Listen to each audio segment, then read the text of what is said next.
you hang up again, baby? I just can't be alone tonight. Don't you hang up again, baby? I just can't be alone tonight. Ticking like a bomb, falling in motion, center of the stage, hoping that we'll be right. Back again. You gotta help me out, help me out. Riding coasters to dream your eyes. You gotta help me out, help me out. Swim in oceans to breathe your life. Don't you hang up again, baby? I just can't be alone tonight. Don't you hang up again, baby? I just can't be alone tonight.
win. I told you that one day ain't never enough. You tell me I hate you, I still call you up. If we don't got trust, we can never have love. I was putting in the hours, I was. But you were calling me a liar, liar, liar, liar, liar. I've been putting in the hours, I was. And it's coming down to now and now and now and now and never. I was putting in the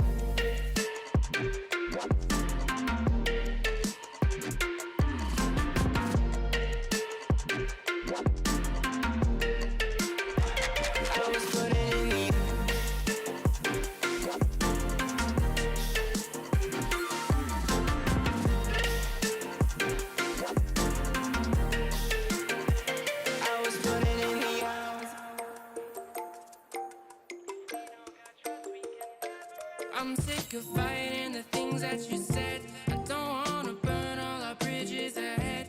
I'm tired of going to bed when you left me on red just to turn up the noise in my head. I told you that one day ain't never enough. You tell me I hate you, I still call you up. If we don't got trust, we can never have love. I was putting in the hours, I was. But you were calling me a liar, liar, liar, liar, liar. I've been putting in the hours, I was. And it's coming down to now and now and now and now and never. I was putting in the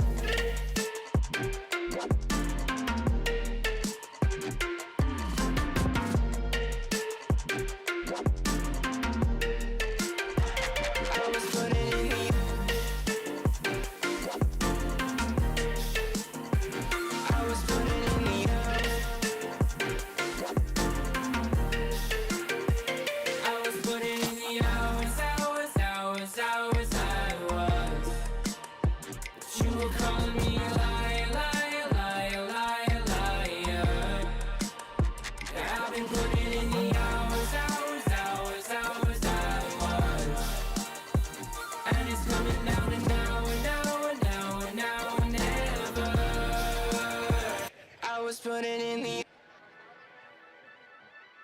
I ran away with you to see some light. When ashes dropping down, we step aside. I ran away with you to see some light. When ashes dropping down, we step aside.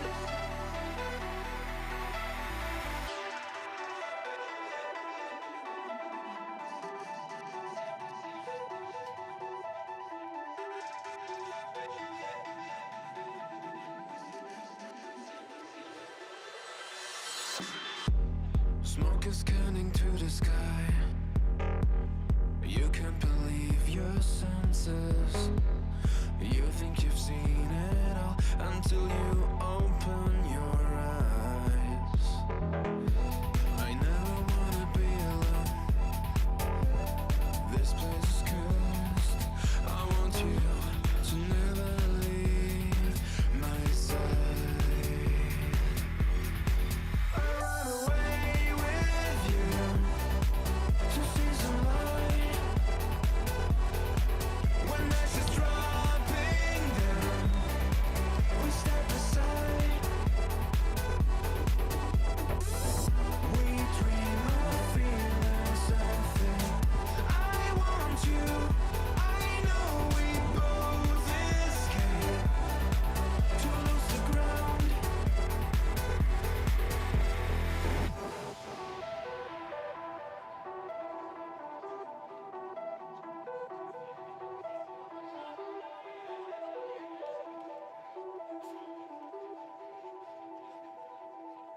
The world we used to know is burning down. When we strong enough to build our own? We've been running for ages to search some light. I want you, I know we both escape to lose the ground. We've been running for ages to search some light. We can feel every day after running for nights. We feel so alive.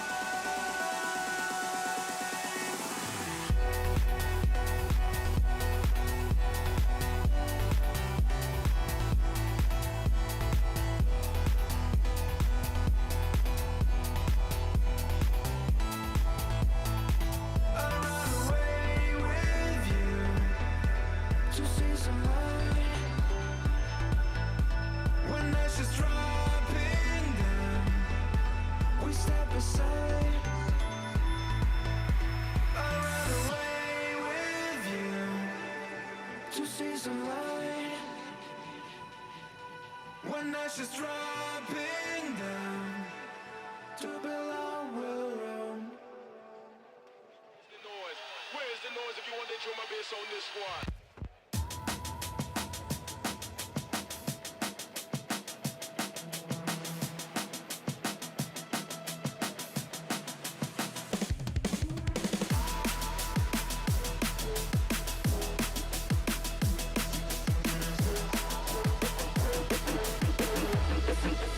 Listen to this ultrasound.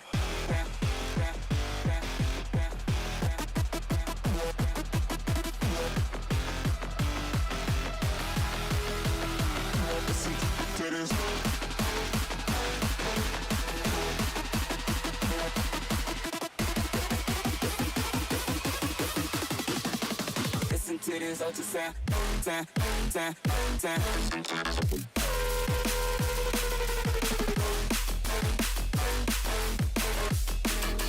Listen to this ultrasound.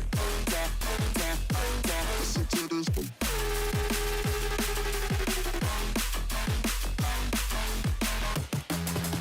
Listen to this ultrasound. Switch it.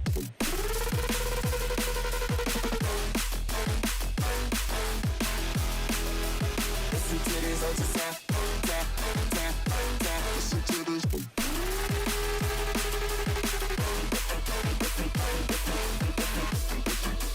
Listen to this ultrasound.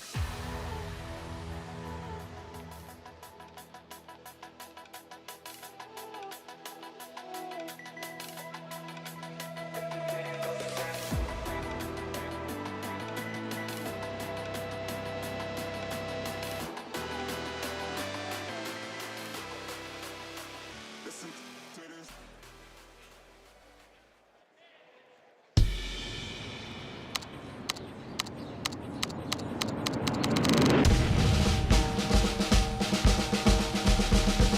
It's a beautiful day in the city of Boston.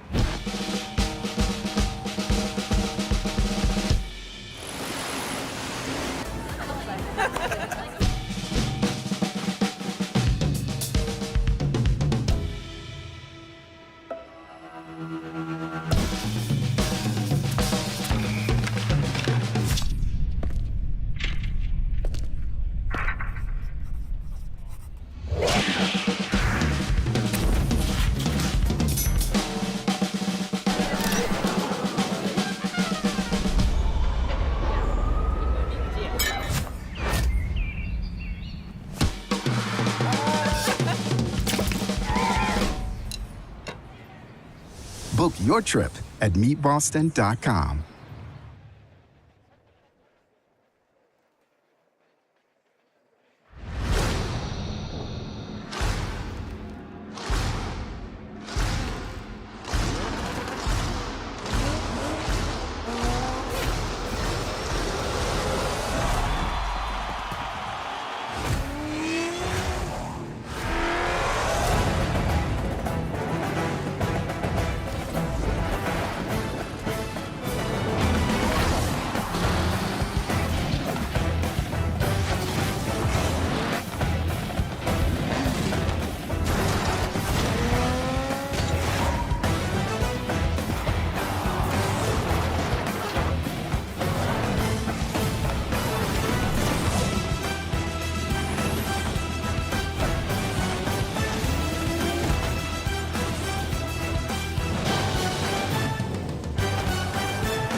champions are built different.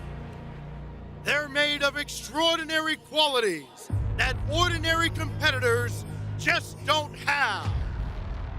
And their reward? To everybody else, it's just a trophy. But to those who have what it takes to reach the top, it means so much more. It's a symbol of willpower, the ability to walk unfazed into the arena with the whole world against you and turn them all.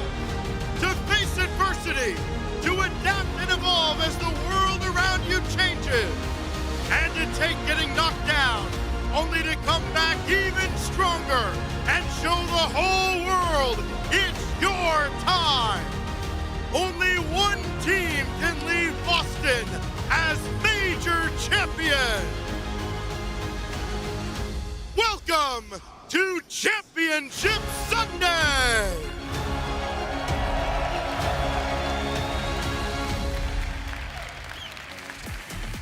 Rocket League fans around the world, get up and get loud. It's game day, Championship Sunday at the Boston Major. 6 teams remain. 1 trophy awaits the winner at the end of this contest. It's an icy day outside. What a great time to sit inside and play the world's greatest esport. Oh yeah, Mother Nature is saying, there's a storm coming outside. There's gonna be a storm in here with this bracket. Yes, One of sir. the most experienced brackets we've ever seen. Champ Sunday, 5 appearances for 12 of these players on Champ Sunday for RLCS lands. The experience is out of this world for this bracket. Oh man, and these early matches too are going to be insane. I can't believe later on we're gonna have KC NRG to have just a second match. You think that's already a semi? You think that's the grand final? No, that's going to be happening real soon. It's an elimination match too. Yeah. Only one of them gets top 6. Yeah. Carmine Core and NRG. One gets top 6 here in Boston. It's going to be a crazy event. We've had 16 teams from all over the world come to Boston with hopes of holding that trophy we were just showing you moments ago, but only one will earn that right. There are 6 remaining in the contest. Falcons from the Middle East, NRG and Shopify Rebellion from North America, and Vitality, Gentlemates, and Carmine Core from Europe. Listen, I believe the 6 teams we have left right here as they compete for this $102,000 smack. I mean, listen, I can use $102,000 right now, man. That would go a long way. But also the 30 big points that the teams gives, that means a lot. Yeah, but that final is a $51,000 match. You double up from second. That's going to be huge, but these teams have to get there first.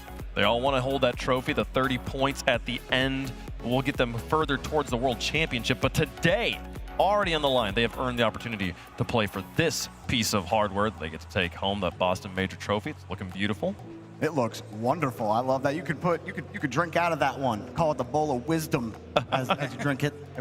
Absolutely phenomenal. You know, they do that with the Stanley Cup. They drink out of it when they win. Talking about hockey right now. You got the USA versus Canada going on. It's crazy. That's a crazy match happening. It is. They got a lot of crazy gameplay happening over there. We've had a lot of crazy gameplay so far over the course of these 3 days. Let's take a look at the top plays from yesterday, folks. These are the top plays presented by Progressive. Ooh, I mean, listen, it's top 6. Come on now, let's talk to him nice. LJ, this is what you want to see out of him. The 22-23 offensive MVP in Dusseldorf. We've been expecting these type of plays when he's cooking like this. If you're a Rebellion fan in the crowd, I know you love to see it. Can he gets by Oli?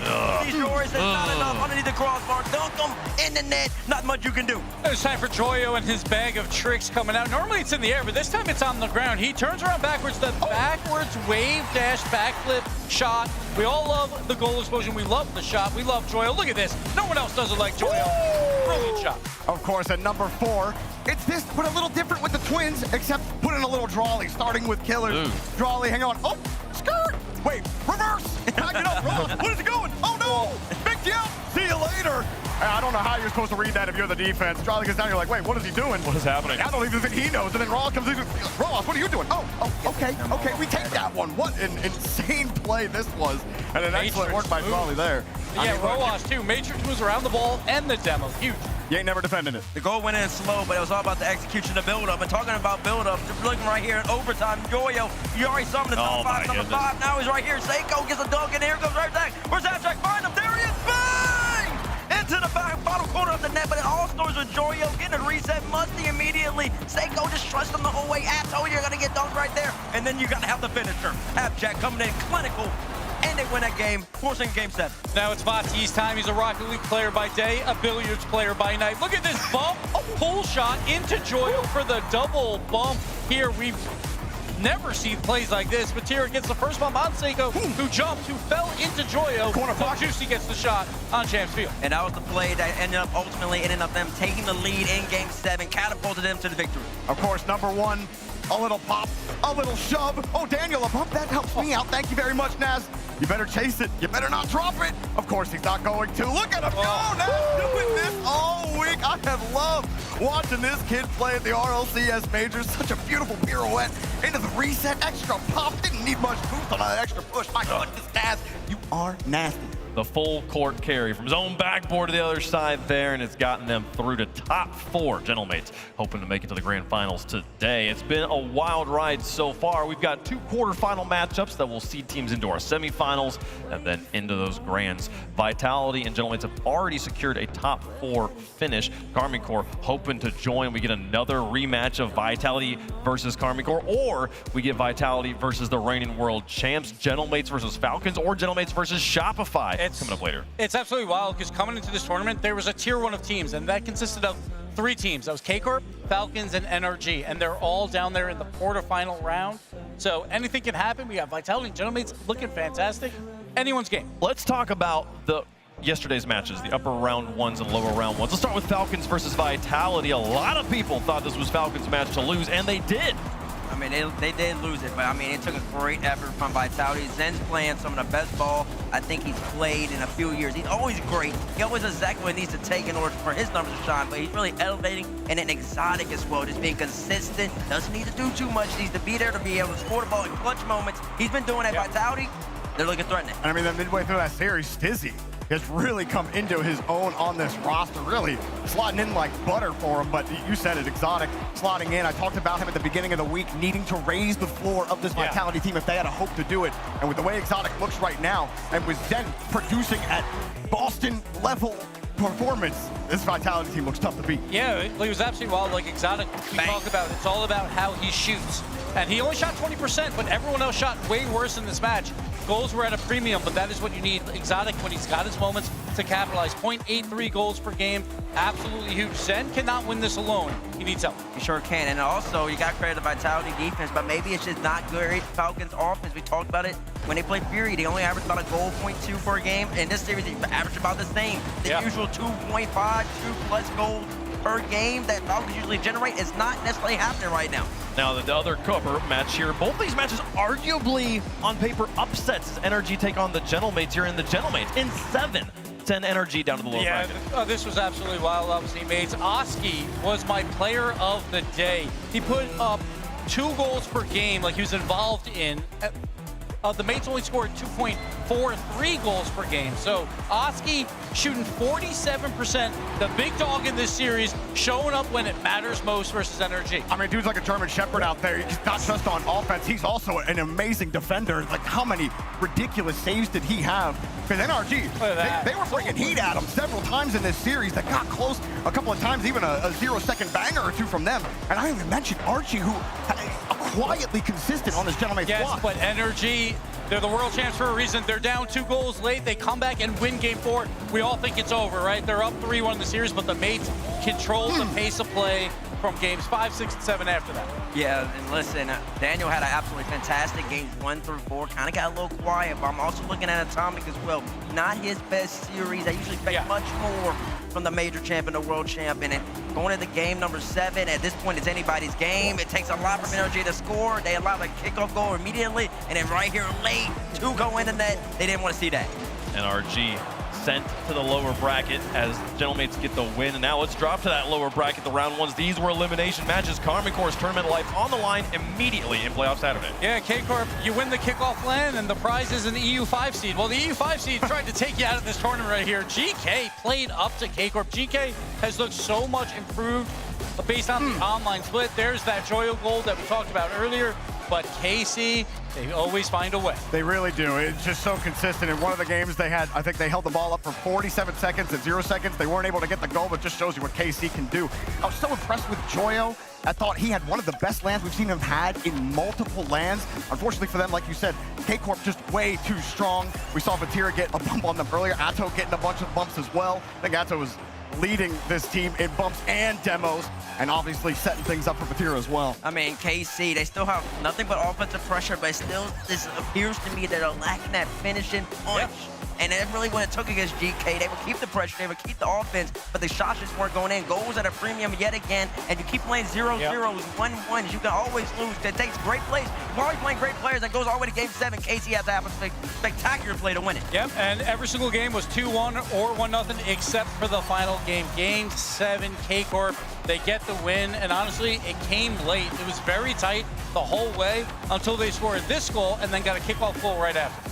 Blue wall was inevitable. The other match on the day, Shopify versus Ninjas in Pajamas, arguably biggest coin flip of the day. Yeah, absolutely. I think there were a lot of eyes on LJ to step up to the plate, and step up he did. He had a couple of home run moves despite Ninjas in Pajamas having really excellent defense early on. You see LJ, he was on the top play. He had another one in this series later on that didn't make the top plays, but also was excellent. And I think that Rebellion, you could say that, look, if you're winning on not your best day, that's pretty good. It gives you a chance to get a little bit better. And I do think there's a lot of room for this Rebellion team to improve. This was an ugly series for both teams, but it doesn't matter as long as you get the dub. Rebellion found a way to do it thanks to really LJ being that front man for Rebellion. Exactly, and when he's the catalyst, I think they're in a great position to be. If you're an NIP fan, I mean, you got to keep your head held high. They played well. A couple of little things they have to adjust, but Rebellion, they're going to need to keep up.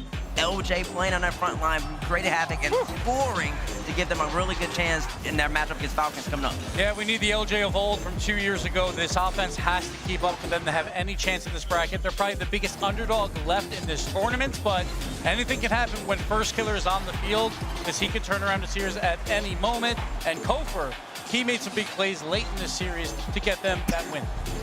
All these players doing a lot to try and get their teams further in the tournament, but they're also doing a lot to earn these progressive accolades. These are an award that we attract across the entire season on LAN. So the best LAN performer at the end of the season will be awarded the progressive accolade. Striker, Playmaker, and Savior here. Zen, Monkey Moon, and Daniel right now here, Jorby, leading in the categories. Yeah, Daniel and Zen Savior medal, but also the one that we don't give accolades, just to highlight Zen and how insane he's been. He's also #1 in score per game right now as well. So obviously saves are going to help with that, but you got to do a whole lot more around the pitch for it. And I mean, just an incredible land from him and Daniel for the most part outside of that game from yesterday. We'll keep track of those across the course of the season. Here today, though, the MVP frontrunners. There will be an MVP crowned here in Boston.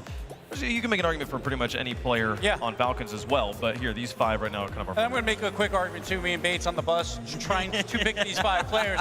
He really wanted Nas. I'm like, yeah, but Oski, like Oski's looking really good. So I think I would have Oski on there over Nas right now, but we'll see today, because it's whoever performs today will win that MVP. Which will mostly mean the teams that make it to the grand finals. So we'll see which teams make it that full run today. Lots of incredible gameplay happened yesterday, and sometimes it happens so quickly it's hard to catch every detail of it. So we've got, luckily, Daz standing by for the Michelin Deep Dive. Daz, what you got?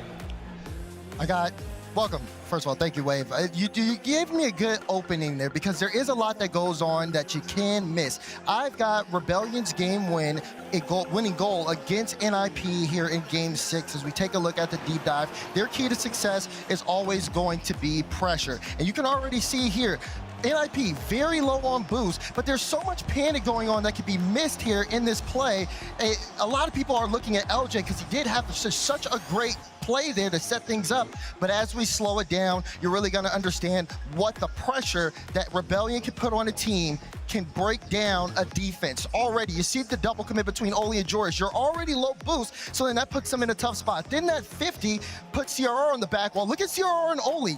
Oli and CRR both trying to get on the back wall, but Oli moving a little bit faster. This bump is going to send CRR out of the play. Now, CRR out of the defensive play. Oli trying to get in front of this, and Kofor recognized it. It's a good touch from Kofor because it's throwing off the rest of the defense, and this is a seemingly open look on the net as, again, no one would boost to get back. LJ can get it to First Killer, and First Killer can win this series for him. This is what it looks like from LJ's perspective in real time. He stays with the play, turns out, picks up the mid boost, and just watches and picks his target even when he thinks he's out the play. LJ's such a good player that he keeps that ball on target. Rebellion's pressure is just so tough for defense to handle. They can break down some of the best defenses in the world. If they can keep that up, we can see them go all the way here on Championship Sunday.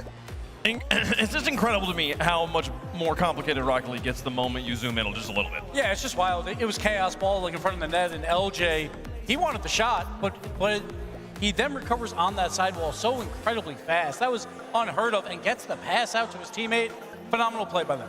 Incredible stuff there, folks. There's lots of different ways to compete here in Rocket League. The RLCS, obviously, the top of our game, but many other tournaments happening throughout the course of the year. Here's another one from ENC.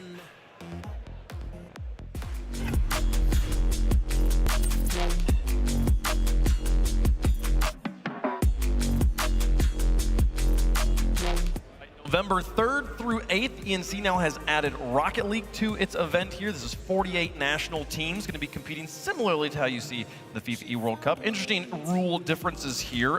You cannot have more than 2 players per club. Oh. So NRG, yes, you're all North Americans. You're all United States citizens. You can only have 2 of those players on Team USA. You can't just have NRG.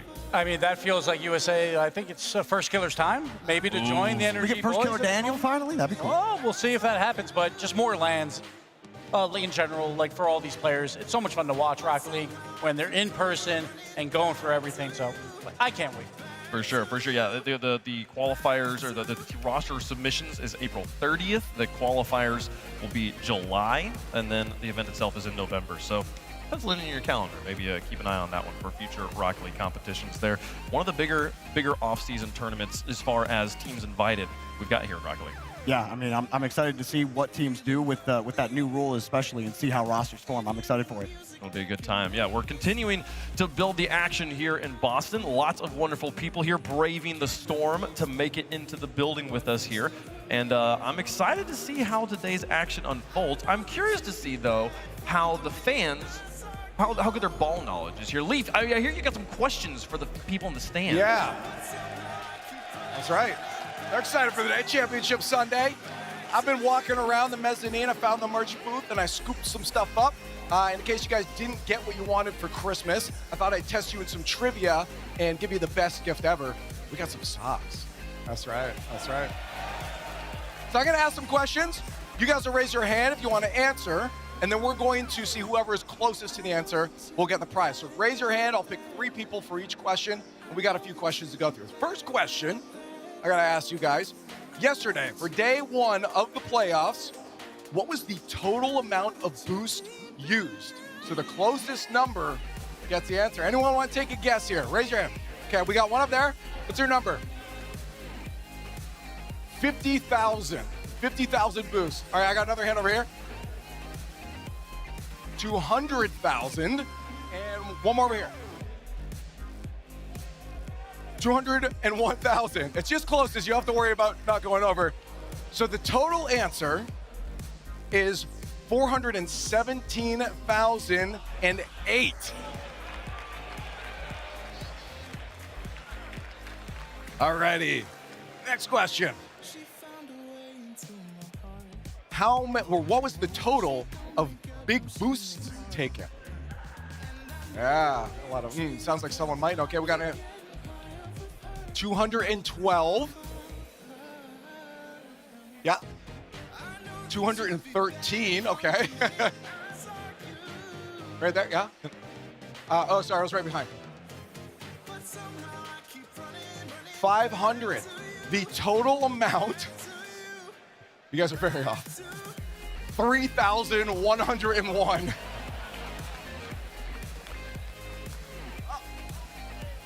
Alrighty. A few more here. We'll see if we have time for them. All right, one more for you guys. Let's just go the other way. Small boost pads. What's the total of small boost pads taken? 5,000. 28,000. And back there in the white shirt. 50,500. The total amount was 12,522. Now we have to do some math here on that one. Never make a caster do math. I think it might be that one there. Okay. That was a terrible throw. Okay. That's it.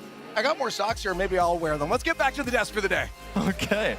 That's a lot of boost, man. I mean, a lot of boost. Yeah, can a booster get a little boost out here? I mean, that's some big numbers out there. We were all very off. Right? That was just one day of competition. Just one day. Yeah. Using a lot of boost out here, folks. Okay, so if you want to see those boost pads and you want to see where are those on the field, check out the RLCS crowd cam. It gives you the kind of overview that you can watch the video game from a unique perspective. You don't have to watch it over the player's shoulders. You can watch it from the sidelines, more similar to how you would watch a sporting event. See all those little boost pads? See the big ones? Actually, there's no boost pad. No big boost pads are up in this shot right now. Twitch.tv/RLE Sports.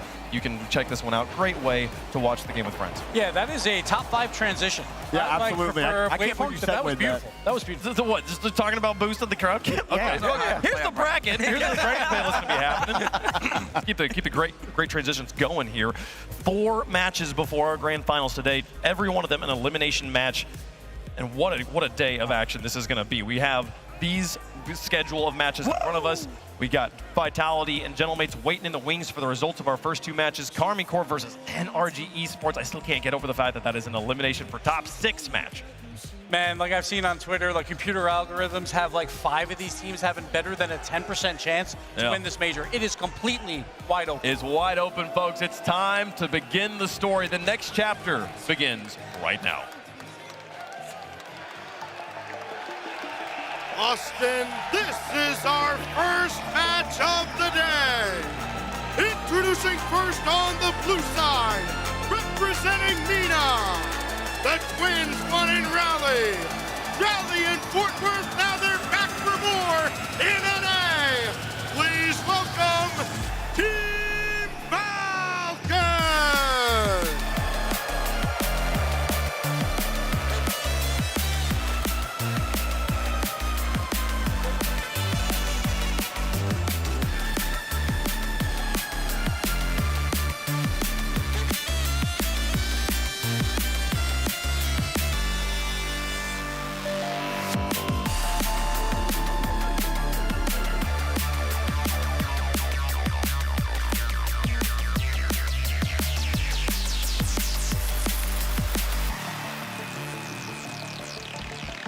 As there is a North American team in the building, anyone they're going against is immediately a villain.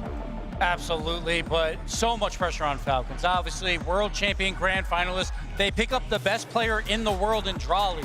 It's grand finals or bust. It's win or bust for this team, yet they are in the lower bracket right now trying to make that final push. You know, it hasn't been as easy for them in the early stages of these tournaments with Drawley, though. It's been tougher competition, that group stage difficult, that match against Vitality. They really were unable to dictate the pace of the match for more than 1 game. And that's the thing that I'm looking at between Roas and Kalirs. Can they have that twinergy that they're so known for to help pole vault them over Rebellion, who are going to bring their own difficulties? Then you got the last but not least. Did we go through all 3 players? All 3, quick. All 3, yeah. I mean, 2 of them, look pretty similar. So. Oh, man, we've been kind of quick. Listen, that's the They're ready to go, folks. Time for the match.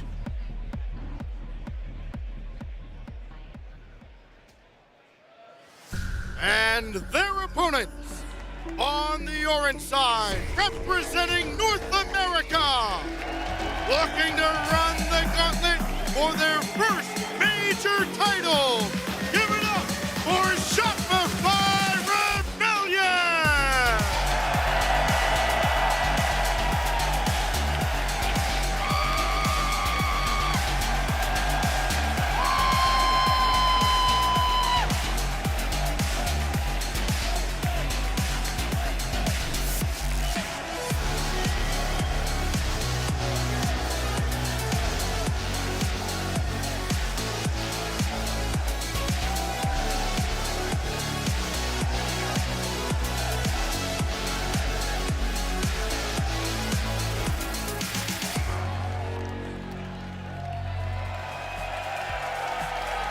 One of 2 remaining North American teams left in the bracket here. You hear the chants. The US of A have already gone loud. I've already seen a flag, and this squad in particular, they're really talented. They have everything they need. They have the man in the middle, First Killer, still searching for his first land of victory. And if he's going to give one today, it starts right now. He's playing on the final day of an RLCS LAN for the 8th time. That is tied 5th best all time.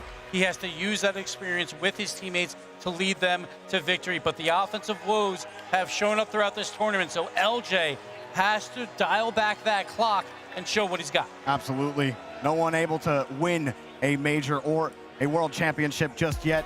LJ got there once, First Killer got there twice. This is the highest Kofor has ever been. So a lot of expectation on this team as North America's second seed. We talk about it that like you're playing the same game every time you step on the stage, but the context of it, the stakes of the match does dramatically affect your mental game. My eyes are on Kofor in this matchup. 12th or 14th, the best result he's had so far. Top 6 already better. This is uncharted territory for Kofor. Yeah, Kofor, I think that my eyes are on him. I talk about Exotic on Vitality being the floor raiser. That's what Kofor, I need to see Kofor raise the floor of Rebellion here in this match. Trophy on the line. Drawley and First Killer. And Drawley has been in this situation. He has won these events. First Killer's been here and won two. He's gotten to the top 2 times, but yet to actually take that top spot. Yeah, it's the best 2 players in their regions over the last 2 years. Drawley in Europe and First Killer in North America. But now it comes down to First Killer.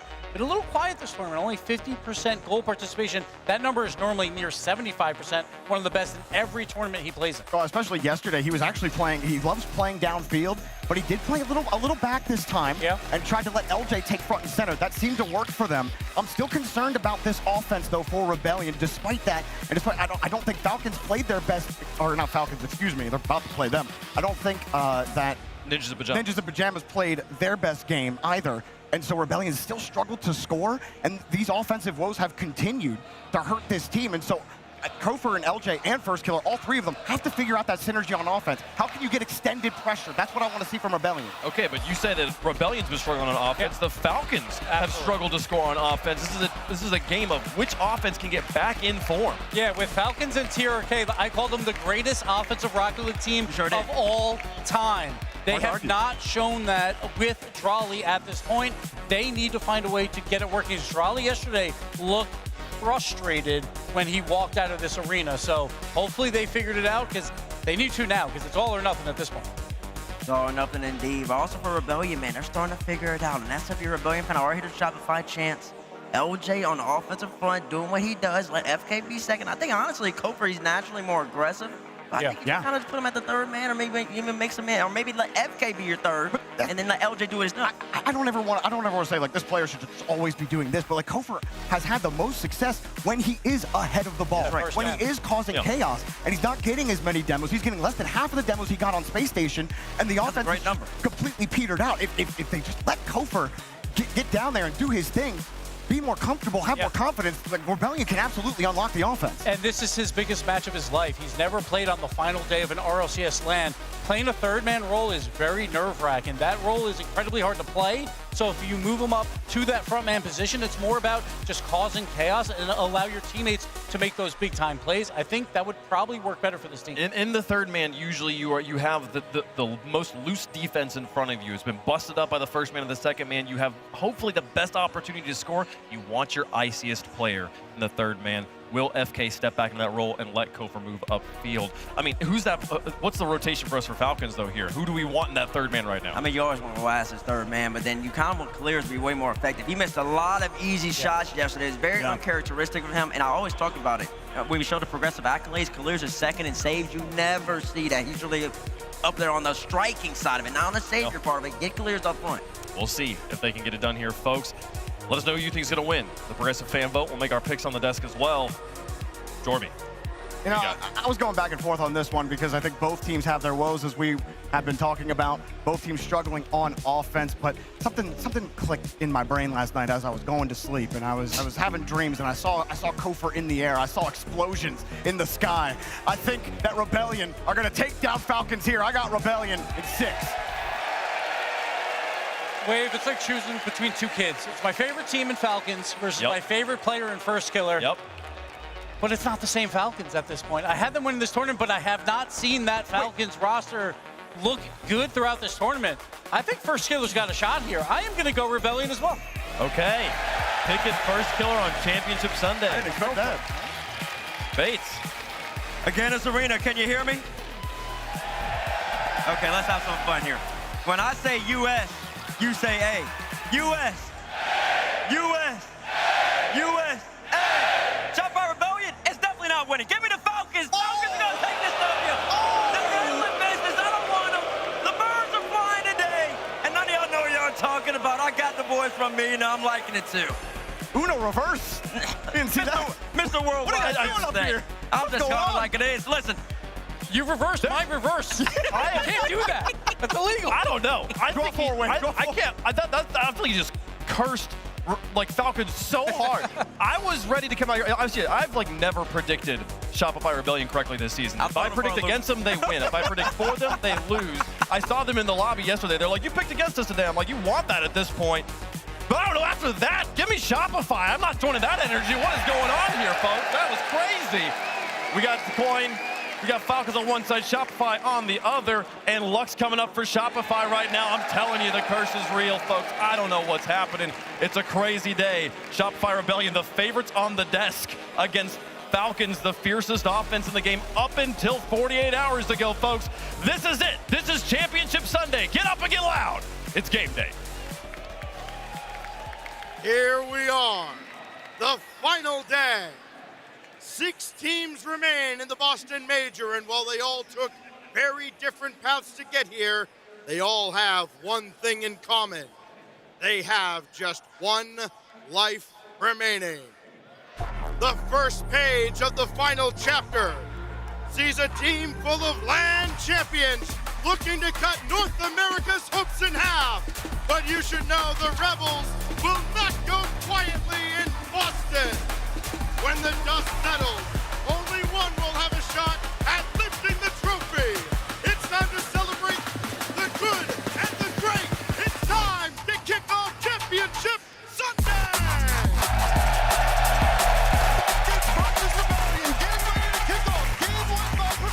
Getting started. There's a blizzard brewing in Boston, but a heat wave in the server. Again, it's Arena. You're in the eye of the storm. Who's got the ice? Shopify Rebellion or Team Falcons? Daz, this is one of those legacy runs, legacy matches. First Killer trying to prove that he's got a legacy that is up there with some of the greats, always getting close, but never closing the deal. Meanwhile, Team Falcons, they want that world championship victory. This team was built for just that. You talk about pressure on both sides. Pressure on Rebellion. First Killer, can he get across the line with this roster? Can he get that win on land? Falcons looking for the trophy. Was the pickup for Drolly worth it? We'll find out here right now. So far, so much talent on the field as LJ brings this one to Kofor. Kofor just off the ball. Here, ping at the post. LJ still working 14 boost, fakes the muskie. First Killer fills the gap. Oh, not sure if he meant to fake that or what, but now we see Shopify Rebellion have some possession, have a little bit of space. Flip reset, Kofor slows it down. Might get a double reset, hit to the corner. Shopify Rebellion having some good looks early. Killers just gets bumped off that play. First Killer will take it towards the sidewall. Rawas up quickly and takes it away from him. Falcons may have some extended pressure here. Rebellion looking low on boost. LJ in the net. Tries to get out. Killers, the great cut. First Killer with 0. Gets bumped out the play. And LJ eliminates the danger for the time being. Rawas here off the back wall. Drawing up to LJ. And LJ catches it on the goal line. Caught it right into a dribble. LJ was brilliant yesterday. And I don't know what it is about his car, whether he's got pine tar on it or what, but the ball just seems to stick to it. Whether he's going for those perfect aerial catches, whether he's catching it right into a dribble. LJ was fantastic, and he gets by one here. First Killer waiting, but LJ, no boost. First Killer going for goal, but he's denied. Now chance here for Falcons to break out. They've done a great job of just getting that transition down. But they need to set up something dangerous here on target. Oh, Drolly couldn't get there. It's going to be Kofor sending it to the opposite corner. First Killer took that corner boost in Falcons have, but again, just not enough for them to keep the ball in play. It's such a stalemate. Both teams trying to battle for just possession, boost. It's a war of attrition out in front. Kofor trying to break through. Kofor, I think the one player that many people have their eyes on, fans of Shopify Rebellion, the young player. So early in his career, will he be able to evolve to that next level? LJ poking towards middle. Drolly will pass it up to Rawas, but too much power on the pass, and Rawas wasted that boost. Good idea for First Killer. Great control. Does get the bump. It's going to set up a lane for Kofer. Rawaz has to watch First Killer. First Killer didn't have the boost to get there in time. Now LJ has to buy his team some time as they rotate back. It's good from Kofer to get around that first line of defense. He's hoping for the bump play, but Rawaz so good to dodge it. Now LJ, the Shopify Rebellion back wall, takes it down the sideline, gets the mid boost, gets the 50, goes for a bump. Ball up to the sidewall. First Killer might be able to get some space, but a good contest there from Drawley will take it away from him. First Killer wants to hunt this down, but Killer's great beat. Drawley moving upfield in the midfield, but it'll be to Kofer, who tries to pass it to LJ. Falcons with a little bit of pressure here. There's so much individual talent on the field. Makes it so hard to score. These guys are so creative offensively and defensively, able to get the ball out and play around each other so well. Who's going to be able to break the tension? Able to dodge the bumps. See it coming. Ross goes for a bump, lands it, but First Killer there to steal that ball from behind. And now a big booming hit. Drawley will be back in time to hit it wide. Drawley now trying to cook, going to backboard. Can he get the double tap? First Killer breaks up the play anyway, but still ball dangerously in the Rebellion corner. There's a 50 to the middle of the field. The shot is good. Ross breaks the tension. Ross strikes first, but Killers sets it up so well. 150 towards him and just pops under the ball right as Kofer tries to challenge. It's a great goal for Falcons, and like you said, they break the tension. Now Rebellion have to force the issue here as they're down by 1 in the final minute of game 1. First Killer will have boost. Ruas didn't get a piece of that. Kofer into the ball. First Killer, that ball in the middle, but it's right to Drawley, who's boosted up. The demo in net as well. Low boost for Rebellion. First Killer went to the corner to get it. Boost greater than ball. Rebound. Cleared out. So Rebellion get away. Oh, First Killer up so early. Good pre-jump to stop Killers. Rebellion know they need to keep this ball as much as possible here in these final seconds. Roas downfield. A little bit in the tank, but just killing so much more time on the clock. Rebellion have to get going. We have to see something out of them. Kofer on the ball. Tries to get it to First Killer. LJ waiting on the wing. Knows that this one is going to fall apart. But Killers brings it back into the midfield. Final few seconds in game 1. Falcons in a perfect spot. Rebellion will have to march the length of the field. Can they do it as LJ gets a final pop here? Does get it up. Can they keep this one going? Goods off the sidewall to Killers, who wins that one. And now First Killer off the back wall, trying to get down the field. Is going to hit the ground at will. Falcons hold on and secure the first game. Just a single goal from Roas. That was enough for Team Falcons. Team Falcons, when you're analyzing the weakness in their defense, you can't find anything right now. You could see Shopify Rebellion, they pushed the line forward. They had time in the attacking half, but it seemed like every time they try to pounce on an opening, that opening closes. Team Falcons defense was perfect that game. It was, I mean, super solid. First Killer, Kofer had 3 shots individually. Still not enough. Everything blocked out by Falcons. And Rebellion really couldn't put on really anything too threatening to start this series off.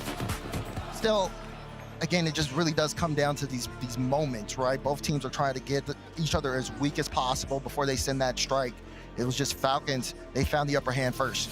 They certainly did. Roas, also good adjustment on his car, air rolling, getting underneath that ball to get the shot elevated and over the last line of defense. Team Falcons found that one moment of weakness, but Rebellion, they matched up against them well. It seems like you said, Daz, there's so much talent out there on the field, and they have all shown up to play today. Championship Sunday, you have to show up if you want to take that trophy right there. For Ben Temple is the stage for game 2. 1-goal game in game 1. We'll see what adjustments Rebellion have made as they want to equalize this series. Tension building. Here we go, kickoff. Good kickoff for Rebellion right to First Killer. Heavy first touch though, and he actually leaves the play. Now jumping up, trying to shut down Roas. Ball all the way back for Drawley. Drawley grabs the corner, stays on it. He's Roas, tries to get a 50 into the corner, does get it there. Now bouncing back to the middle. First Killer 50 by Killers. Drawley fakes the challenge, pops it up and over 1, gets it over to Roas. Roas, light block towards net, and Kofor will hit this back out to the middle. Team Falcons closing in early. Drolly middle, can Killers get to him? No. So first Killer, try to take this side. Rwaston with a chance, Drolly goes for it, but not enough. Does force a double commit, and first Killer will clear to the side. LJ knocked out of the play, but fortunately for Rebellion, they've got a moment here to try to get some pads before Drolly brings it back in. Right now, Falcons offense suffocating Rebellion, and they want to do their best to get out, but it's just so tough when the Falcons are bearing down on you. And you saw LJ stop the car, put it in reverse. He's like, I don't know where to go with this thing. I'm trying to take space, but there is none. And Killers closes in and gets a goal for Team Falcons. They're up early in game 2. And this is the dangers of going low boost against Falcons. They keep you suffocated in your own half. So hard to get out. You want to play the 50s. They play it better, and they set up another goal-scoring opportunity. LJ forced off the mid boost, gets the corner, so should be able to defend this from Killers. Killers, air dribble bump. The shot is good! You can't give them that, James. Freedom for Falcons as they fly through the air. Killers, what a touch to leave that perfectly for Rwaston who was low boost and get the bump. And it shows you how important that mid boost was. Killers able to put that boost to work. LJ had to go all the way back to the corner, giving that space away. And if you give Team Falcons space, they'll find a way to use it against you. Such a true statement as well. I mean, you look at how things are going, need to see some more physicality on the side of Rebellion, something that pulls the Falcons back, because giving them space in the midfield like this is so dangerous. Rwas tried to hit it straight down, but Kofor will send it to the side to get Killers there to meet it. Finally, some physicality, and look at this, LJ with some room. Finally got a little bit of room there thanks to that bump, and usually you see Kofor, first Killer, up there when it, in terms of aggression, in terms of bumps, in terms of demos. Team Falcons, they've just been dodging, swerving around, and Rebellion haven't been able to connect. Rebellion, if this keeps up for Rebellion, you almost expect the timeout after this game. Right now, everything going the way of Falcons is Drolly. Leaves this one, looks for the bump. Rawas pushes this into the corner, and here's first Killer. Takes his time, 50s past 2. Will give Rebellion some room, but LJ doesn't have boost on the play. He's got to get out. Kofor does, and already instantly pre-jump from Rawas here on the play. Kofor trying to shake things up, going for that solo play. And first Killer, no space whatsoever. LJ off his own backward, will try to punt that upfield. First Killer, light tap. Strike to Drolly. Drolly, air dribble 50. LJ has a nice cut from behind to get that ball to safety. But still shot by Rebellion, not finding a way to score. It seems futile right now. Plenty of time left in game. They are starting to build. They're getting out of their own half. But they have not been able to get into that blue third. Drolly, cut here. Kofor threatening with the bumps, but easily dodged. And Rawas will even be able to beat LJ to this one. Drolly almost got another beat. Kofor puts it in play. Wait, hold on, LJ. No, just couldn't get the read. Would have been the strongest chance they've had this game. But alas, goes by the wayside. Bit of a demo on the play, and first Killer will get there first. Be able to get the possession. Can he get this one past the defense? As one of the Killers got to stop. Crowd thinking just for a moment, maybe first Killer had done enough. But no, Team Falcons, they've got all the options covered up to this point. First Killer, the contest, sends it deep downfield, but every time, Drolly's there to handle it. Drolly the 50 to Killers. Killers back down to the ground, little pop. Go for no boost, couldn't do much. Double commit from Rebellion, they're feeling the pressure. Yep, they want to be able to break out, get something going here. Again, so far, scoreless this series. First Killer, 50 out in space. Here's LJ, great catch, but not enough. Kofor can cut this, and he will. Good pop, looking for the follow on the play. Wants to drop it, and Drolly, what a stop. Drolly predicting where that shot was gonna go. You saw zero boost in the tank. He was already airborne, blocking that lane. Still, this is the best Kofor up. fight yet. Oh, first Killer crashes it, but it's not in. Still, so close on Rebellion gotten, but they will get punished for it. It gets sent all the way downfield, and And with 15 seconds to go, this just looks like it's Falcons' game. Killers, the touch off his rear, trying to get that going. But still, the time, that's all they need to do, melt it away. And that might be one more for the road. Rebound, won't go in, it hits the ground, but another shutout for Team Falcons. Shopify Rebellion have no idea how to get past them, and surely you'll see a timeout called now. 5 shots from First Killer, 1 shot from Kofor, none from LJ. 4 saves from First Killer as well. He just cannot get through the midfield. They can't set anything up here. And I mean, you saw that save from Charlie. He jumps up, predicts the lane, got no boost, still blocks the shot. But then the fake as well. It looked like LJ was trying to maybe either go for a fake or a flip reset pass. It was kind of in between. It looked like it threw off LJ or First Killer and Kofor, who were going to come in to try to finish that. That looked like the best opportunity. It was that fake opportunity they had in front of net. Yeah. Still, they were not able to convert. And that was such a good play from Killers as well. They've been giving space to Team Falcons, and Killers able to effectively get that air dribble bump play, allowing for his teammate to take the shot.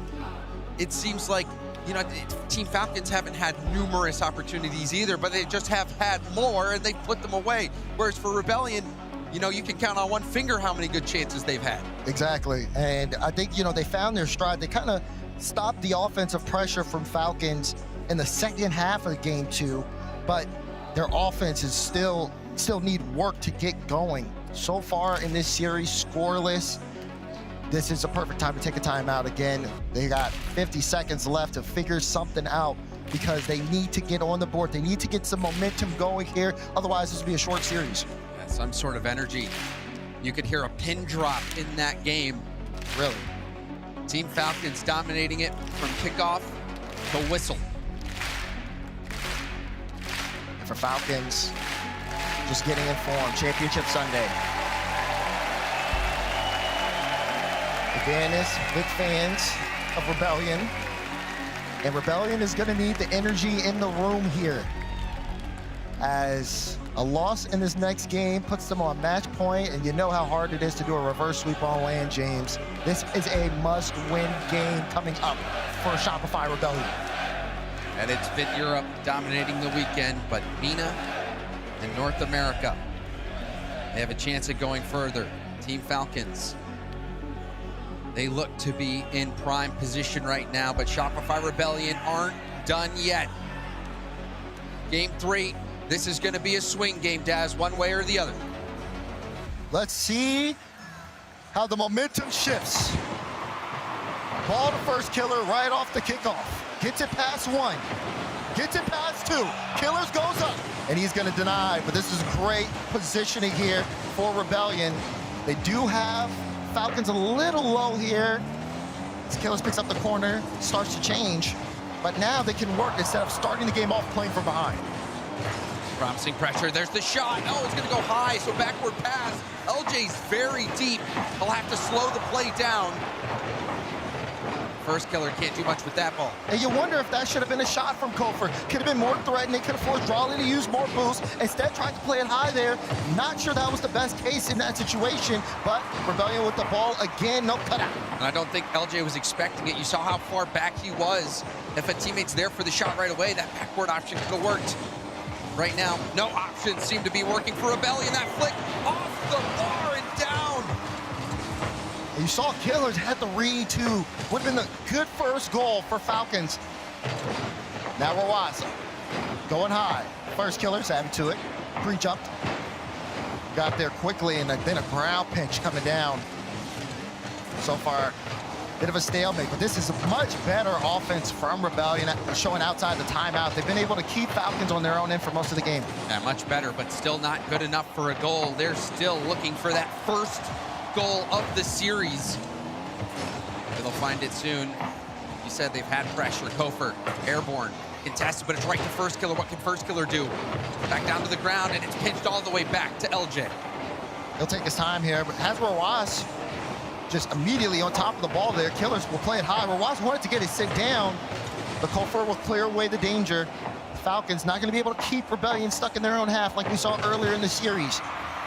But they are no strangers to bringing the ball all the way downfield so well. Killers try for the top corner. Good stop out from LJ. LJ slamming the door on that angle. Little tip up. Rawas fakes it for Killers. Killers towards net. Rawas comes in. Everyone's looking at this shot, but Rawas comes through with the surprise attack. What a lead there. You think he's out the play? No, he is the play. Great pass as the Twins connect. And it's a 1-goal lead for Falcons. And the play works. Team Falcons. They are beating the life out of Shopify Rebellion 1 goal at a time. And for Rebellion fans, this must not be, this is not the sight you want to see. That is for sure. No goals so far. A threat of a perfect sweep is Rojas getting more and more comfortable. Dangerous signs here. If it's gonna happen, it's gotta happen right now for Shopify Rebellion. Past the halfway point of the game, first killer with boost. First killer to the 50, kills it right in its tracks. Kofor, stay on the play. Flip reset, it's hit back to the backboard where Wasp is waiting. Stopped by first killer, a tip up above net. Double commit, 2 jump killers and Rawas. Low boost now for Team Falcons, but a massive clear downfield will give Falcons some breathing room. Kofor gets 1, gets 2, and Rawas, everyone from Falcons forced to jump. This could be a prime chance to score though. They've all lost boost. First killer, take it. It's a tie game. Rebellion finally on the board. Better late than never for Shopify Rebellion. A floater up and over, only 44 miles per hour. With that little lob, you got it past the goaltender. And now first killer will have another look off kickoff. Flip reset, going for a bump. Got it off Drawley, who had a full tank of boost. Now it's just Killers with a full tank. LJ trying to make him awkward. First killer, no boost, but do they know? Since it plays it low, good flick. Anyone put the follow. Where's LJ? There he is, plays it high. It goes straight down, a demo on the play. And Kofor, he'll opt to solo here. He's been very creative. Can he make something happen here? 50 onto the back wall. Rebellion is kind of starting to slip away, James. It looked like first killer missed the bump. He did end up grabbing that corner boost. You can see Team Falcons struggling for boost, but Drawley wins the race to that one. And now a clear out. Final minute remaining. Team Falcons now pressing on the attack. Kofor, that touch. Thought it was going to be disastrous, but instead, LJ able to send it downfield. Here's Killers. Plays it low. This one pinched off LJ, and now it's going to be switch of the lane here. Kofor gets demoed by Drawley, and Rawas up quick. Good cut for first killer. No one can get a strong foothold here, but whoever can in the final seconds could get us a game winner. Drawley, sidewall skim attempt. Falls right through to Rawas. Rawas goes low. Kofor on the back wall, trying to get this out. Pinched up and off the ceiling, right to first killer, who lobs it up to Kofor. Kofor, the net saved by Drawley once again. Great stop from Drawley, 19 seconds now. LJ looking for first killer. First killer gets on top of the ball, does have Kofor. Tries to get it to him, Kofor bites though. Now LJ back by himself, low boost, what does he do? Booms it upfield. Looks like some bumps are trying to be developed, but nothing to stop the defense. Chance for overtime unless Drawley can get there. No, Kofor denies it. Will it hit the ground? It will. Overtime, and it's such a tense swing game. It feels like Rebellion have to win this one, otherwise it'll be a matter of time before Team Falcons get this eventual series win. Drawley, big beat. That's going to go all the way downfield. Killers want to follow it. LJ couldn't get there in time. Now LJ, good first touch to himself. He's going to bring this all the way downfield, and Drawley will look towards net. First killer's there. Good touch off the back wall. He's going to be able to follow this. Does get a decent 50. Killers wants to stay on top of the ball, but Kofor will send him packing. LJ, some space.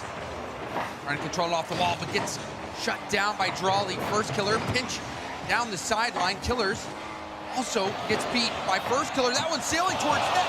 Saved up the bar and the post. Falcons, only one with full boost. Killers here on the play. He's a little awkward. LJ, don't. Kofor, can he get it through? No, not the best touch. And it's going to go the other way. First killer last back. It fell back to Drawley. Dang! They had no boost. They shouldn't be able to do that. Team Falcons on the counterattack.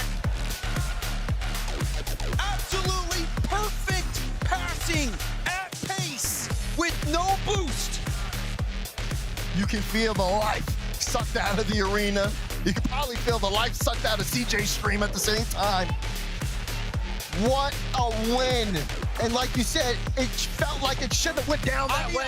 I want to see that last play. It looked, normally when you're zero boost like that, you can't really do much. You can maybe boom it downfield, try to get it to space, but they did boom it downfield to each other, back and forth, and then boomed it right into the net, but the passing has to be on point. No boost for adjustments. That was remarkable. See that little floater, that gave Rebellion hope, but look at this, Killers turns, hits it. Wow. To be able to flip like that and get that ankle. I was gonna say, was that like a pre-flip shot there? That was fantastic. Even with no boost, perfect positioning on the side of Falcons in that counterattack. I mean, it was just a great outlet play, and you see that play run all the time. As soon as you have a little bit of space, you see that your teammate has the ball. They're gonna have a clean hit. You immediately go upfield. A lot of times people try to grab that mid boost, but Killers wasn't able to get that. Had no boost, but he trusted the pass was gonna come, gets in a position where he knows he can do a give and go. Right back to Drolly, and everyone hitting their mark on the passing play. That was a thing of beauty. Drolly really fitting in nicely at the perfect time, because this Team Falcons team, this team picked up Drolly for one singular purpose. They've won a major, but without him. They got to the grand finals without him, but they came up short. This team was built to win World Championship grand finals, and it starts with winning events like this here in Boston. One more game away to the semifinals. Can Falcons close it out here? Or will we really see the true start to the Rebellion? Wouldn't it be something? A reverse sweep on land. They've got no timeouts, and Falcons have given them no room for error. Here's Drolly, follow up, and Kofer, what a save to get the first stop. Crazy stop from Kofer. It'll take more than defense, though, to help dig Shopify Rebellion out of the hole they find themselves in. Killers in reverse. Let's Drolly shoot it on an open net. 1-0 Team Falcons. Hey, you're wondering, how does this get through? Kofer, no boost. LJ, this has to be a miscommunication. Then, of course, you got to watch for Watts in the back. There's so much to look out for on the side of Falcons, and it's just a breakdown that we're witnessing right now on the defense. Call a mechanic. It might be too late. Team Falcons, that 1-goal lead in the first minute. We've seen them hold on to this before. Shopify Rebellion haven't had much to show for it offensively. Can they find that next level? LJ trying to get to it. Does find a 50. It's a nice bounce out to the mid. First Killer going for a double off the ceiling. Doesn't get it. And Kofer also not able to dive in time to keep that in a dangerous spot. Maybe sent to Killers. Stays up on top of that one. Kofer does get a demo in the midfield. Maybe First Killer can work with this. Does win that, and should be a free ball for Kofer. They got Drolly in the back. Killers goes up first. Sent straight down. First Killer had to dodge a demo, but still got on top of the ball. But again, more miscommunication. LJ a little bit late on that one. He gets it though to Kofer. Kofer may be able to get a double to send it straight down, but again, defense stopping it. Rebellion cannot do this alone. They need to start finding each other here in the midfield. Just another good clear. You can see no one had boost, but Rawas trusts that his teammates are going to get out to him. Goes out to the mid boost, grabs it. Even though Drolly's low boost, still finds him on the pass. Team Falcons, they're playing fearless. They're playing Precision Rocket League. They're not making any mistakes, or so it seems. They have been shutting down Shopify Rebellion. Good touch from Rawas back into the midfield. First Killer plays the 50. Now it's LJ who'll take control. Another 50 there. First Killer waiting in midfield, but I don't think LJ's gonna be able to get it to him. First Killer has to cut. LJ was too low on boost. Kofer is getting bullied by Rawas in the back, so Killers has so much time. Leaves it for Drolly, who has more boost. Drolly looks for the cut. Kofer didn't make contact. Killers played the low 50 to Drolly. Oh, what? Oh, that's disgusting! Falcons picking apart Rebellion. Toro, he says, as the ball flies by. Drolly, that is disrespectful. Oh my. I mean, greatness. That's why they brought him in there. The Falcons look as deadly as ever. Another one. Oh, LJ able to get the stop. Still plenty of time in game, but this is not a good sign for Rebellion. And what we're seeing Team Falcons do so well is even when one player has possession of the ball, they're sitting on the ball, they don't have the boost, what do? They're happy to just leave the ball, drive upfield, reposition, let someone behind them, which a lot of times is Drawley, move in, fill that space, take possession, and keep the attack going. They have such a dynamic offense, and the trust is there. It really feels like they are gelling as a team better than we have seen them all weekend. And what can Rebellion do backs against the wall? Minute 30 to go in regulation. Still, not out of the realm of possibility Rebellion can bring this back. The Falcons, at the moment, in full control. I don't know what realm you're living in. Oh. Right now, it seems like there's nothing Shopify Rebellion can do. Down nice. 2. I just want to be nice, okay? Oh, I get it, but, you know, just watching this game, what can Rebellion do? Oh, man, first they got to stop this, but I don't think they can. I don't think they can. Oh, God, Killers. Why? We're live right now, Killers. You can't do that. There's no stopping Team Falcons. The 50 right into the net. Wow. We are witnessing domination. Not only have Rebellion, I think they've been limited to just one goal this entire series, but Falcons going on a tear as it comes to the close. Shopify Rebellion. This is a heartbreaking result. Oh, hold on. I was thinking we might get one more, but Team Falcons up by 3. Just about 30 seconds left to go. An absolute beatdown of a series. The Team Falcons keep piling it on, pouring salt into the wound. And Rebellion fans are getting concessions early because this one is over. What a statement win here for Falcons. They might even be trying to get out of here before the blizzard. Team Falcons trying to do Rebellion a favor in that regard. Well, they certainly let them out of this one fast. First killer, can't pick that one up. Final 20 seconds of formality at this point. But the rest of the bracket, still looking at this Team Falcons Championship Sunday form as they show up and show out. 4-0 sweep against Rebellion as they send them home. Team Falcons obliterate Shopify Rebellion and move on easily to the semifinals. The Twins are in form. Drawley looking unstoppable. This is a dangerous squad, James. Honestly, after this performance, I mean, it looked like a routine game, a routine series. They didn't break a sweat. I mean, I'm looking at my watch. This should have gone on a little bit longer, don't you think? But no, Team Falcons got the job done quick. Offensively, Shopify Rebellion, no answers whatsoever. And I mean, a lot of that, you wonder, how much is that due to maybe Shopify Rebellion having an off day, and how much of it is due to Team Falcons playing such solid Rocket League? It looked like there were no holes in their game out there. It really didn't. I mean, just total control. They're able to out-pressure their opponent, put them in awkward spots, keep them low boost. And the trust, I mean, you saw how they were able to break out of those situations with no boost. Yep. Effortlessly, even scoring on some zero boost counterattacks. They're leaving the ball for a teammate. They're like, oh, I got this space. Shopify Rebellion is giving us this space. I'm just going to leave the ball. Trust that my teammate has it. The trust was there. The performance was on point. Everything was so well executed by Team Falcon. Again, excellent execution from everyone, but this man right here, Killers, standing by with Leaf. Let's talk to him.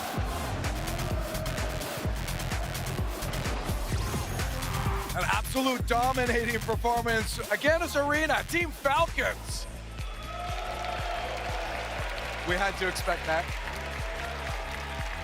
I do see a group, I'm gonna call them out. I see a group cheering for you guys up there though. I noticed that yesterday, I believe, and today, you guys came in earlier than other teams to prepare. Was that just because you were awake, or are you guys putting in a little bit extra work just to get that edge? اول شيء الف مبروك على الفوز في المباراه، وحابب يسالك بخصوص تجهيزاتكم. لاحظ انه اليوم وامبارح كنتوا متواجدين بدري في الارينا، فهل في تجهيزات عم تشتغلوا عليها ولا بس صاحيين بدري فقلتوا يلا نيجي؟ اول شيء الله يبارك فيك، وطبيعي احنا وصلنا اليوم الاخير لازم نجي نشتغل على الاغلاط اللي غلطناها في المباريات اللي راحت. خلاص انت اليوم الاخير فتسوي كل اللي عليك، وباذن الله ربي ما يضيع لك تعب ان شاء الله. First of all, when it comes to arriving early, it's the last day of the competition, so you have to give it your all. You have to be there from the very beginning, put in as much work as you can, and hopefully, God willing, we'll be able to make it to the finals and get the major. That's right. And so far, the work is looking like it's working. You guys look dominating out there. I got to ask, your matches yesterday and even leading up to this, there was some troubles. What was it in your mind that was causing some of those speed bumps along the way for the team that look like they're gone today? حابب يسأل بخصوص المشاكل اللي مريتوا فيها في خلينا نقول امبارح في البطولة. بين انه في فرق شاسع بين ادائكم اليوم وادائكم امبارح، فبتقدر تحكي لنا ايش يمكن المشاكل اللي لاحظتوها واللي اشتغلتوا عليها، وايش لاحظتوا من ناحية الاغلاط من ناحيتكم؟ وطبعا كانت في اغلاط وكانت واضحه جدا، واشتغلنا على هذه الاغلاط. خسارتنا ضد فيتاليتي، واشتغلنا اكثر على مباراه شوبيفاي، والحمد لله جهزنا لهم صح وقدرنا نجيب الفوز منهم.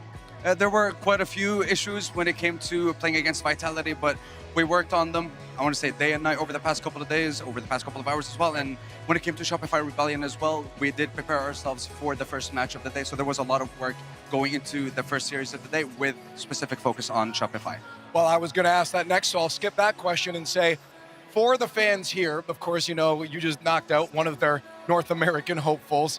How do you feel? Maybe give them some hope about NRG's chances on the other side. هلا بما انه شلت واحد من الممثلين الامريكان في البطوله، يعني اكيد الجمهور يمكن مش مبسوط بخصوص هذا الموضوع، لكن لسه في عندهم NRG. فشو بتحكي للجمهور وعن فرص NRG لسه في باقي البطوله؟ بتوقع حيلعبوا قدام KC كمان. الصراحه فريق NRG فريق كبير، ويحق لهم انهم يفتخرون عندهم فريق زي كذا. ولكن الصراحه انا جاي ممثل منطقه شمال افريقيا والشرق الاوسط، وان شاء الله الكاس ما يطلع من عندنا. I mean, look, NRG is still one of the strongest teams, so NA still has hopes when it comes to this competition. But I'm here to represent the Middle East and North Africa. I'm representing my country, and hopefully the trophy won't get away this time. Hey, we said NRG's got a chance. You got to like them a little bit. Give it up for Team Falcons. They won the Raleigh Major. They made it to the grand finals of the World Championship, and now they're in top 4 here in Boston. The Falcons building a legacy of consistency in Rocket League. Middle East has their representative for the top 4. I mean, listen, that series could have been an email. I mean, that was like, were Falcons even awake during that series? I mean, that felt like old Falcons, where they just walk into a series, they bust you wide open, and there's nothing you can do about it. I mean, that offense finally came alive. Yeah, but we knew going in Falcons were favorites, but I think pretty much everyone expected a Rebellion to put up more of a fight based on what we saw yesterday, where Falcons' offensive woes were happening. But I love Roas right now. We talked about his positional play. He's the one being the tip of the spear now, and he's getting the demos as well. He's been more physical in this tournament than he's ever been. He got 2.5 demos per game. His fakes have been out of this world, where he gets so incredibly close to the ball and then it turns into passes as well. So the Falcons are clicking with Roas up front. I mean, look at that Twinergy right there. The fake. I mean, that play is so unguardable. You simply cannot stop it. Great Falcons in this series, and I'll tell you this, Rebellion, the big question mark of the top 6 teams, and there's still a big question mark, because once again, I do not know the game plan. Nobody knows it, because why does LJ have 0 shots throughout the whole entire series? I know they played 4 games. He's got 0 shots. And in saying that, the time actually Falcons spent more time in their defensive third than all Rebellion did, and they still didn't shoot the ball. I think Falcons shot the ball 39 times. Rebellion shot the ball 23 times. So how is that possible? They scored 1 goal. It just encapsulates all the problems Rebellion has. The chemistry just isn't there. Like they had one really good play where it was set up. They had all of Falcons beat. Falcons had low boost, and then a pass goes out in top of the box. Nobody's there. Look at these numbers. And that is the story there for Rebellion. I mean, you look at these numbers, you would think Rebellion actually did something. They stole 20 more, basically 20 more big boost pads. They're defending barely a little bit more. Offensive demos, even no kickoff goals. They're simply not shooting the ball. The offense is stuck in a corner. It's not being creative. It's not making Falcons work. And when you play the best of the best, that comes back to bite you. Well, when you spend 0% of the time in the series ahead of the other team, Yeah, that'll come back to bite you. Doesn't help. But, that's the one that'll get you there. The thing is, the weight of Championship Sunday. Some teams thrive under it, some teams struggle with it, and we've been evaluating all the teams. We evaluated this match based off of what we'd seen playoff Saturday, and in the group stage, Championship Sunday is a different ballgame. To be fair to Rebellion, they were the underdogs here. It feels like 5 of these teams could have won this entire tournament. They were the one team that was looking on the outside. Falcons, they did show up today. The Rebellion should be happy with the top 6. They should not be happy with their performance. Yeah, they should not be happy with that performance. But at least they still claw their way to a top 6 finish. They can work on things and get ready for Paris. 16 teams were here. Making top 6 is an accomplishment for any of the rosters at the Boston Major here, folks. It's been a crazy day so far already. We had the one match, first sweep of the bracket. So it honestly kind of interesting just by isolation here, just being an outlier there. Will it continue through the course of the day, though, as we head up to the quarterfinal, which honestly, Bates, if you just told me all these matches kind of out of context, that'd be the one I'd be the most excited for just across the whole bracket. I mean, you finally get it. It's so rare. We haven't seen them play each other in over a year at this point, and now you finally get it. Batirov going up against NRG, G2, whatever you want to call it. Atto going up against him again as well. Carmine Corp, #1 EU versus NRG, #1 NA in the quarterfinal. For top 6. And we always talk about NRG and their history of making almost every single top 4. And K-Corp, obviously, when it comes to major time, they're always up there like in the conversation to win it all. So which team makes it through? Both these guys were huge favorites coming into this tournament. One goes home now. That sets us up with Falcons versus Gentlemates in the semifinal on the lower side of the bracket. Team Falcons, congratulations on being the best green team as well between Shopify Ninjas and Falcons. They came out on top. Nice. We like that color superiority there. Exactly. They've already won one award for the day in my book, folks. It's a great day of Rocket League. Some of the best teams in the world competing here on our stage, and a few of the best in the history of the game going to be competing here in just a moment. We're going to take a quick break. When we come back, the Blue Wall, Carmine Corp, taking on the reigning world champions, NRG. Stick around.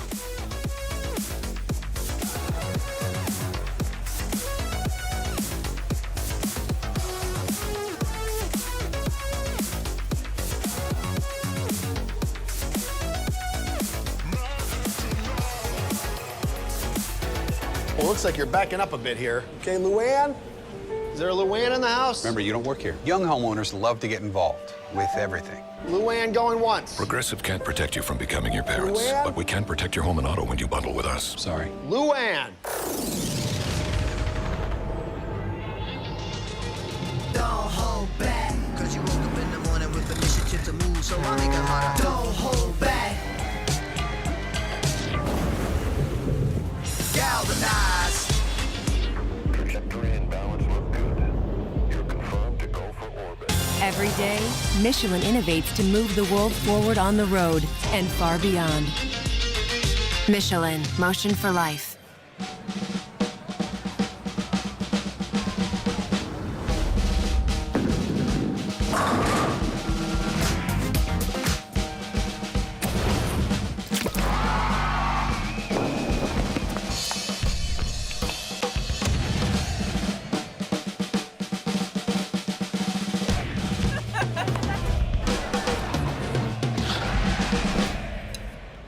Book your trip at meetboston.com. It all starts with a circle. No beginnings, no ends, just motion. A shape that changed how the world moves, and a name that has kept the world moving for over a century. Innovating, gaining speed, pushing forward, evolving performance. And now, that pursuit of performance enters a new arena where physics are challenged, where split seconds define greatness.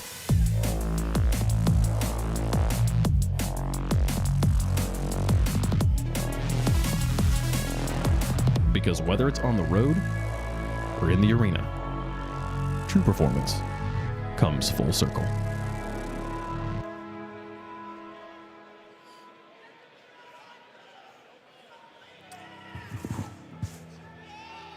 Hi, Beef.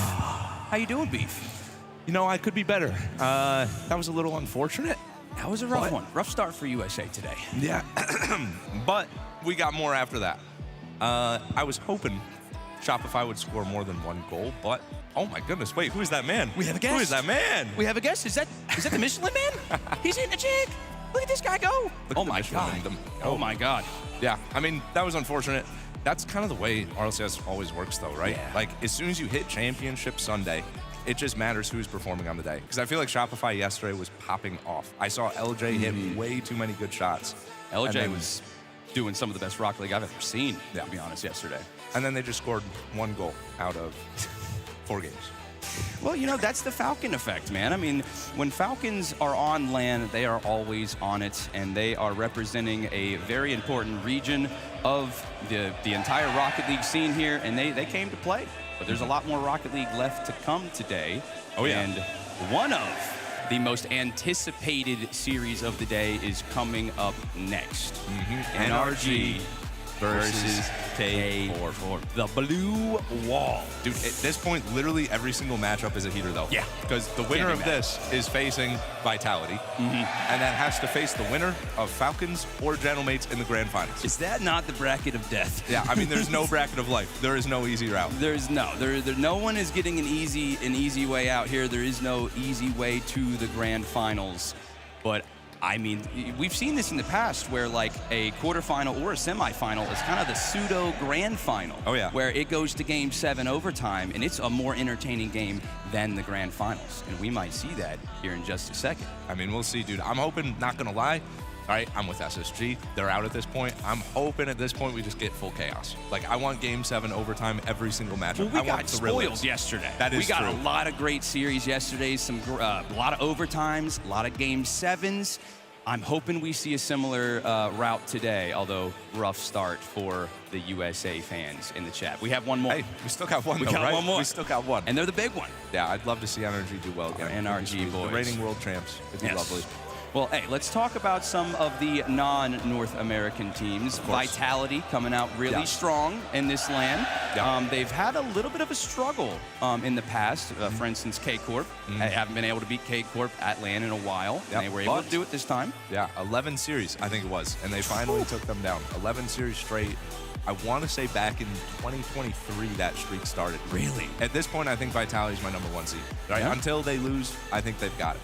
All right, well, hopefully NRG take down the blue wall, go on to Vitality, take Vitality down, and then they will go up in the grand finals against the winner of Gentlemates and Falcons. So after you just right now saw Falcons play, pretty lights out, how are you feeling about the Gentlemates Falcons series? Yeah, it's always tricky trying to predict a series when you haven't seen the other team play yet, right? Because it's a given. Falcons are looking good today, right? And who knows how much of that was like Shopify not playing the best, not resisting as much, right? Not a lot of offense. Gentlemates have been good. I mean, Gentlemates, we know they've been good. I like Nosh. Nosh has been really impressive this event for me. I think we might even see a possible MVP in the future, depending on how things go. But there's been a few standout players in this event so far, and I think he's definitely one of them. Oh, yeah. If they win the whole thing, he's in the contention for sure. It would be tricky not to. Guys, the blizzard of 26 here in Boston. Goodness. Yeah. I mean, if there's any viewers right now looking at the crowd saying, hey, a little bit less people than yesterday, there is a possible 2 to 3 feet of snow dropping on Boston in the next 24 to 48 hours. So a few people may have, you know, jumped ship. Hey, it's not looking bad, though. No, it's not looking bad. We still got a good bit of people in so here, fellas. shout out to the people that are holding out for the grand finals today. They're here. Rain nor sleet nor snow, we will be here. Boston, how are we feeling today? You guys excited for some snow? Are you guys excited for the grand finals? All right. And are we excited to hopefully see NRG in the grand finals? All right, for the boys back home, can we get a little bit of a USA? USA! USA! USA!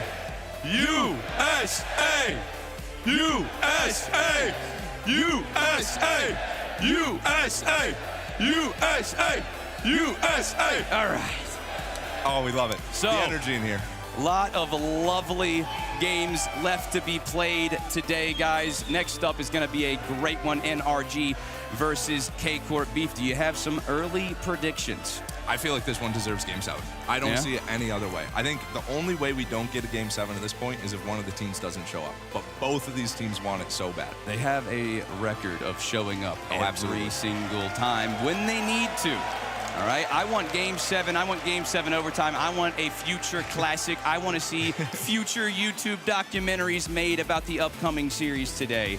And I'm excited to see what happens. Oh, yeah. I feel like we're getting a montage out of this one. Oh, yeah. Right? Someone's editing this to some music. It's going to be a popping off short. You already know we're what's going to happen. We're going to see some viral content coming out. There will be. I hope so, man. Easily. I really, really hope so. Oh. It's been a great event so far, though. Everybody in the crowd's been wild. Right, the people here have been great.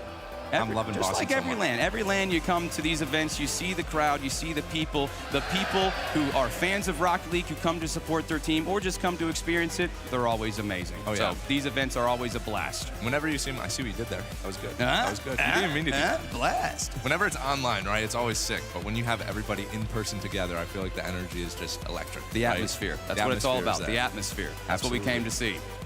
And we're about to see a whole lot of atmosphere for this next one, guys. About half a minute left, and we're starting with possibly the best one of the day. I'm excited, man. I love it. I hope we get something more than last series. Right, the last series was a little bit unfortunate. This one, hopefully good. But at this point, shout out Tenacity. Hey, shout out Beef. Right. Guys, we will see you. Have fun with NRG K-Corp. Have a good rest of the day. And hey, let's have a good day, guys. Take care, fellas. Peace out.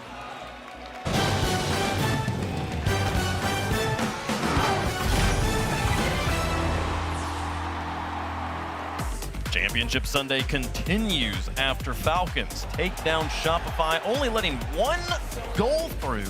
Really got a perfect sweep there. They're looking in form, and they're on the road to the grand finals. They got the gentlemates in front of them, but that'll be happening a little bit later. It's time to hop to the other side of the bracket and get the engines fired up over there. Welcome back to Boston. It's been a spicy day already. The results are starting to pile in here, and Energy Carmine Core Turtle. This is the one that everybody was looking at. You look at the bracket, KC versus the NRG. This is arguably something that a lot of people would have scripted to be the grand finals, but it's happening this early on in the playoffs. It's like it's the match of the day, and it's the quarterfinal. That's how good this bracket is right now. Everyone wanted this match all last year. It didn't really happen. Here we go. KC Energy, #1 versus #1. Both down in the dumps a little bit here, but like if you win this match, these guys are going to be tournament favorites probably at this point. And Bates, I mean, these are the two hottest stories coming into the season. Could Carmine Core get back? Could NRG hold on to the dominance after winning the World Championship? This match here sets the tone for the rest of the season. It's time for a rivalry renewed.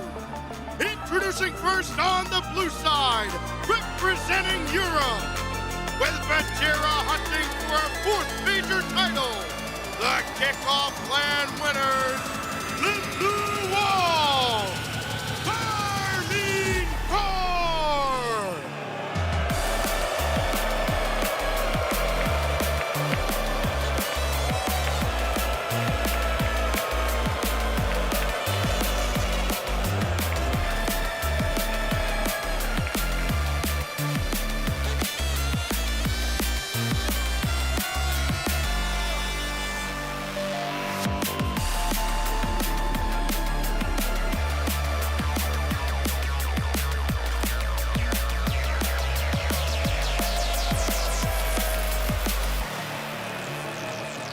And it's the villains of the arena, and the reason why is because they are so good at Rocket League. They are a true threat to knock out NRG. Atto playing one of the best splits of his career.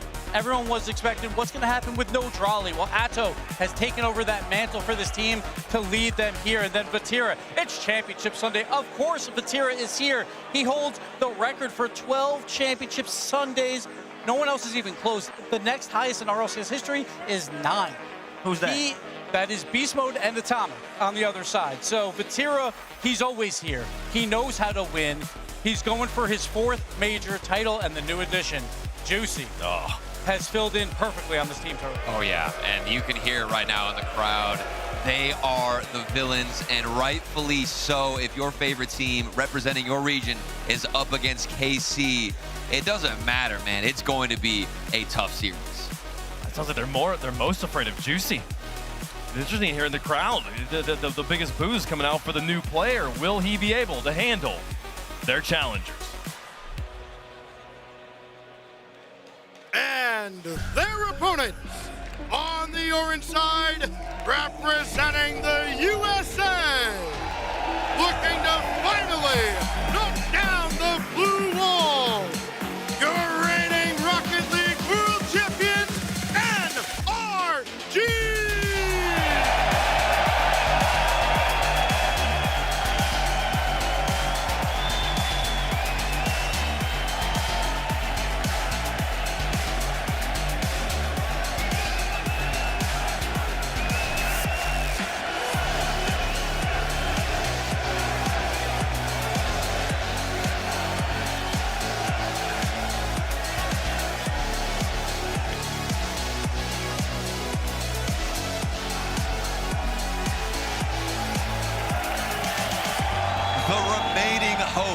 For North America, the heroes up against the villains, NRG.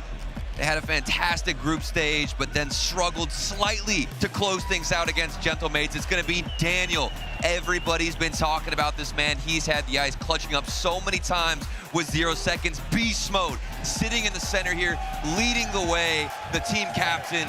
And then of course, you can't forget about him, Atomic. This man, always in position and will do deadly things on offense. I mean, he debuted and he was on the machine in RLCS. He didn't transition on the G2 and made it all the way to the Worlds Final. After winning the LA Major, he has been the consistent of greatness in North America. He added Daniel and Beast Mode, got his first World Championship, but a lot of people, they were expecting it to be NRG versus KC last year in the finals. KC couldn't get it done. Now we're in the quarterfinals. And Wavefunk, you misspoke earlier, said NRG coming in the challengers. They're the champions, all right? KC are the challengers here. These guys are the world champions, so you better respect that name and that title right there. Beast Mode, your MVP as well. It's because when he pops off, NRG looks so incredibly good. But Daniel, #1 in goals per game right now, leading the charge for NRG versus, of course, Vatira, the best to ever play the game that doesn't have that world title. The favorites, the champions of their rosters, their ace pilots. Can they be in top form here today with the tournament life on the line? You win here, your day is just beginning.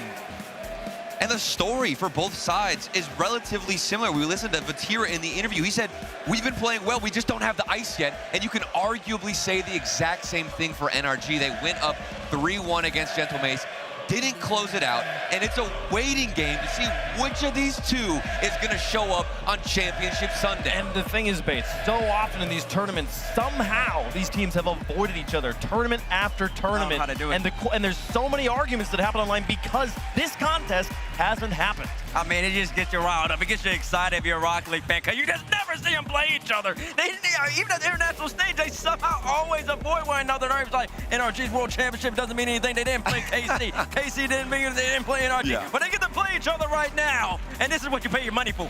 It's so good, too. Again, Daniel, leading goal scorer in the tournament. But Vatira, the leading goal scorer of all time at RLCS lands. It's going to come down to these two players on the offensive side. Who's got the ice? Folks, let us know who you think is going to win in the vote. I'm genuinely excited to see which way that poll goes. Two of the largest fan bases, two of the most aggressive, zealous fan bases in Rocket League as well. They'll be voting in the poll. Turtle. Why is it always got to start with me, man? That's kind of how it works. That's how it works. This is an iconic matchup. I think you could sense it. We are going to be talking about this series for months to come, always referencing this one.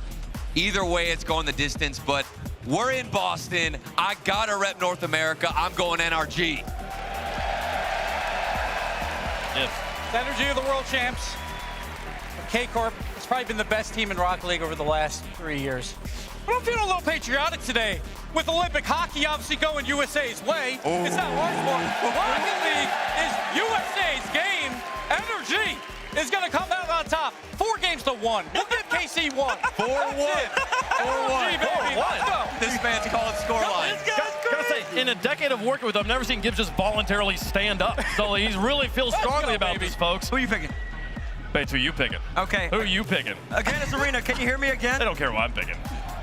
Okay, Ganis Arena, we're gonna play one more game, okay? Just for some fun. When I say Carmine, you say Corp. Carmine! Okay, wait.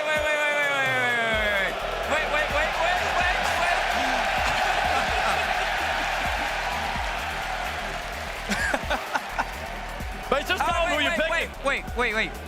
When I say NR, you say G. NR. I'm gonna take this one, baby. Give me North America as well. I got him here. NRG takes KC in 7. Oh, production just you can put the blue wall. It's fine. I don't know where it is. What was that, Wave? Sorry. Sure, yeah, let's go with it. NRG for me. Woohoo! Let's go. That's definitely what I said, folks. The coin on one side, NRG here, the Carmine Corps on the other. And it's going to be NRG, a complete sweep across the desk for us all. Oh, boy. Incredible. They are the world champs. They didn't earn that title for nothing. And yet, the blue wall stands formidable. 50-50. Which is more accurate to what I feel like the actual situation here. NRG comes out on top. Oh, we're going back and forth. Rocket League fans. Oh, my goodness. It's this one, folks. This is what you came for. Two Titans who in previous contests have passed each other like ships in the night finally clash head-on for their tournament lives. The Blue Wall, the final boss of the game versus the reigning, undisputed Rocket League champions of the world. The story changes forever in this moment. Carmine Corps versus It's a star-studded cast and the next blockbuster film here on Championship Sunday. Carmine Corp versus NRG. Champions on both sides of the pitch, but only one gets to stay alive. This arguably has to be the most historic and intensive quarterfinal to have ever happened in the history of Rocket League. And there's only one way that we get to experience it, and it's right now. NRG had some trouble yesterday against Gentlemates, trying to right the ship here. Carmine Corp against GK yesterday also had some struggles, so both teams facing a little bit of adversity, but Carmine Corp right off the post, rebound, immediately denied NRG under some early pressure. And Carmine Corp have had a very long journey to get here. Every series they have played throughout the group stage, throughout the playoffs, has gone to the end, and they want to shut it down against NRG. Good counter there from Daniel as he flips it back downfield. Beast Mode stuck on the back wall. Demo with the pass, and Beast Mode read it well. Got there in time. NRG still an extended stay on defense as Daniel swipes the ball away from the midfield line. Not a ton of boosts here. NRG finally relieve the pressure and get Carmine Corp playing defense. The whole world knows NRG. They are able to play these very close one-goal games and series. Looking to do that here. It's Atomic over to Daniel. Big, powerful shot off the backboard. It's KC's turn to try and attempt to get passed out. This first minute, mostly K-Corp. Another demo there on the backside of the rotation. But no play here for KC.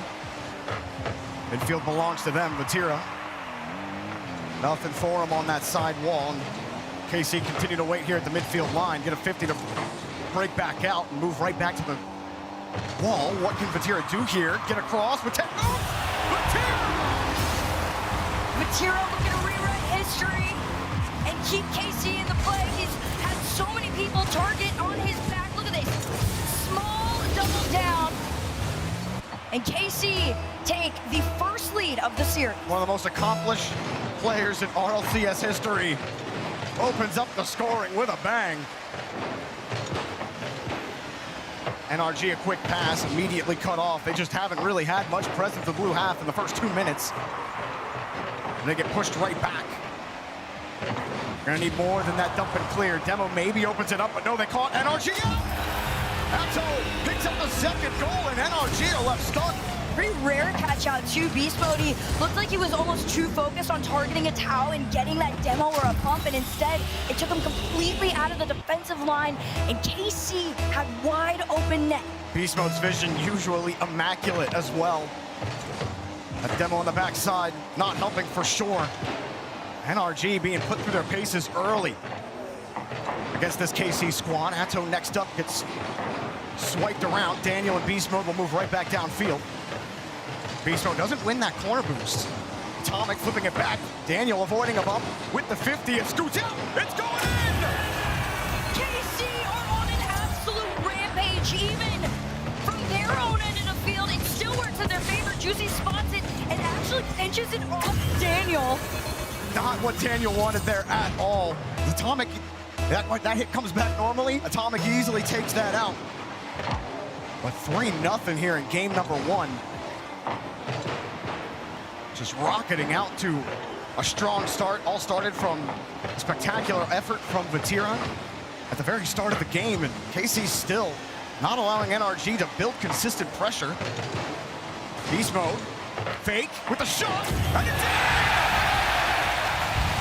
Just an absolute clean play between the two. Look at this from Beast Mode, just straight under nosedive, leaves it for Atomic.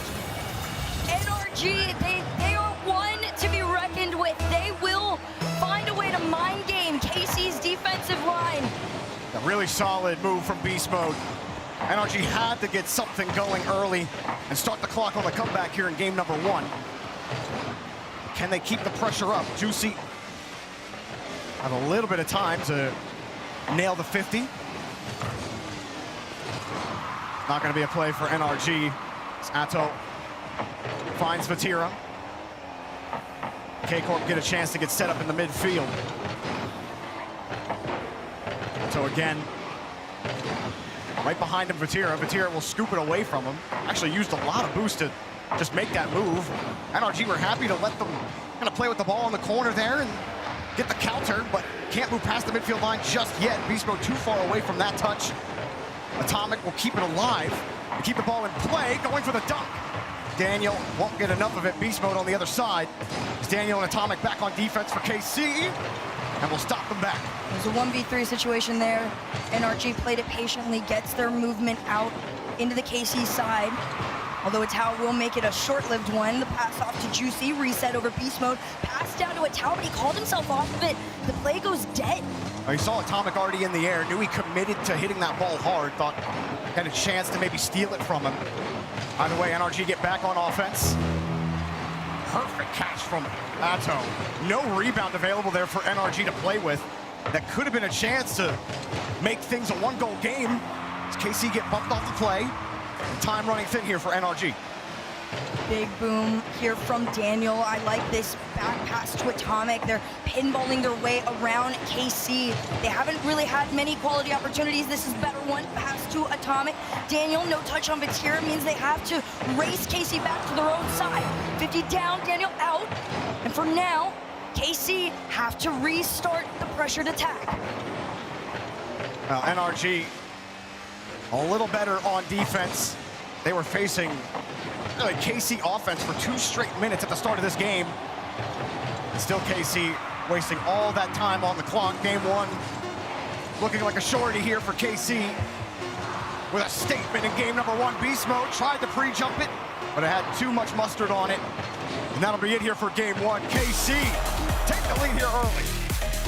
This is exactly what they wanted as well, right?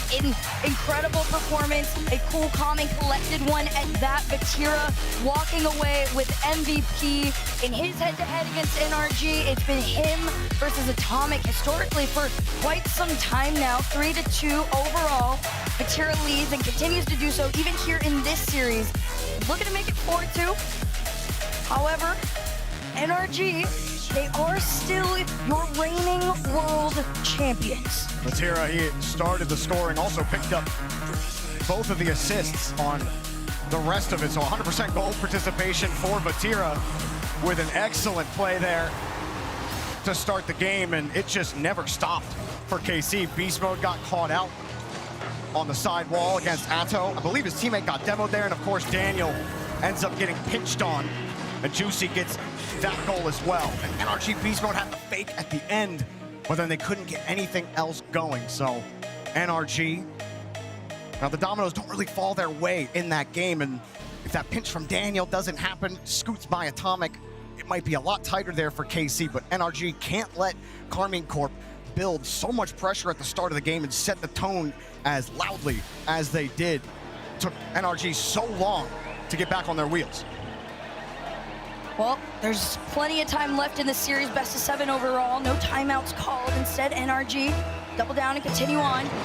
We'll see what they bring to the table here in game number 2. KC received the kickoff. NRG trying to find some 50s, stacking up together, but that was Juicy moving it right by them.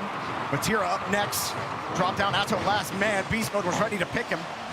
Atto with a great catch, and there was a couple last game as well from Atto. He just would not let NRG do anything with rebounds. There was nothing available on KC's end in that respect. NRG with Beast Mode gets a catch and knocked away. Still midfield is theirs. Atomic and Beast Mode in front of the box. That may leave an opening. Beast Mode has to get back quick, and KC won't get a dunk.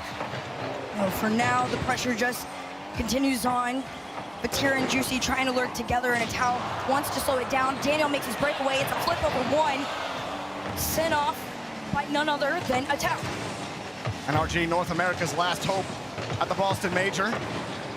Otherwise, we will have 3 European teams and a MENA team in the Final 4. Another shot light, 2 KC defenders in the net. As NRG continue to build pressure. Beast Mode with Daniel underneath. Pass, shot!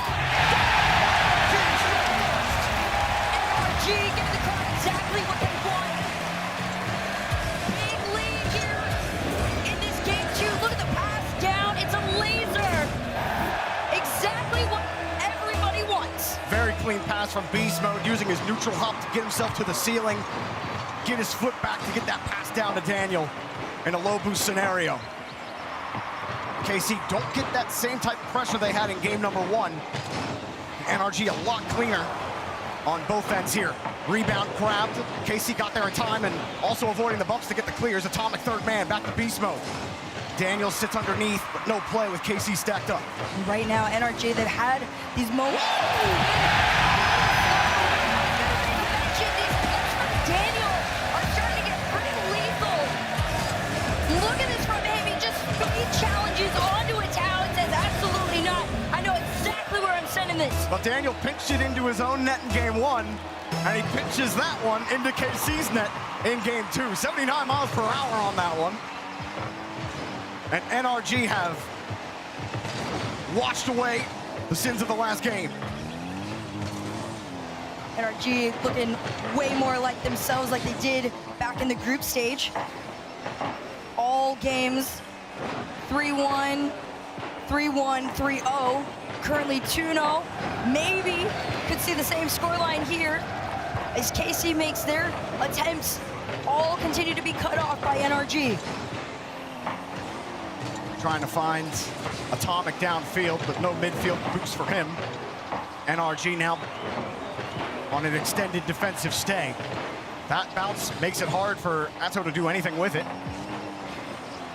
Bump from Daniel.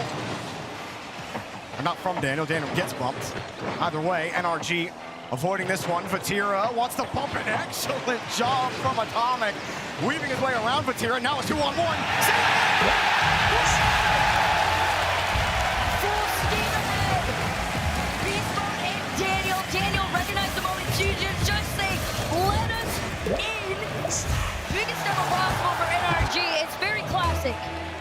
Well, with KC's hot start, you wonder, are they going to be able to build that momentum? NRG fight back here in game 2, and we're right back to this just feeling 1A, 1B with the #1 seeds in both regions as Atto trying to get the scoring started, but excellent return to form for NRG. Not nearly as much pressure from KC in this game. Atto with the catch, with the reset. Not much more, though. Blindside challenge will take the play away. Karmine Corp full retreat. Beast mode. Couldn't let it fly.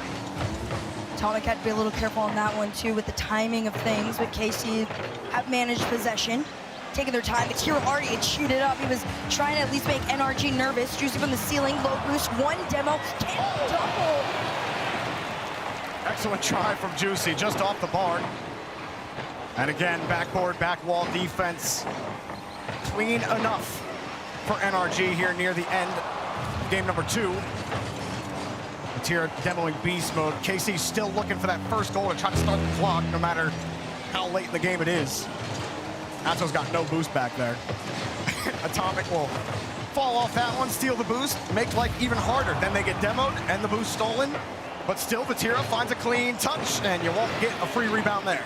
Now, those boost steals really are doing KC in right now. So whenever they come out into the NRG side, these plays are a little slow, but not for NRG. Daniel tries to take it towards that net. Atal and Juicy had all angles covered. Beast Mode still trying to push that pressure on. Very clean here in the midfield from NRG. Demo's also making any kind of consistent rhythm hard for KC. But if you're here and you're hoping just for a great Rocket League match, got no real dog in the fight, you're hoping the #1 seeds can battle against each other. That's exactly what you're getting in the match right now. NRG get right back to form in game number 2. It's Karmine Corp's time to respond as we head to game 3. Anything at this point is just out of respect, but on the ground it goes. NRG claim their first of the series. And KC, they had some solid defense early in that game. Like the touch quality that was happening, but then you just had some really good attacks from NRG. Had a pinch from Daniel that ends up going into the net. Daniel getting the top honors in that lobby. 2 goals off of 4 shots and getting it done for NRG. Beast mode in the middle of it as well, picking up an assist and a goal. But you had said it, especially on the 2-on-1, it was Daniel and Beast mode linking up a lot on offense. And you notice on a lot of these goals, except for maybe this one on the pinch, KC were getting starved, and it was hard for them to build any kind of pressure on the other half. And that truly is a great plan to put against KC, right? If you starve them out, they can't play what is their most comfortable game. They are in the air, they aim for that backboard, but it doesn't matter. The crowd wants to see NRG, and they got it. They got their first win of the series. Let them know that you're here, Boston. Trying to keep North America in it. KC will be a difficult out no matter what. KC, can they find a way to get back to that pressure? Get those clears, not let NRG dominate them in the boost game.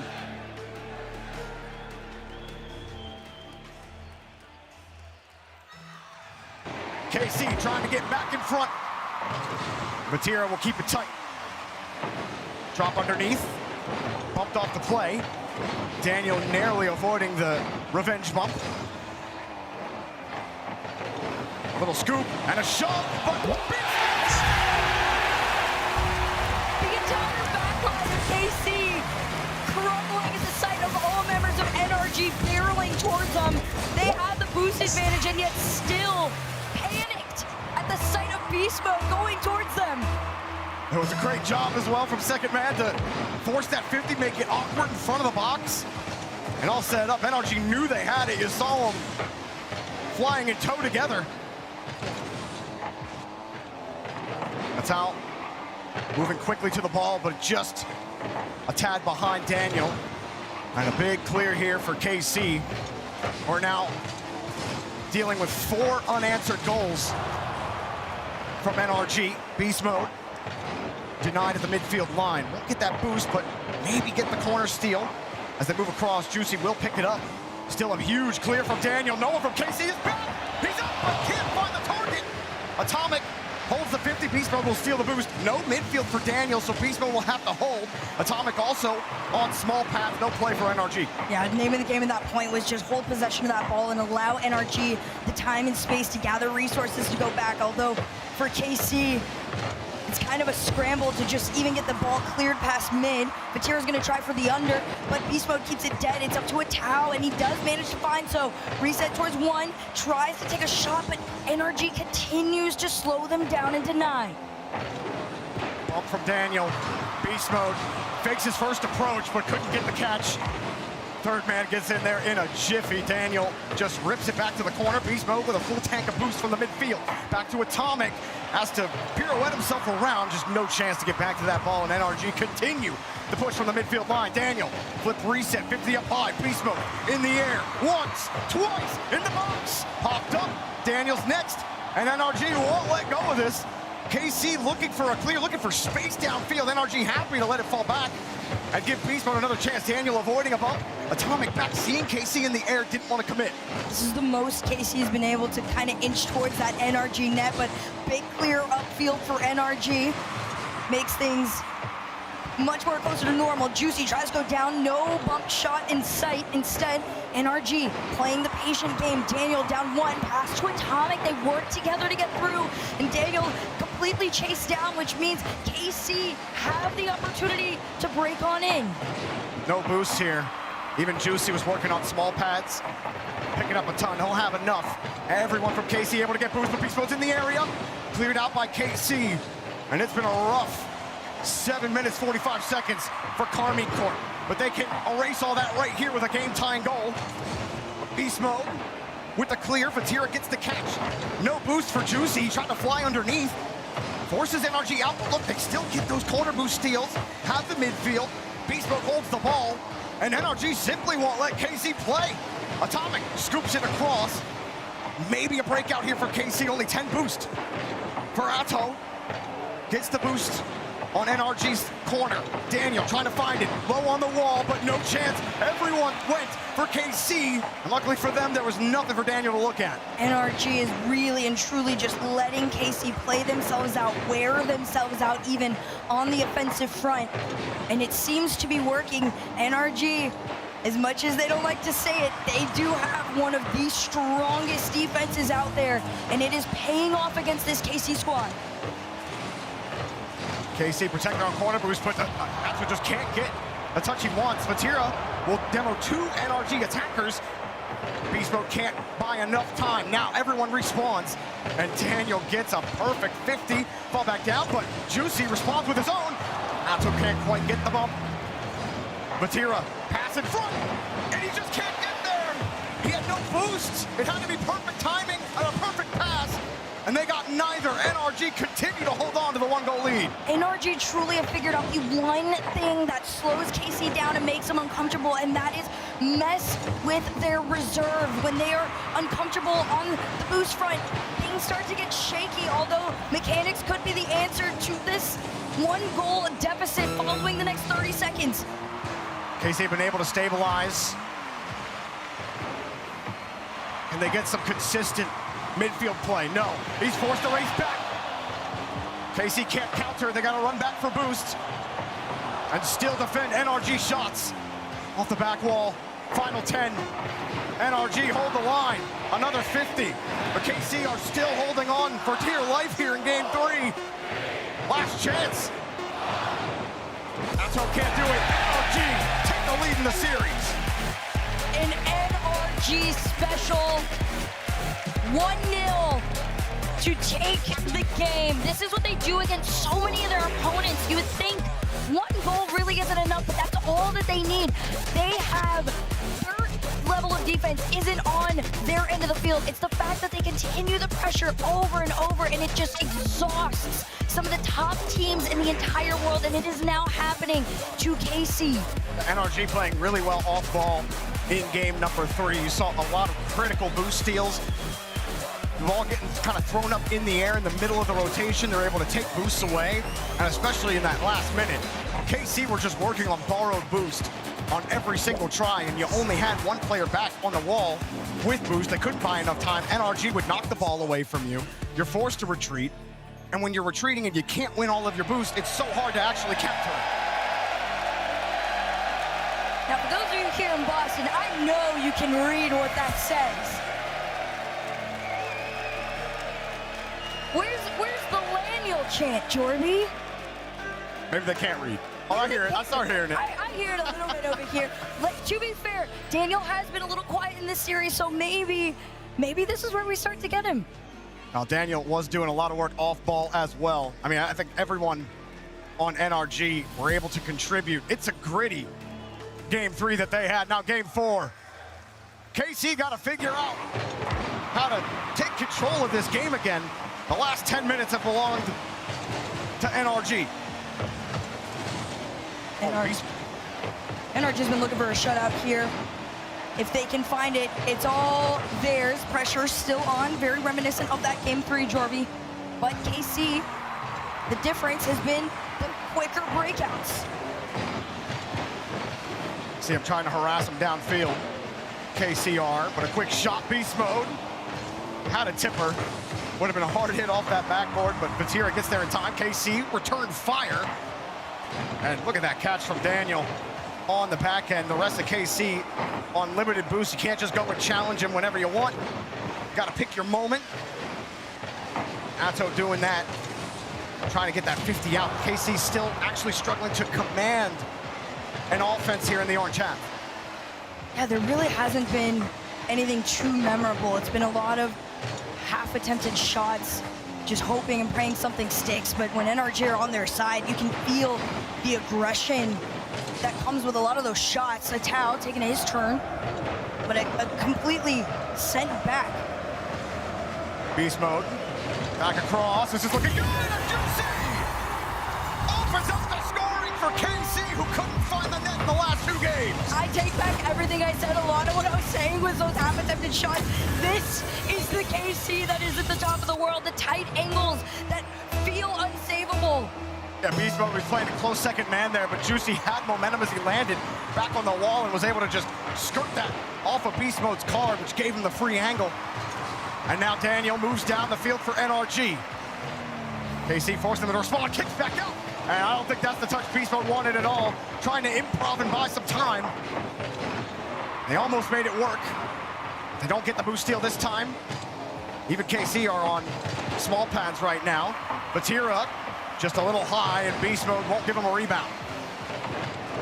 Atomic rips it on target. Just a little off on the bar. Daniel back to Beast Mode. He pre-jumped it. To Atomic.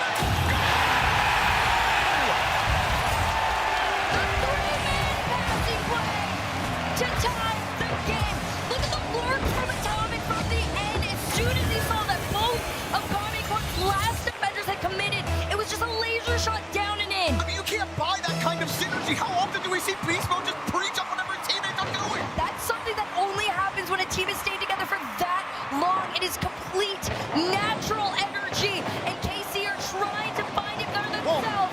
A pinch from Juicy to the side, one end to the other. It's NRG to clear. Atomic moving quickly. Beast Mode, heavy touch, and Daniel will move the whole way back. KC, though, forced to dump it out. Just never seem to have the resources at the right time. Here they do, but it's taken a couple of 50s to get through NRG. Atomic next up, saw Juicy. Vatira takes over from here. Atto sitting around the midfield line. Juicy right underneath him. Comes back over to Vatira. Again, just trying to find a way you can get some consecutive touches. Instead, having to defend threats from NRG. Atto finally gets a 50 out into some space, but Beast Mode is right there. And NRG hold the line now, no bump. Clean enough here for KC on defense. Right back with the double, but it's not gonna happen.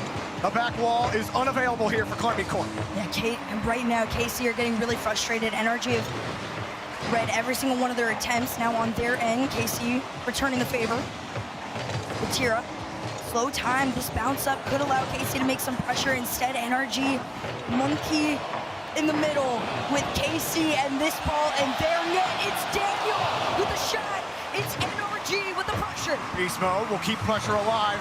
Pass again to Atomic, but too far ahead for him to get to. Atto getting thrown around the pitch.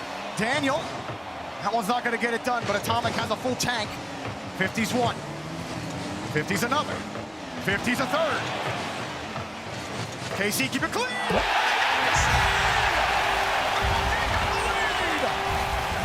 If you think 3 times the charm, make it 4. Quickly dancing around the blue wall. The crowd popping off for the game-leading goal, and NRG are in position to put Karmine Corp on tournament point here in the quarterfinals. Atto is able to avoid one defender, but Beast Mode moving quickly, gets around the KC attack. As Juicy will get a boost steal, but Beast Mode's the whole way downfield, and you won't get any power on that one. Atto with the short hop, with a 50 back to the side. Juicy won't get there, tried for the bump, and he failed. NRG moving with pace. Atomic feigning the first approach. Juicy gets a one heck of a 50. And this one may just come straight back down. Pass, no shot. Atomic denies him. With 39 to go and a shot on target, it's Daniel to keep NRG in the lead for now. Beast Mode has to take the 50 on the tower. It's going to go out into the other corner, and you can feel KC lurking, waiting for their opportunity to strike. Beast Mode got a clean touch out. It's Vatira who has to find a way to get it done. Vatira!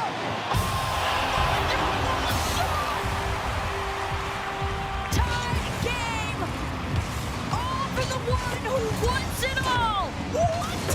He goes on the right side of the net. Everywhere else was defended. NRG seeing the thing. Top, middle, left, not the right.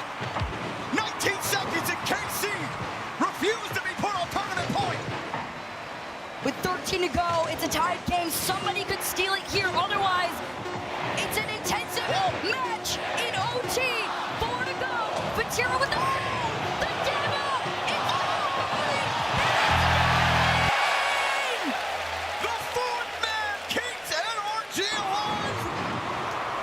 should be a tied series, but the woodwork denying Karmine Corp at least a game 6. They gotta find it here in overtime. KC have finally found their level of energy on NRG that could keep them in this series. But back in their own half, they need to get out. Juicy working his way, but low boost puts this back in the hands of Beast Mode. NRG back to steal this midfield boost. It was Atomic there. Beast Mode also a full tank, but not the position NRG want to be in at all. It's a dump to the midfield, and it's the blue wall keeping them from the blue half. Finally finding a breakout to Beast Mode. Has the reset, but it got too far away. No boost. He won't get the steal either. Daniel, nothing for him there. No boost. Atomic flips it out. Beast Mode back to the midfield line. Approaching the third. Now NRG start getting boost. Start getting the 50s. Atomic shading back. A little awkward. Daniel doesn't have to leave the ground to make that save. Vatira scoops it out over 1. Got a 50 through 2. Yeah, Juicy sitting underneath. That comes out for free. But he has to work for it. Vatira can't find power or anything trying to turn around on that ball. Rebound will not happen here for KC. And NRG break out. NRG looking towards Daniel to keep them alive. He's made so many critical saves that have kept them in this one. They need him on the offensive end. Atomic just clears out and allows NRG the space to try and break in. And here comes Daniel from the ceiling. Reset down. Here comes Beast Mode. Well, how often have we seen him sink that one? Beast Mode fails to get power off of his flip. And KC stay alive. Beast Mode avoiding a bump. Just trying to retreat. Juicy keeping his momentum. Vatira coming around the hero that sent them to overtime. Beast Mode right back downfield. Bounce off the ramp. Too high for Atomic, but also too high for Atto. NRG playing that patient game, working their way back. Here comes Daniel to the backboard. Can he get it down to himself? Not quite. Here comes Atomic with the attack. Daniel up next. Low boost from KC and NRG retreat. Beast Mode, he saw Daniel. He started dropping a little forward and still enough time to get back. KC had to retreat. There's no boost. Beast Mode takes Juicy out of the play. Atomic flying in. Fake challenge there for Vatira around the corner. Another demo, this one from Daniel. And Beast Mode can't rip the ball away. This could be dangerous. And he just got there in time. Look out, up high on the back wall. Vatira will fake the approach. Atto can't get it done. And NRG keep the wall clean. No rebound for KC. Skipping out, back to Beast Mode. KC keep getting in front of the ball. That hand up might have just kept them in this OT for now. Dangerously close on the goal line. Does KC try to get out of their half, but NRG are still pushing forward. Here comes Daniel, down shot on net. And for now, KC making a return. Air dribble, down. Just couldn't get back down to it. It's not over though, Daniel. A hard hit. Toe get the boost. Beast mode. 50, back to Atomic. Atomic misses the midfield. Daniel also on small pads. Not ideal here for NRG, but they're making it work. Off the ceiling, back to Daniel. Beast mode's already in the air. Touch away, rebound, right into KC. Beast mode sticks on the wall. And actually gets the boost steal as well. Vatira, the only one with boost on KC. And they have a chance to move downfield. Has the space, he gets bumped off the play. Name of the game for NRG, keep KC starved and on the ground. Atomic with the cheat, Beast with the attempt, it's a pop-up to the air. Here comes Atomic, and they go for the floater. Where's Daniel? Nobody from NRG commits on the play. Don't think he expected Beast Mode to get as quality of a touch up there as he did. Daniel wants to put this on tournament point. He's got the boosts. A little musty on it. Atomic keeps it alive. KC under duress. And Beast Mode with 20 sits right underneath, takes it away from their line. KC will push the ball out. Daniel actually gives it right back here. Atto looking, and he won't find Juicy. It's cleared right back to the third and back to the blue half. Atomic's trying to carry this down to himself, but Vatira completely denies him. And almost 20 seconds away from another game of Rocket League, but in OT, the exhaustion could potentially rewrite this story. Back to Vatira, Atomic down and out. Yeah, that shot's not gonna get it done. Sat too low, but KC hold the midfield. Juicy having to avoid a bump. NRG keep taking them off their line. Atto immediately denied there by Beast Mode. Vatira next up, he's through one. Has a 50. But KC got to dive back here. Juicy up against Beast Mode. And NRG simply will not roll in on defense. KC got to work. Time and a half here to get through. That shot too weak. Denied again by NRG. NRG getting way closer than they would like right now, but finally where they belong in the other side of the field, trying to make their attack. It's 1-1 right now. Beast Mode trying to take this away in the air. Here comes Daniel from the ceiling to himself, to the backboard. Almost. KC keep getting in the way though. No one available here for KC. Beast Mode. Got a 50. The rest of NRG slowly start creeping forward. You got Atomic back to third man. Daniel challenge off the ceiling. Beast Mode underneath, but no play. And still, neither team will let the other in. NRG stuck on their half. Clear back downfield. Daniel has to get off the wall. Atomic third man. No boost to his name. Goes right back. Atto! 200 IQ from Daniel to go for the squishy save and time it perfectly.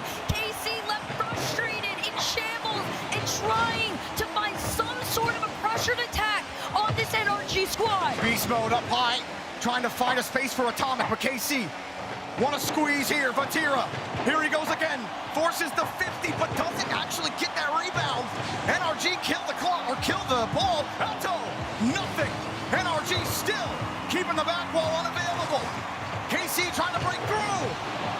KC, there's nothing. It's a breakout and a race. Atomic not gonna find it. Vatira gets it back to safety. Wins the boost. Daniel can't get to the ball in time. Beast Mode coming back quickly, but it's a weak touch. Pop up. Vatira bump. No, no. NRG in front. Atomic with the save.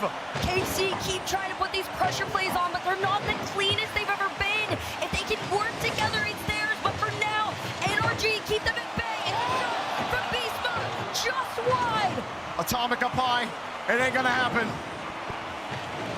He's able to get the ball back. Daniel with a boomer. Vatira, here he goes again. Quick hit with momentum. No touch. Beast Mode's already there. Juicy knew he couldn't go. He's got the boost, needs to buy time. Vatira just gets a boost. Beast Mode has the touch. Atomic already in the air. NRG throwing every trick they got on the book. But here come the blue ones. The absolute fumble in transition. It's Atomic on a Vatira, but it's a slow roll instead. Beast Mode goes for the challenge, but on no boost means that Tao has time. Up high again for Atomic. Just trying to buy some time to recollect and reload. They have Beast Mode with the 50 hard shot.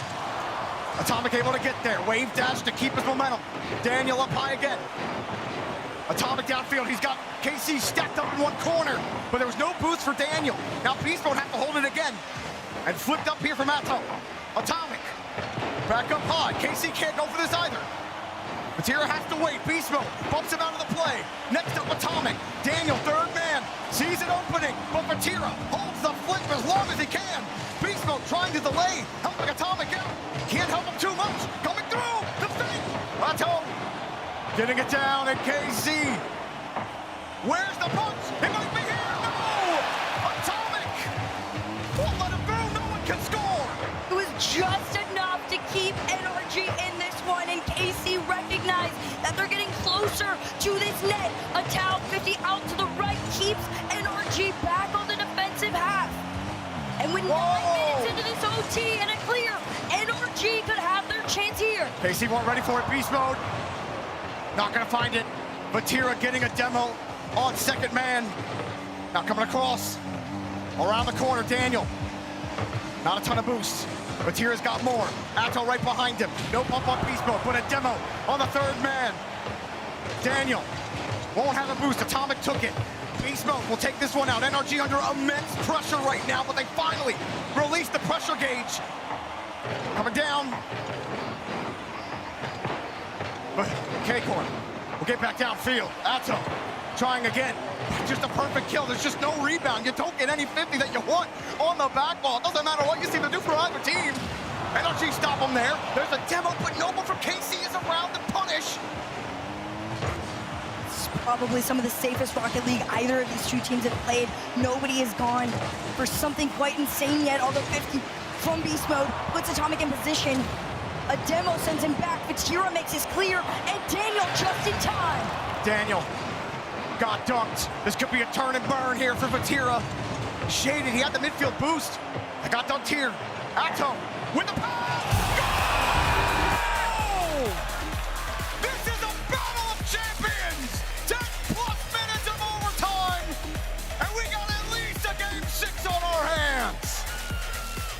History in the making. The 4th longest overtime goes to the blue wall and keeps them in the quarterfinal. This series truly is a head-to-head of some of the best teams in the entire world. Well, look at this stat card. This has got to be the most insane thing I've ever seen. 3 1100s. 3 winners, over 1,100. Usually you almost freak out at 1,000, but 1,100 on top. I mean, this overtime was simply insane. Neither team would give the other anything on offense. And then the few chances they did get, it was like a low boost. How am I gonna wrap around this ball and actually add momentum to my shot? Because I got nothing left, even though we got the opening. It took all of our resources to generate this opportunity, and we're not in the absolute perfect spot. Happened to both teams so many times. You're just on the edge of your seat wondering who's gonna cough it up first. And a huge demo from KC to finally open up an easy shot where there has been none in that game. I think overall, the shot total was 52. Holy moly. 52 registered moments of everybody jumping out of their chairs, jaws on the floor, freaking out. You're lucky to see 52 shots in a whole series sometimes. Let alone in one game. They did play 3 games of Rocket League in that one, but hey, let's go to the 5th game in this series. KC survive. And Herc, you remember at the end there, you see Vatira inching forward for total overtime goals on LAN all time, only behind apparently Jack. Man, what a way to keep the series going after it was really dominant from NRG for 2 straight games. And here we go, KC, they are in some trouble. Atomic is usually the one that you say his name a little less, but this one is all him. Third man striker at the right moment to give NRG their lead. KC in this position earlier. You remember Vatira set up one heck of a shot to tie the last game up, and now they're in some trouble, but Beast Mode makes it work. He's had some doozies. Wait, this one comes back down. Anto feathers the boost and has the perfect read. That did not take long. That is Carmine Corpse. The aggression on this attack, but it is the precision that sets them apart from NRG in those moments. Tight game.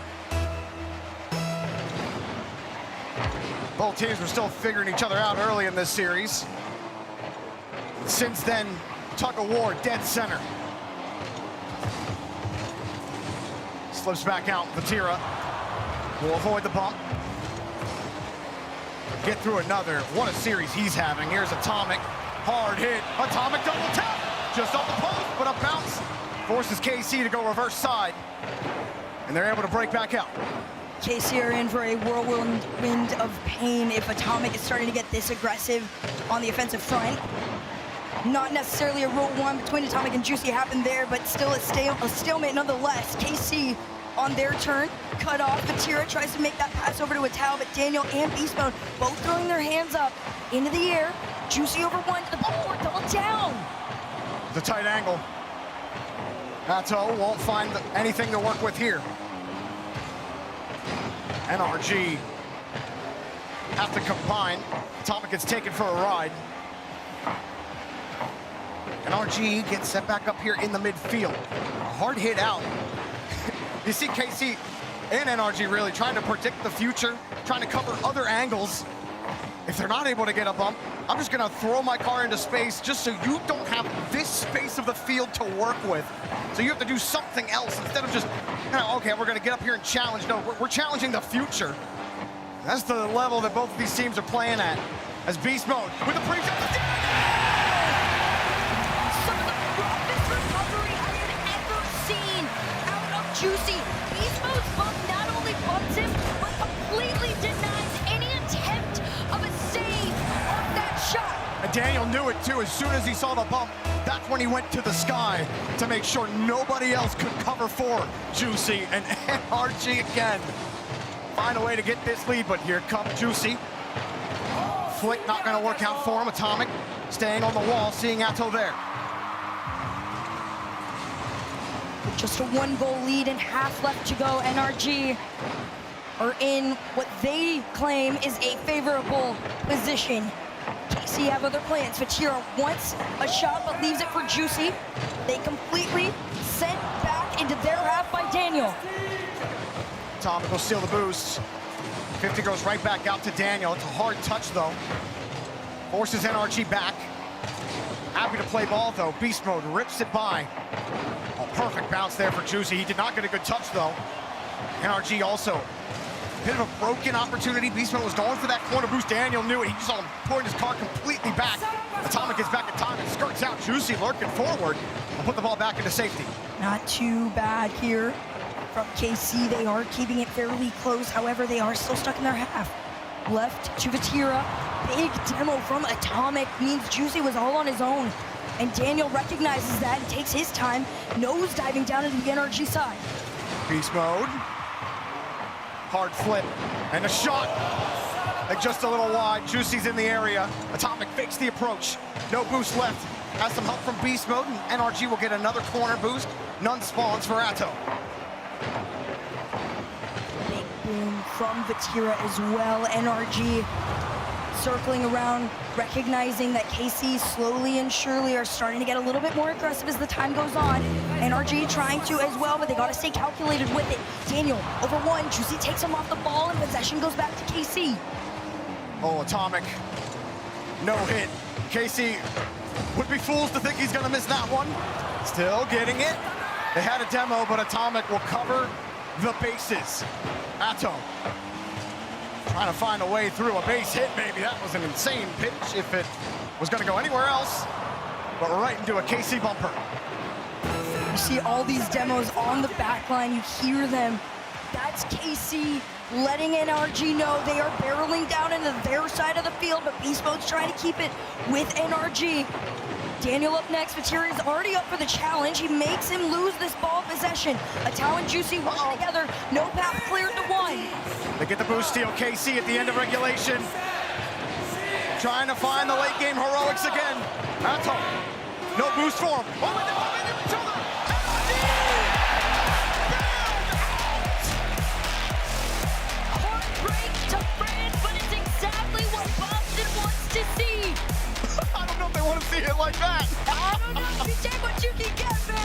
a W's a W, but man. Points, though, to the North American favorites. Oh, KC are gonna wish in this about 30 seconds that they had that back.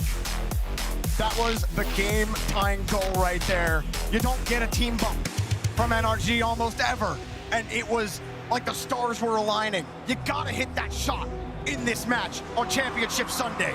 Instead, they hit the bar, and NRG quite literally survived to get that W. I feel like survival is the perfect word for either end, right?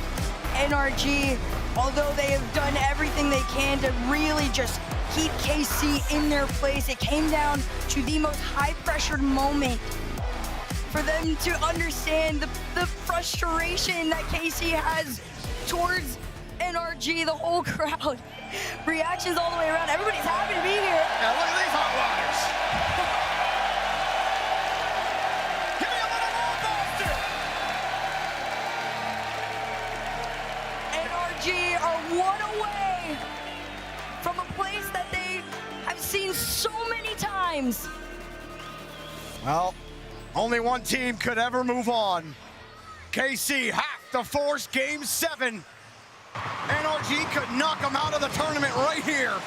Place themselves in the semifinals as North America's lone representative.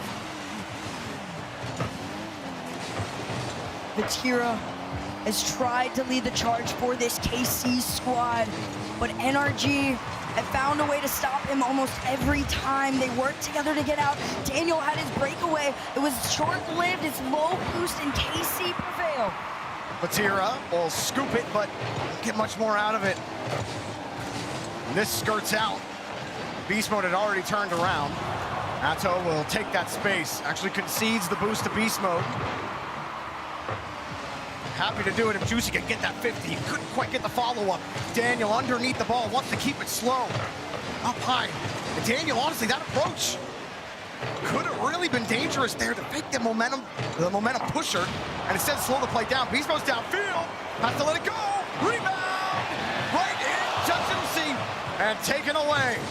Such a clean attempt, and now it's KC's turn, but you're gonna be frustrated on that. It's a demo. No! But if you're KC, you couldn't be happier. Look at this. It's a KC special, Jorby. Big demo, full out, NRG frustrated. I want to know the exit velocity of that shot, because they put a lot of juice into it, and Atomic was drowning in it. KC taking early lead. Something I haven't seen in a minute. Juicy. Get this one across. But we'll get bumped out of the play. Atomic trying to size up the KC attack. They were all kind of stacked up together there. Decent touch from Atto. Beast Mode rips it away from him. This one-goal lead still being held on by the blue wall. Can they extend it here? Juicy leaves it for a towel. Gets the recovery on the attempt, but the 50 goes in favor of NRG. A little bit of space. KC, tough to stop the momentum of that ball. Ball just skirts away from Juicy just a little bit, but still they make it work. NRG get back to their own half quickly. Beast Mode, again, keeping it tight. No free rebounds for KC to play with. That's who has to come in and make it work. Boost spawns as he gets there, and Vatira ended up giving it up. Still, Juicy got the touch. Neutral hop to control. Going for the bump. They had to go through heavy air traffic to try to make it work. Atomic up high. Beast Mode also high. Daniel having to just push it back to the corner. NRG needs some boost. They all got some. NRG haven't been allotted any space to do what they did at the beginning of this series here. Instead, KC, their plan to just work together one-to-one towards that NRG half has been working, but for now, back to Atomic. Demo on the rotation out. Daniel, shot! Takes it in! All you gotta do is delete him! And then it's wide open. Vatira, good night. Daniel sees the daylight, and NRG alive in Game 6. Bow your hands to the man that is Laniel. Tied game against KC entering the second half. Daniel off the kickoff, gets bumped, and Vatira had the backboard covered anyway. Beast Mode up early with the 50, KC ready for it. Midfield under duress by both teams here. KC, shade to the right side. Scoops here, Daniel rips it. Atomic having to chase it down. Chain dash to get the 50 or force it up, but you see Beast Mode, Daniel, both back. Now Beast Mode had to play from behind. And a boomer for NRG trying to buy themselves some space and some shape. These demos are coming in clutch for NRG. They're really starting to take KC out of a lot of these plays. It's up to Juicy to take them out of their side, though. Towards the backboard, Atomic makes the catch, and Atao up next. Roll down, scoots away from Beast Mode. Vatira, not a ton of boost, and just can't find the quality touch he's looking for. A little give and go. Daniel gives a little more. Beast Mode underneath. Both NRG attackers along the wall. Atomic, quick hit. Daniel slows it down. Atomic still on the far side. They will get over there, and the boost spawns as Atomic leaves. Vatira will buy some time with a 50-50. Immediately, KC try to kick up the pace. Juicy couldn't find it, and Beast Mode popped it right back up. Atomic with the pace. Underneath it has the 50, but can't put it on target. KC got to keep their defense strong, as NRG have had so many opportunities to find their way in, and now it's KC's turn. Juicy down on the ground. He goes for the pass, but both Beast Mode and Atomic manage to keep KC out. They take their turns over the other side. No path cleared. Well, Atomic had the bail. He didn't have any boost. It was a very aggressive position there. And as soon as he was unsure about it, he got back. Daniel respawns right where Beast Mode is. Atomic looking for Daniel. Back over to Beast Mode. Beast Mode will have to look for that corner boost. He actually plays the ball instead. Still gets the corner boost. End of regulation looming on Neo Tokyo. NRG with a goal could end KC tournament life here. But it drops to the ground. Golden goal for NRG. Champions Field for KC. Off the kickoff, this one's in the air. It's a demo added to the tally. From the corner, NRG seemed to struggle, and Atao tries to take his attempt. Beast Mode slips underneath one. Pops it over Juicy. Atomic with a reset. Quick flip. Oh, can't get the dunk. Well done, Atto. Keeping it safe. Daniel fakes the touch. Beast Mode, hold the flip. Vatira, one flip is all it takes. Not even a flip, just a jump. And Daniel with no boost will buy some time for NRG to keep the push alive. Vatira, drop her down, and NRG, they can feel it. They can smell it. But can they taste it? Up high off the ceiling. We play on. NRG are playing the pressure game. It's still set back to the KC side. Atao to Vatira, down to Juicy. Can they make the clear? Yes. Daniel gets dunked, leaving Beast Mode to pick it up. Hard shot, wide. And Beast Mode makes sure that we don't gotta go play rebound simulator. And they get back downfield. Vatira gets it out, protects his own boost. Also having to deal with a harassing Beast Mode. Now Atto, pass. They pull off immediately. KC don't like it. Keep possession. Juicy taken away on the play. Vatira with the full tank, avoids one. Beast Mode fakes the first challenge. Keeps his boost. Vatira still moves, but it's not enough. Juicy and Atto trying to find a way through. Atto gets bumped off the play. Beast Mode can't make it happen. KC diving, looking for it. Clean dodge, denied! Demo after demo. KC have tried to break NRG down, but they can't stop them. The attempts continue to come through. Atao over to Juicy. Juicy trying to lead the charge. No connect on Beast Mode means KC have to race back to their side. Trying to get that midfield boost, but it looks like Beast Mode got it. They're coming across, got the 50. Atomic with Daniel. Atomic keeps it tight. Daniel will rotate back behind Beast Mode. Vatira with no boost, no problem to get the 50. Beast Mode still harassing KC downfield. Juicy, not a ton of boost here. Vatira's narrowly avoiding that boost, or that bump. And now Daniel with a pre-flip, wants the bump, won't get it. Vatira avoids him, but Beast Mode, I don't know if that's the touch he wanted, but it does get it away from KC. Still they push forward on the 50. Beast Mode stops him there, and Juicy can't do anything about it. KC get it back into the NRG's corner. Pass in front, shot, up high on the rebound. Juicy's in reverse. Juicy takes his time. He knows that this is the challenge to take. Vatira to the backboard, and it's an easy read for Beast Mode. A shot wide, out now into the corner for KC, and all the pressure to slow down. Beast mode again. Finding Daniel and Atomic. But Daniel actually will find nothing. Atomic, or Daniel getting that corner boot, or midfield boost. It's going crazy out here. 3 minutes of OT. Juicy with a 50, back to Vatira. Vatira, Juicy, Atto, all here in the third. But forced back with beast mode. Daniel downfield, won't even get a look at it. Nobody from NRG in that side. They're playing it a little bit safer here now that the time is going way up in this OT. Beast mode, big clear. Can he follow it? No, Tao's gonna play it safe. Out past mid. Daniel, immediate send back, and you can see NRG just trying to lurk and find their moment. It's low boost for KC, but that's not gonna stop them from taking a shot here. They need help here. NRG under some pressure. Good idea from KC there. At least make them think we're gonna go for that ball, even though you have no boost. Still, NRG facing more pressure, and what a huge clear there from Beast Mode.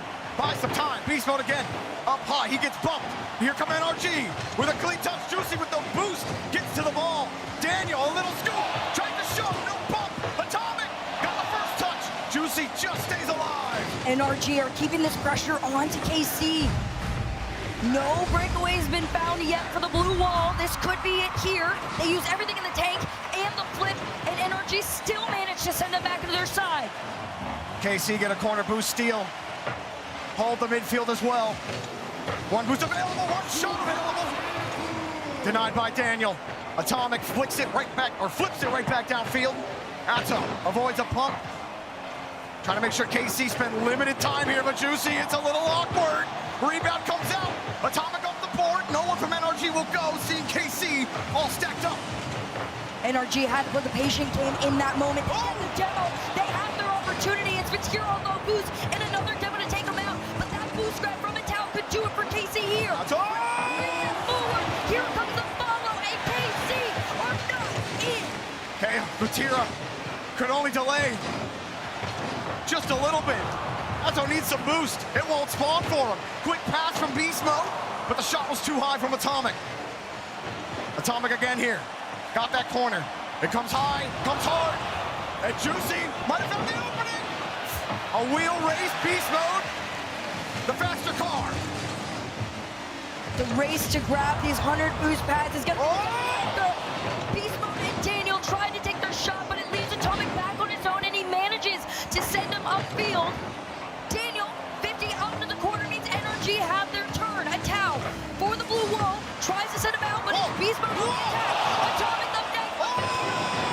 And Daniel the save. It's not over. Shot. Save. Flying in for North America. 6 minutes of OT. Another clear. Down the field. Daniel. Off the rebound. And Atto gets a look out. How many close calls? How many near misses? Can either team withstand? Coming down, Beast Mode gets chipped off the play. Vatira coming across. Vatira ducked, but not a rebound to his teammate. Juicy and Atto were there, but there's just nothing to shoot with. Vatira coming down with a 50, and NRG under immense pressure yet again as they get out with Atomic, and Juicy forced to cut it away. NRG get back on offense. The best offense for NRG is their defense. They're pushing on to the KC side again. Double down, not in, but the pressure's not gonna stop there. Daniel 50's out to the side, onto the nose of Beast Mode. NRG were full send there. Beast Mode had jumped for the ball. He didn't even think Atomic was gonna get that. And NRG still get back. Daniel. Oh, what a catch from Vatira, but NRG lurking. They want a date with the semifinals in Boston. Daniel, defeat Atomic.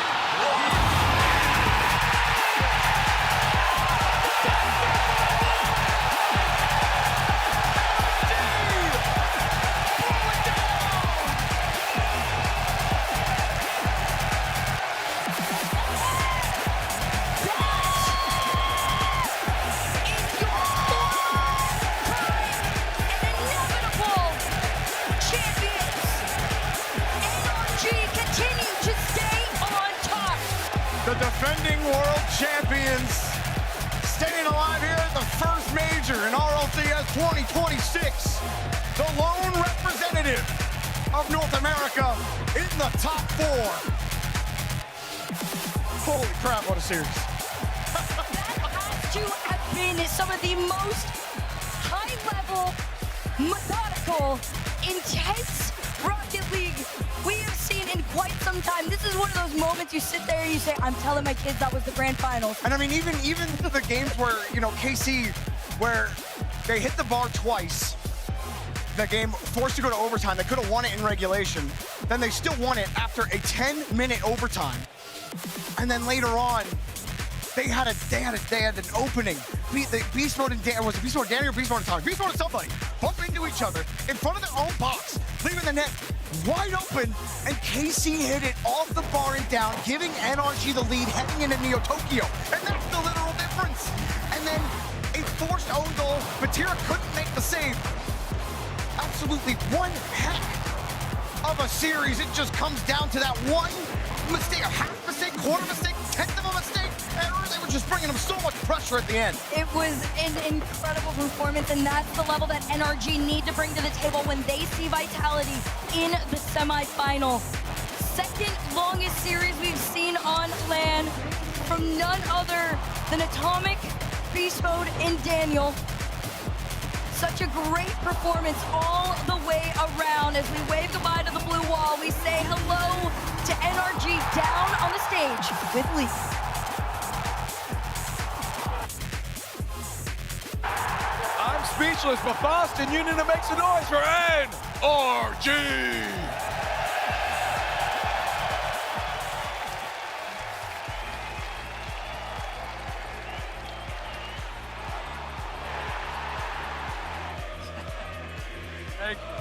Thank you so much. Love it. You know they're backing you right now. You got the home crowd advantage right now. But I gotta know what's going on in your head. First thing you walked up and said, your voice is gone. Yeah, it's pretty bad. I mean, that series, we had 2 long overtimes. You said it was the second. I think I just heard it's the second longest on LAN series on LAN. Yeah, crazy series. I mean, that's one of the.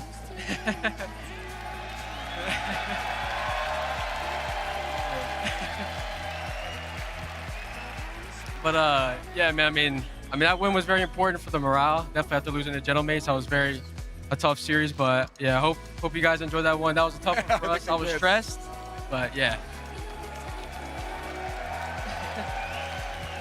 I gotta know now. I mean, you go into game 1 that overtime already. I think that was the 4th longest overtime on LAN. How do you make sure if a series is going like that you start sustaining the energy, because you know that series is gonna end up being long if you're starting like that? Yeah. So, I mean, after that overtime, we all really just talked about it. Like, we were just kind of banging the ball away and just doing a little too much. Usually, you just have the control in your half. But I asked the team if they wanted a timeout, because obviously after, you know, a 10-minute overtime and the other team obviously gets to win, it's a big momentum boosting for them. But no, they were ready, and we were just feeling good, and we just obviously kept high energy after that for sure. I don't want to steal too much more energy from you because you have a long series, a day to go today still. But I do want to know what was going through your head. That must have felt like infinity when the ball was on the goal line, right there, that winning goal. What was going through your head? What were the comms like? I mean, the comms were complete silence, obviously, because you just gotta watch the ball go in. But we were just hoping. I mean, I was just hoping to win it because that series just felt so long. I think for the first series for today, going against a team like Carmine and just wanting to get that dub is just a very huge win overall. Yeah. So I think it's going to lead throughout the day. So seeing that goal go in, just a great feeling, of course. All right, you got to go conserve your energy. So instead of making you talk anymore, I'm going to make them talk. The Candace Arena, Boston, NRG!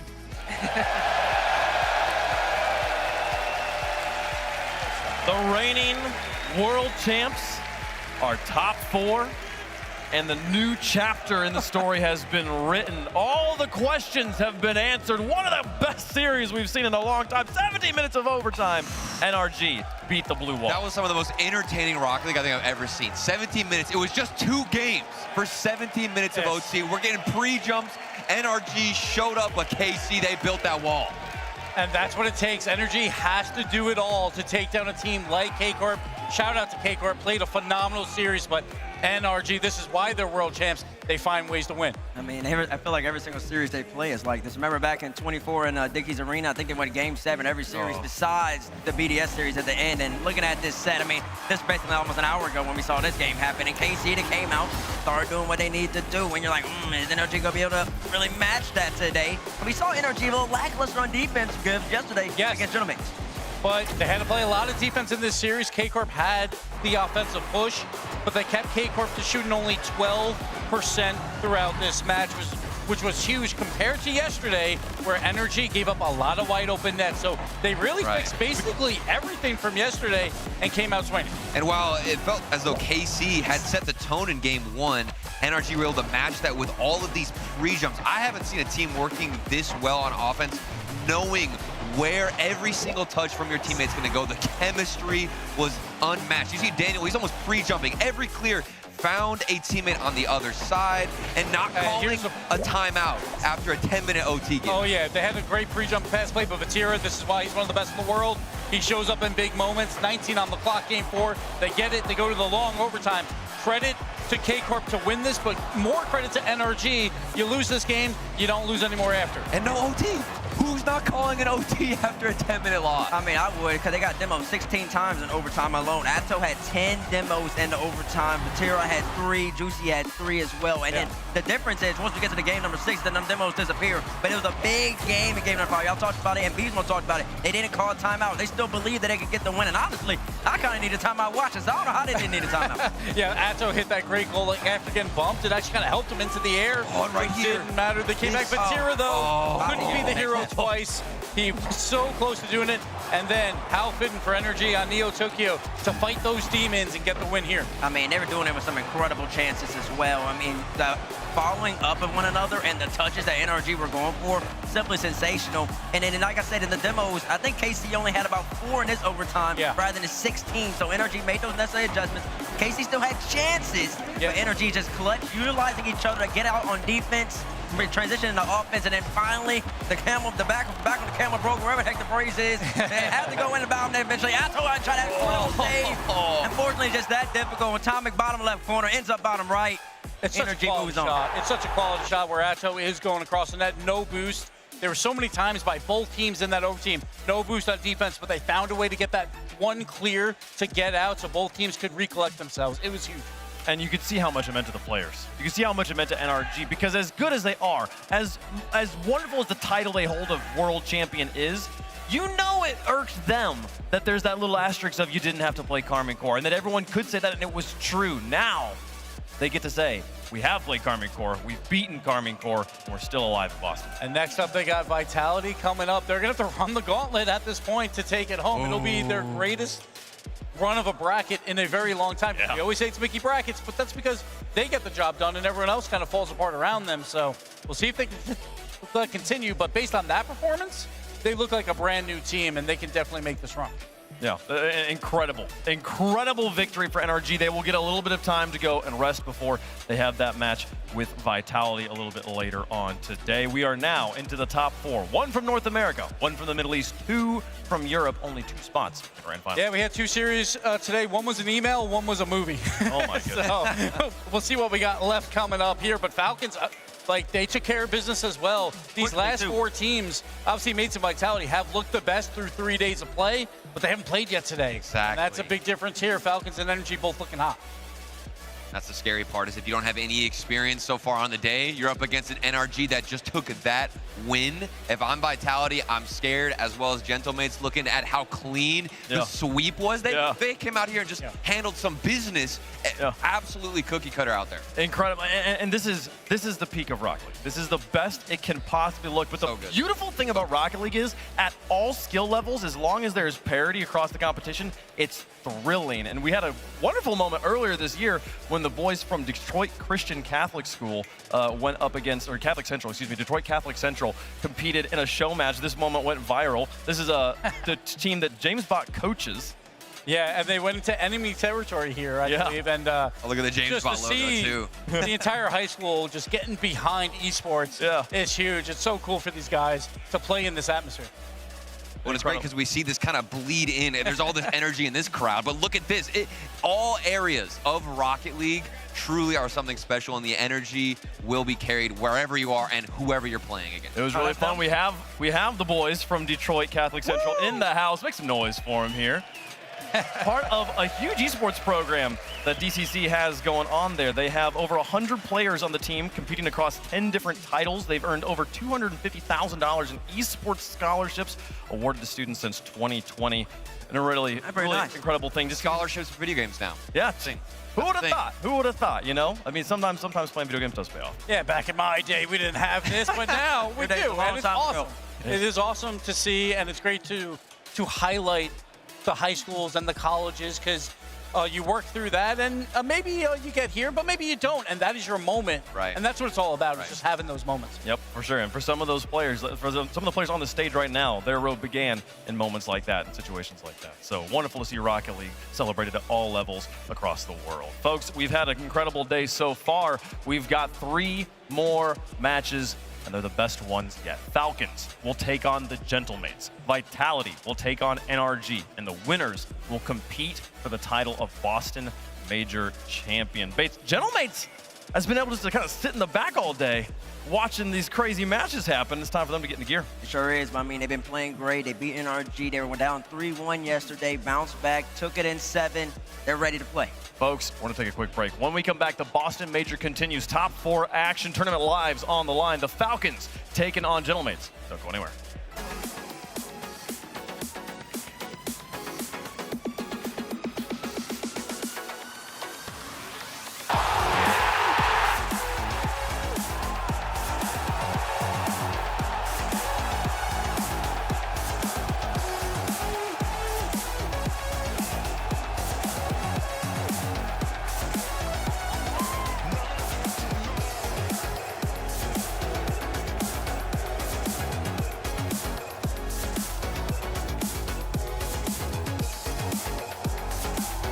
Okay, the plumber's fixing that burst pipe. We should be all set. Good thing you're protected 24/7 with your home and auto bundle from Progressive. Oh, I'm sorry. I'm just trying to figure out the right caption to post about this. Maybe something like, I have protection, just need a lifeguard. What about that emoji with a shocked face? Or maybe flooded with emotion. That's too much. Try Tuesdays are cray. You know, technically, you don't have to post everything that happens online. I totally believe you. Life is meaningless without affirmation, am I right?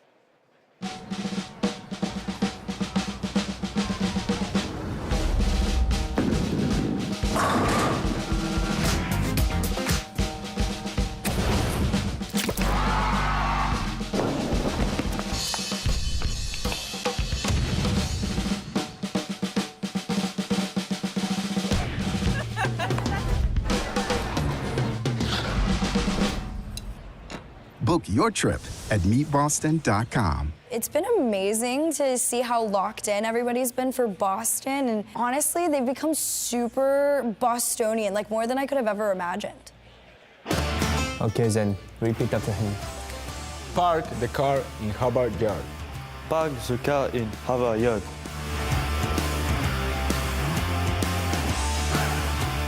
What's the color of the socks? Red. This pinch was wicked fast. Yes, sir. That's pretty true, bro. Is your mother coming to watch on Saturday? Nah, it's my father. Hey, guys, after practice, you want to get some coffee down the harbor? Bro. What? I'm really glad that they're hyped for the show, but I do hope the accent thing wears off by Saturday in the arena. Oh,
We are down to the top 4 on Championship Sunday for the Boston Major 2026 Rocket League Championship Series is rolling on. It's heating up in the stories.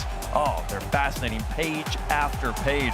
NRG, reigning world champs, still in the mix. Can they get another title under their belt? Welcome back to the Aganis Arena here. Daz, how you feeling? NRG's on top right now. Listen, I'm over the moon, man. NRG finally taking down Karmi Corp. And then again, the Game 6. I mean, there's so many things, so many superstitious things that could have happened in the series. You get to the Game 6, you get to the overtime, and what happens? NRG come alive and seal a deal? I mean, today's a special day. Man, it's even on Neo Tokyo, too, and they find a way to get that win because you expect long overtime. It's Neo Tokyo and NRG. Like, please don't choke, because you know probably not winning Game 7. Like, if they do choke it. You think? You think? I think they it's lose tough. a lot on Game 7. I mean, they played it so many times. I'd have to do the numbers, but it really feels like they don't win as much as I think they should. Yeah, I mean, we said these are the two teams that both talked about like struggling to find the ice. You know, the fact that they were able to avoid Game 7 there was pretty powerful. I mean, thinking about like Karmi Corp though, right? We've been talking so much about how exciting it is that NRG has won. For Karmi Corp, what does this tell us about this team coming in here into 2026? I don't think it says much. I think everyone knows that they're a true threat. Yes, they got bounced early in this tournament. But I bet, like, when we go to Paris, everyone's going to be like, who do you not want to play? It's going to be K-Corp still. Everyone is afraid of this team. Yes, it was a bad tournament for them, but they will be perfectly fine, and they will be back for Paris. It tells you how strong the team is. The top 6 is a bad tournament for them. We thought they would be all the way there. And if you go back to that loss, that reverse sweep, they suffered from at the hands of Vitality. That's why. Doesn't go that way. Completely different story. That's why we play the games, folks. Alternate universes out there are having great time with very different experiences, though. They're having lots more sweeps, I heard. So you're in the right universe here, folks. This has been a crazy one, though, so far. Yeah. NRG got to go back. That's an exhausting series. You heard the players talking about it. They got to lock in because they got another match coming up after this one. Against Vitality of all teams. And Zen has been looking in prime form, and he's comfortable. He's at home in this arena. That could be a very interesting clash here that we could have coming up after this. And then it's so interesting, too, because obviously there's the two best teams in the tournament. They haven't played yet today. So the momentum is with their opponent. So it's really that Game 1 feels so important for Mates and Vitality, like as we get into it, because they haven't played yet today. We've seen what the other teams can show, and every day is a brand new day in Rocket League. We saw that with NRG. They did not look good yesterday at all. Still went to Champions Field even when they weren't looking good. But now, based on how they're playing, like, they're almost tournament favorites at this point. It's really close. There are 2 teams in the tournament that have yet to drop a series, and it's Vitality and it's the Gentlemates. Not the 2 teams you probably would have picked at the beginning of the tournament, but folks, it's time for the top 4 action. We've reached the semifinals. Introducing first on the blue side, representing MENA, looking to continue their lower bracket run towards yet another final. Boston, give it up for Team Falcons!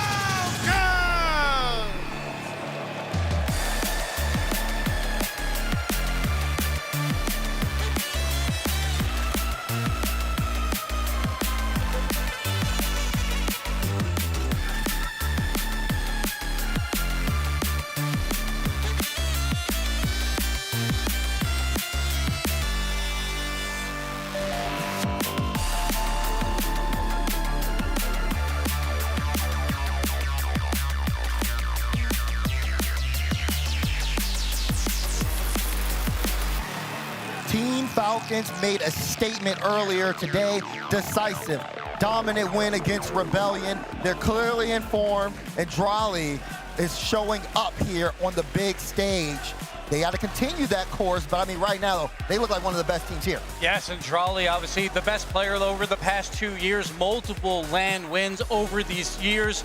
But you talk about team chemistry, it felt like the first 3 days, these guys were not clicking, and that does not happen when you have twins on the same team, but it feels like they are figuring it out at the right time. It's just, was it Rebellion playing so bad, or have they leveled up? That's the big question, because Rebellion, they were my question mark. Falcons' offense has been a little susceptible of this land, but they did pick it up, and it got to revving in that last series. Now they're going up against a much better opponent, especially on the defensive end. The Falcons got to go back to only averaging 1.2, or they're going to do what they usually do on land, put it in about 2 a game. Yeah, did they get lulled into a false sense of security with Shopify Rebellion? Are they now ready for their opponents?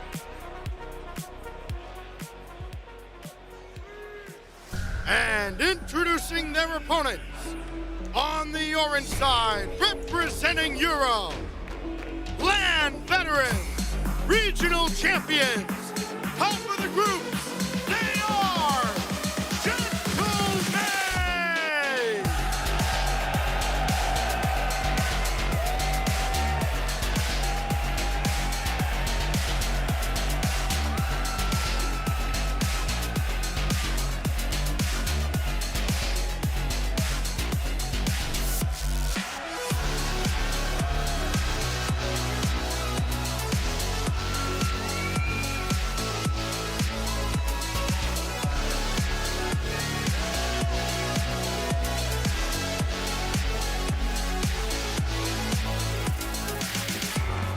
Gentlemates with a big win yesterday against NRG in Game 7, looking to continue that form.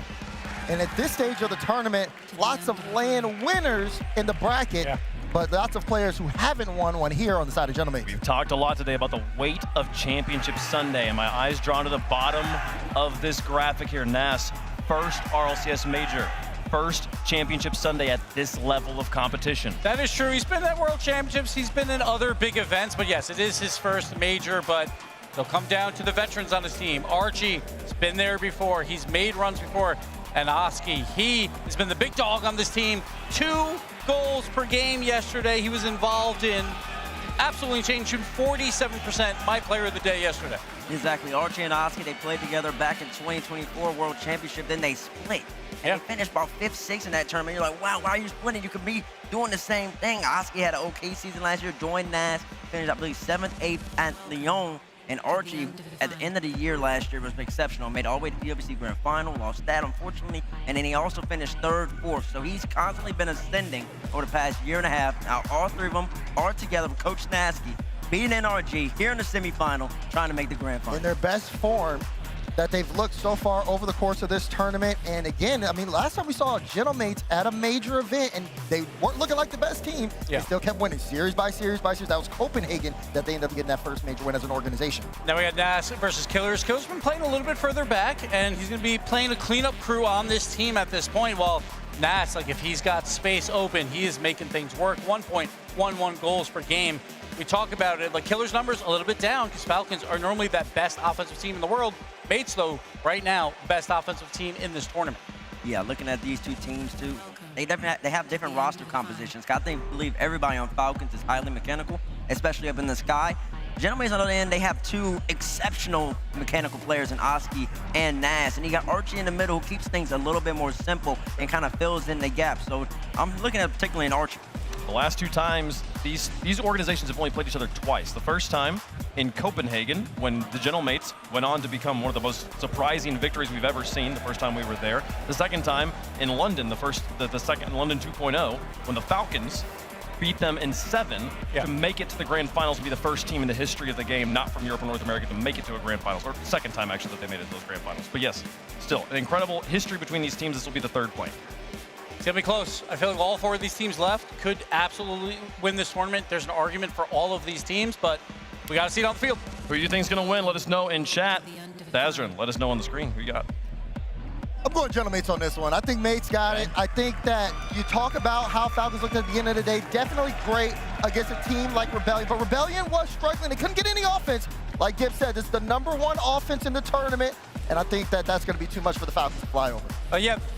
The Mates have been the best team in this tournament, I feel like. Outside of maybe Vitality, there's an argument there, but Falcons woke up this morning, and they're looking good. I'm going to go back to my boys. I was feeling a little national pride earlier, but I'm going to go back to my favorite team. I'm going to go Falcons. Falcons Falcons going to make the run back to the grand finals. Listen, I'm glad you believe in them now, because you didn't believe in them early. I was prideful, all right? You know, USA, come on. You know, Okay. so. Like I said, it's two teams that have different types of ideology, different type of roster composition. I do think that the Gentlemates, though, have been more consistent in this land so They far. definitely have. NRG does matter. Oski and Nass, they made their first land grand final, and I think they're going to handle business once they end this series, so they got to get there. So give me Gentlemates. That's my 2 words right there. I hear you. The Gentlemates have been more consistent so far in this Boston tournament, but the Falcons are tried and true on Championship Sunday time and time again. All 3 of those players, give me the Falcons on this one. They're going to play for the title of Major Champion again. We got the Gentlemates on one side, Falcons on the other, and it's going to come up for the Falcons for the coin as well. Very, very split here. Very, very topsy-turvy. What X factors in this matchup? Who is going to be the difference maker? It's so tough. I feel like Oski has to do it again. He played so well yesterday with the solo plays. We always talk about Nass's mechanical skill, but Oski has elevated his game to the top of Europe, I would say. So, like, if Oski's playing like that again, then Oski takes it. We'll see. Can they get it done? We're split on the desk. You're split in chat. It's time to find out who is playing for the title of Major Champion. This is a select and prestigious group of competitors who have earned the opportunity to play for the title of Major Champion. 5 of these pilots on the stage have done it before. Nass looks to join their ranks, and yet Raleigh, Roas, and Killers stand forcefully in his path. It's Falcons versus the Gentlemen for a spot in the grand finals.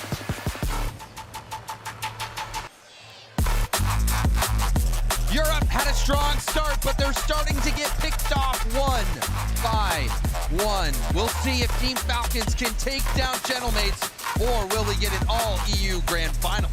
When they are flying high after that 4-0 win, taking down North America. Shopify Rebellion, goodbye. Falcons have arrived, but they're up against Gentlemates, James. It was split on the desk, split in chat.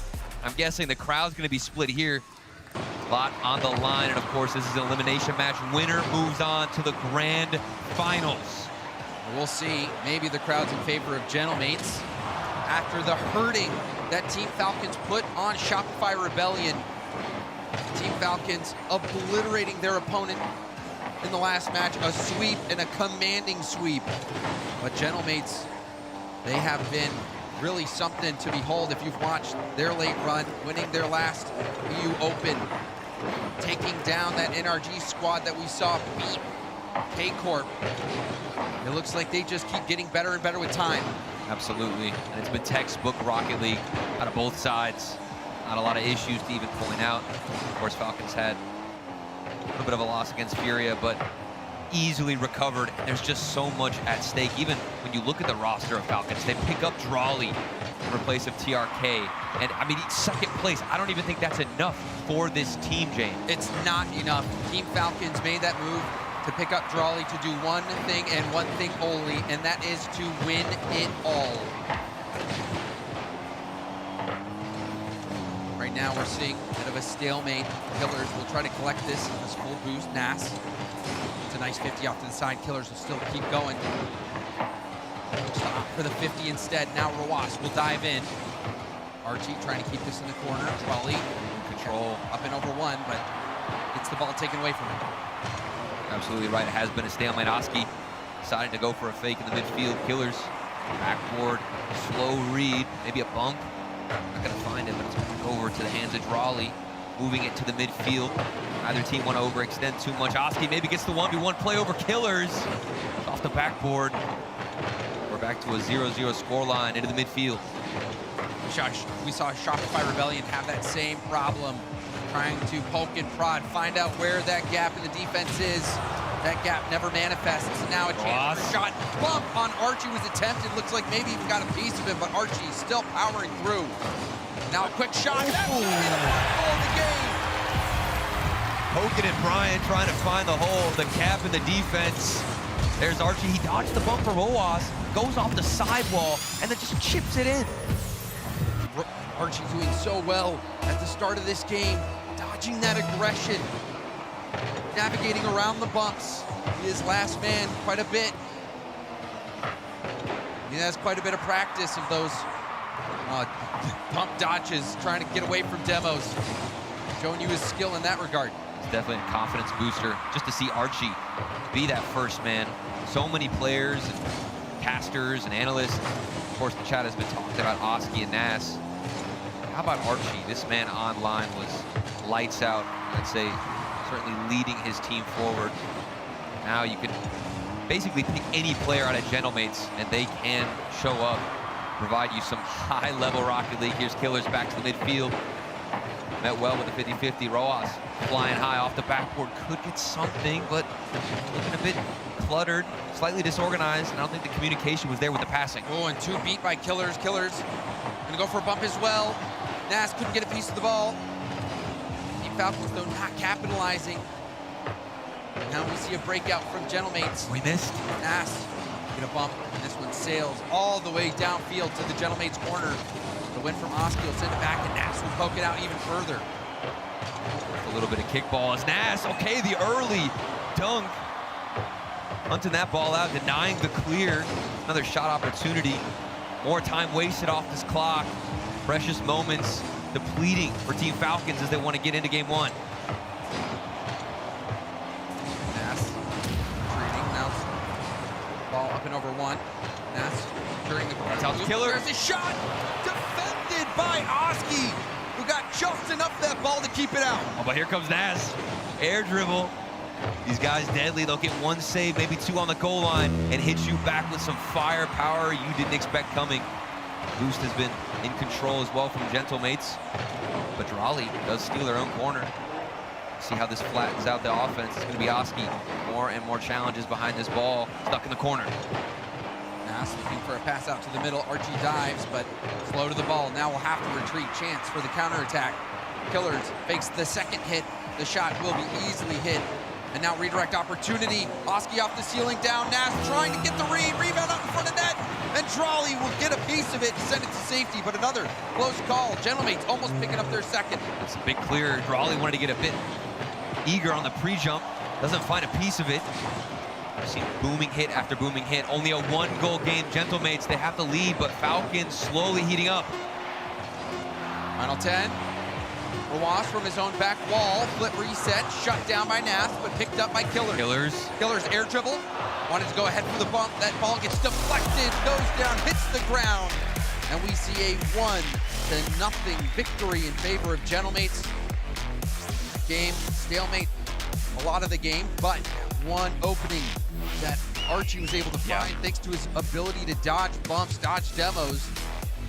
That was what made the difference. That might be the main issue that we didn't get out of Shopify, was just having somebody cherry picking, staying in the corners of Team Falcons. We saw that towards the end with Oski getting a bit more aggressive with that first man rotation. Then Archie was the reason they were able to even take away this game, because he stayed in the offensive half and was receiving these clears. Look at this, the rotation for him to just remain downfield, waiting for an opportunity if it comes his way. And good stuff from Oski as well. Oski making a few big saves. There was one of them making multiple big saves there for his team, but also, like you said, hitting Archie, who did move upfield, who was breaking out of that siege that Team Falcons was trying to put on. Gentlemates, they have been just a car lengths ahead in most of these plays.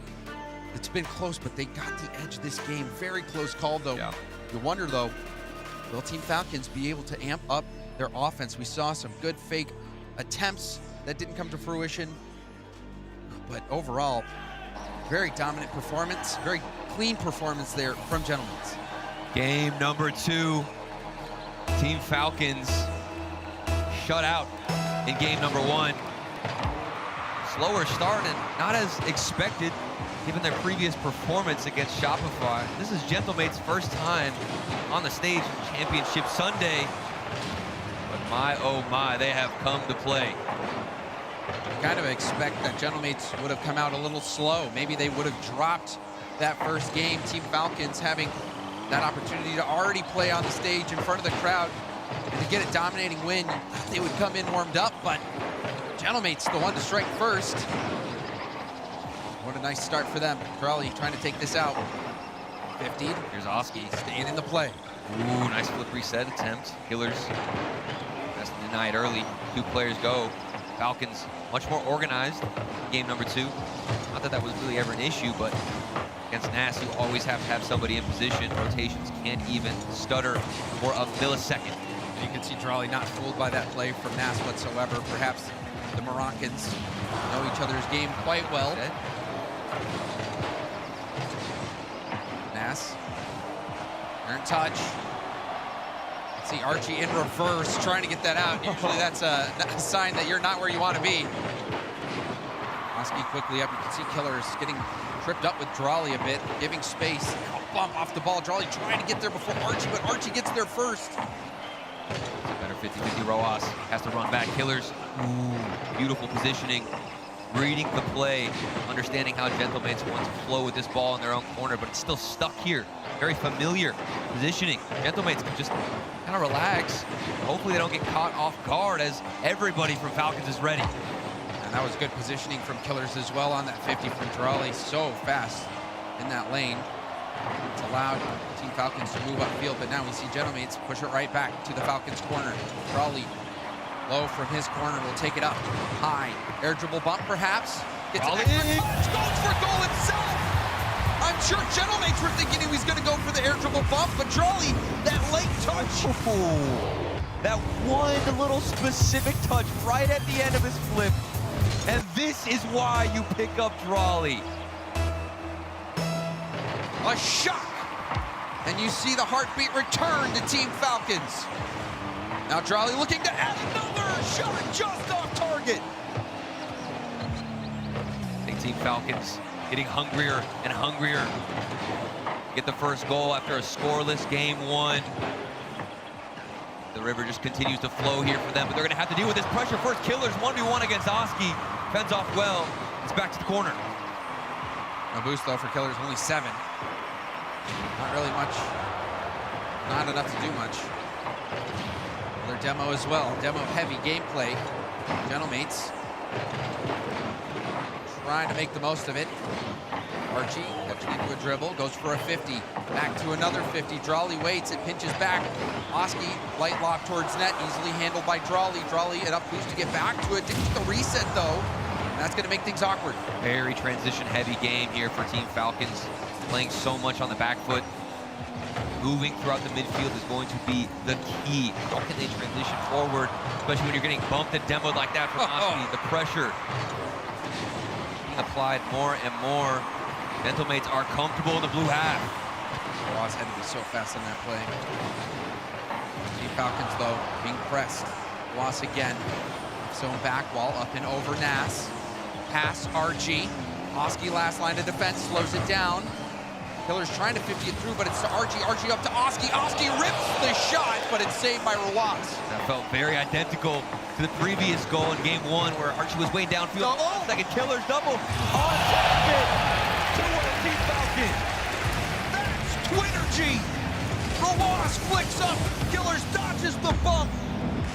Goes for the double tap, beats out the defenders. Beautiful goal from Team Falcons. That is what you expect from the Twins, James. Basically working like they've just been sharing the same mind, moving downfield, extending the lead. Telepathy on the pass. They can just sit comfortable. Killers doing so well to dodge the physicality. Ooh, what a play. Nass up early. Midfield boost up for grabs. Archie takes him out. Now underneath it, it's a 1v1 opportunity to get on the board. Still can't get one in. Maybe the follow-up, Oski's gonna miss it. And it's back to more pressure. Looks like Gentlemate's a bit uncomfortable, but now they're threading the needle. Oh, and Oski was in the perfect position for this. He knows this ball is gonna come back to the corner. Archie is right in the middle. And it was Archie. Oski stole the goal at the end, but that was smart positioning by Archie, rather, being right in front of the net, knowing that if they can get that to him, surely they can knock it in. Great ball there from Archie. Now there's a chance. Give them an inch, they might take a mile. Oski doesn't win the 50, but shots are raining in more and more for Gentlemates. Gentlemates bring it back. Killers. 50s it across the field. Nass with lots of boost. Gets even more. Launches it down to Archie. Archie sidewall pass. Nas up. Nas looking to the backboard, but Rawas was there. Shuts it down. Oski out of boost. Rawas trying to melt this time off the clock. Final 10. Archie empty. Nas gets demoed. It looks like that might be it for Gentlemates. 5 on the clock. Ball's gonna bounce. It's gonna be one more chance for Oski. What can he give us, Roas? Patient on the backboard. Nas has to fly in. Here's Archie. One more shot. Is it done? Clears. Goal line pre-flip. And surely this ball will hit the ground. Incredible save. But still the game not over yet. Still a slim chance for Gentlemates, but it will take a miracle. There's still a chance, James. Archie bounce it off the ceiling. They don't want this ball to drop. Roas, he's eager for it to hit the floor. Falcons tie up the series. They produced a diamond out of that pressure, huh? Team Falcons having to defend a last second shot, top corner. Killers stretching, barely able to get that touch. And then there was a key bump at the end as well. You saw the bump on the player that was going to try to get up in the air, keep that ball alive, but the bump opening up some space, allowing for that hit downfield to finally end the game. Team Falcons, that was a great response from them in game 2. And it just felt like they were able to read how Gentlemates wanted to push forward. We talked about in game number 1. Several opportunities came from the clears. Gentlemates, he finds somebody downfield, and multiple moments here they were able to deny it. And Drawley, I mean, the 1v1, he made his mark. We said he needed to make an impact. You pick up that player for a specific reason to do things like that, and Killers was able to follow it up with a twinnergy, like you said. Yeah, and Drawley helped open up the game in favor of Falcons, but it was Killers that helped finish it. Being able to get up in the air. It was a great shot. That double. It was. That shot was well placed. It had power. It was just a great save.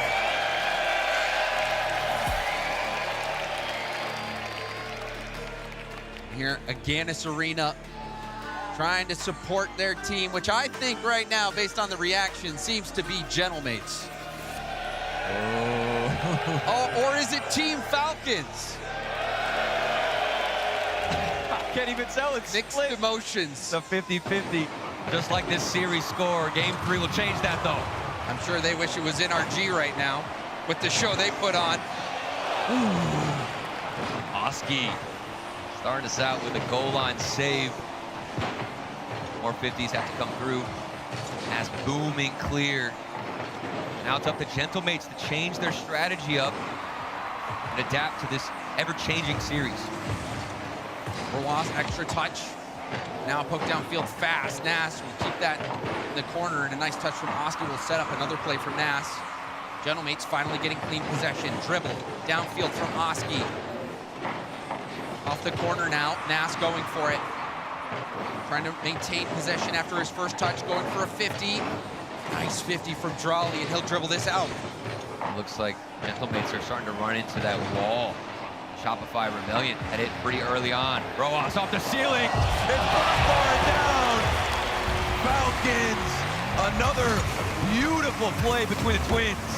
Annihilation by Rawas. Did he even pre-jump on that? He lands on the ceiling. Rawas is operating at a different level. That was a crazy goal. The Falcons.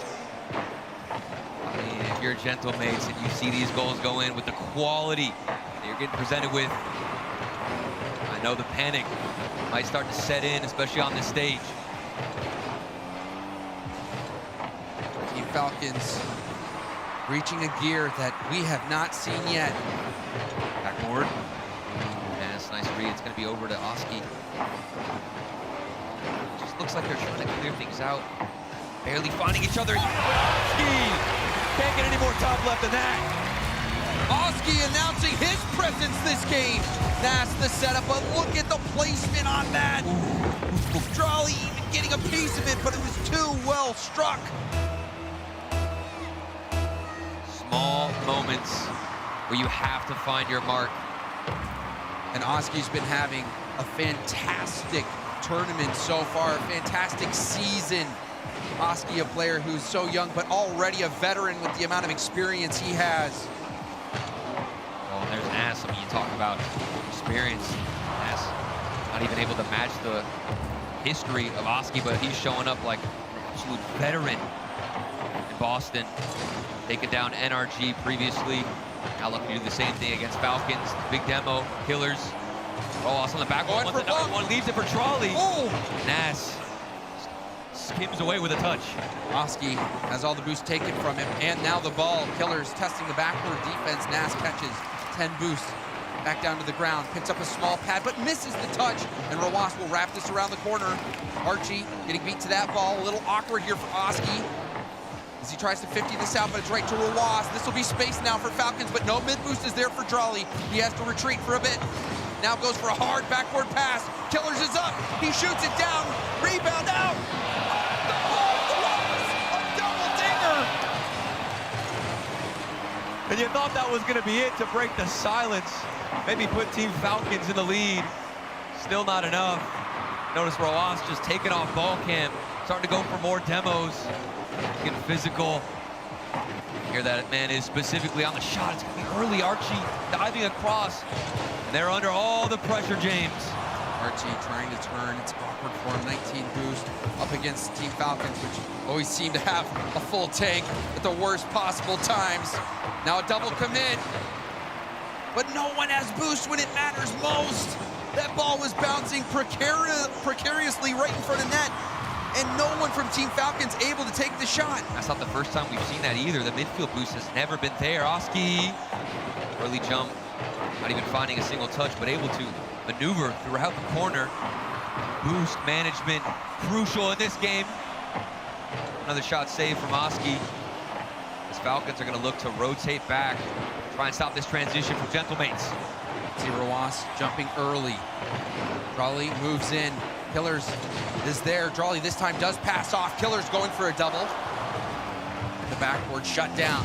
Still a 50 through. Cleared off to the side, and Oski will poke it downfield. Drawley back to the corner where Killers is waiting. Killers, the dribble, the 50. Staying in possession. He's bumped off the ball, though, opening a gap for Archie, who's trying to cook, goes for the 50. Now it kicks off the backboard, a little awkward for Drawley, but he 50s that off to the side. Oski decides not to go for the boost either. It's such an even match, not only with the scoreline, but also on the pitch. Transitions left and right, taking turns. Who can get one counterattack to find some type of gap, any opening on the defensive line? That's a triple commit. Certainly going to open up something for Falcons. Yeah, they all win, didn't they? Still, it's in a safe spot for him to go for it. Gentlemates have been playing lockdown defense. Team Falcons, can they find that gap? First touch to himself. It's a bump. Oh, Rojas doesn't actually go for the shot. Killers had it on target. Nearly a buzzer beater, but we go to OT. And Archie did a good job of reading that fake. He saw it coming, and he planned accordingly. Nas trying to dribble this up to the halfway line. Oski will help him out. Now Oski, double off the ceiling, is broken up, and Rojas still gets a piece of it. Drawley, 50, pops up high. Killers, plenty of boost to go. Archie waiting and waiting and waiting. Now, finally goes up to break up that play. Boost management is everything. Archie just grabbed his own corner. Gonna follow back, hold it down. But wait, hold on a second. Nass is doing some moves in midfield. Thought for a second he'd break through. Killers attempting to pass it between his own teammates in the corner. There's more space, booming clear, taking a page out of Gentlemate's book on those transitions. And in this OT, how do things change up? We see a more cautious approach from both teams as this is the swing game. Who's going to take charge of the series? Archie leaves this for Nas. Nas and Oski both upfield. Nas, the reset, the shot, blocked by Killers. Popped up to the corner, back over to Killers. Just praying for any type of clear, some relief against a Gentlemates offense that's swarming. Rojas trying to close that halfway line, but Gentlemates breakthrough now, back on the counter. Rojas will boom it downfield. Nas catches in a dribble, but it's sent up back to the opposite Gentlemates corner. But finally a pinch. We'll get some breathing room. Rojas will leave it for Drawley, but Drawley puts it too close to Oski, who intercepts. Big interception too. At least trickle into some type of offensive form of possession. That's Nass. Another 50 wins. This is Gentlemates looking good, but seen any shots or What read! What a dunk too. Drawley, and it's not the best dunk from Nass, who almost delivers out the net. But Killers, he's not missing those. And Drawley continues to put his mark on these games and on these series when the spotlight is on him. They brought Drawley in, replacing TRK, a player that many people thought was still at the top of his game. A team that had made history with TRK. Bringing in Drawley, that is going to put so much attention on you. So much pressure. And Drawley is responding immaculately. That was such a good read. To be able to get that prediction, get that stop at the midfield and force it back, that was what made the difference. And that's how you build the confidence as the newcomer. Rojas just started us off with a lights out banger. Oski, top left bin. More and more shots out of Gentlemates, which I don't think was a bad game from Gentlemates. This is nothing that you could put your head down and just be upset about. Drawley, the read was everything. Yeah, you don't even get to see that, the setup on the replay. It was such an early dunk. Yeah, an incredible read from Drawley. Goes on in a game that is so close, where you misread that, you don't get a piece of the ball, you're downfield for a while. Yeah. You don't make that read, you're downfield for a while. 17 shots for Team Falcons, 2 goals. Looking at 7 for Gentlemates, 1 goal. I mean, these just proves how difficult it is to break through on the defense. I think this entire major has felt like it's just a performance from all defenses on the goal line. And we just witnessed that crazy NRG series. You never know which shot is capable enough or has the strength to even get past what we're witnessing on the defensive side. But in this game in particular, in this series, Drawley coming alive. Haven't seen particular highlights out of anybody from Gentlemates. I think they've been working well as a unit, but now is the best time, especially during this timeout, to relax, then send somebody forward. Who's going to be your first man, James? I feel like you got to point to Oski, who, you know, you heard Gibbs talking about it on the desk, a player that's in the race for MVP with the performance that he has put up all weekend long and all week long. Oski, he's a player that I think needs to step up in this matchup if Gentlemates will be able to come back. They've been close. All these games, 1-goal games. But they've been tight. Every goal has been, you know, a premium, coming at a premium. Right. It has been so difficult to get. Feels like you've just got to sell all your possessions just to get a look on the net, James. Gentlemates, after the timeout, what do they do against the Team Falcons that has just gained some momentum? Game number 4 on your screen. Gentlemates, can they bounce back after the timeout? Or have Team Falcons figured them out? Oski. D. Cook, shot down, Killers. In the corner, Archie pounces. Drawley trying to get a 50, but Nass powers through. Ruas up, and Drawley doesn't want to turn for it. Instead, walked to go all the way back to the corner, and now Archie passing off the ceiling, rebound out, and a deflection. The net looked like it was open, but somebody filled the lane quickly. Now another shot deflected wide. Ruas gets a credit for the save. Another shot. This one save, rebound. This one finally goes in. Gentlemates break down Team Falcons. A barrage of shots. And this is just an example of what it's going to take to get through to Team Falcons on the defense. 3-4 consecutive ones in a row. And there was a bump on Drawley as well, a really clean bump, preventing Drawley from getting back to the goal to make sure he couldn't get that save. And now we see a good kickoff come out. We saw a lot of kickoff strategies from Gentlemates against NRG, and that helped really put them over the top. So always have to be on your toes if you're Team Falcons on kickoff. See him pause there on the backboard. This is a brilliant read. I think that timeout has worked wonders for the mental. It's one thing to put maybe one shot, maybe one counterattack on target, but for them to continue to hold pressure, drain the boost, keep this ball in the offensive half. That's a crazy shot. Drawley tried his best. But Nas, how have you done this? And for the first time this series, we see Gentlemates get more than 1 goal, and it took a worldie from Nas to make that happen. That's just a cannon loaded from the midfield. Nas. Everybody's been talking about Oski, but boy, oh boy, he can do it all as well. Here he is on the touch, collecting it well. Back to the midfield. 2-goal lead for Gentlemates. I don't think we've seen that all series long. They've only been able to put one in the back of the net. Now they're going to get 3. A runaway game for Gentlemates. Runaway indeed. Archie off the ceiling. Saves the flip. 3 players all getting involved from Team Falcons.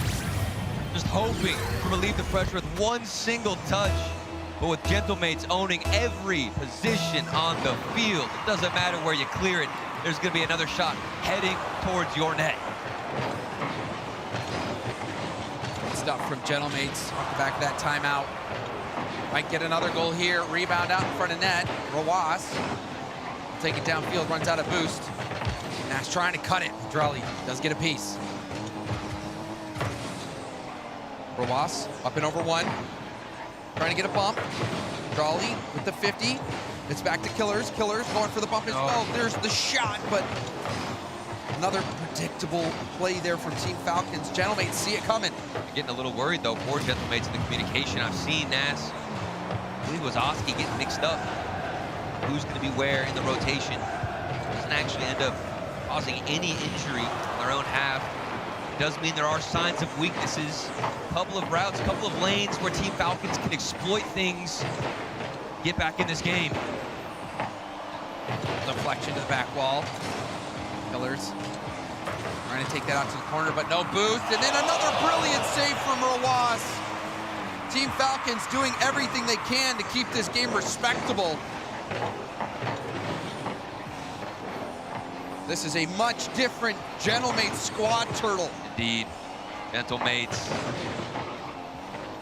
like I talked about, it's just holding pressure on the offense. We haven't really seen that too much in the second half.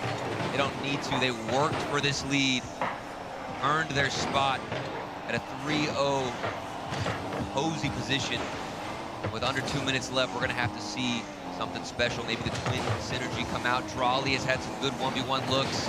It's possible, and Killers wants to show you right now. 90 to go. Backward pass, now off the ceiling. Oski as Nas chasing Killers upfield. And the 50 goes right to Archie, who booms it down. Drawley back to the center.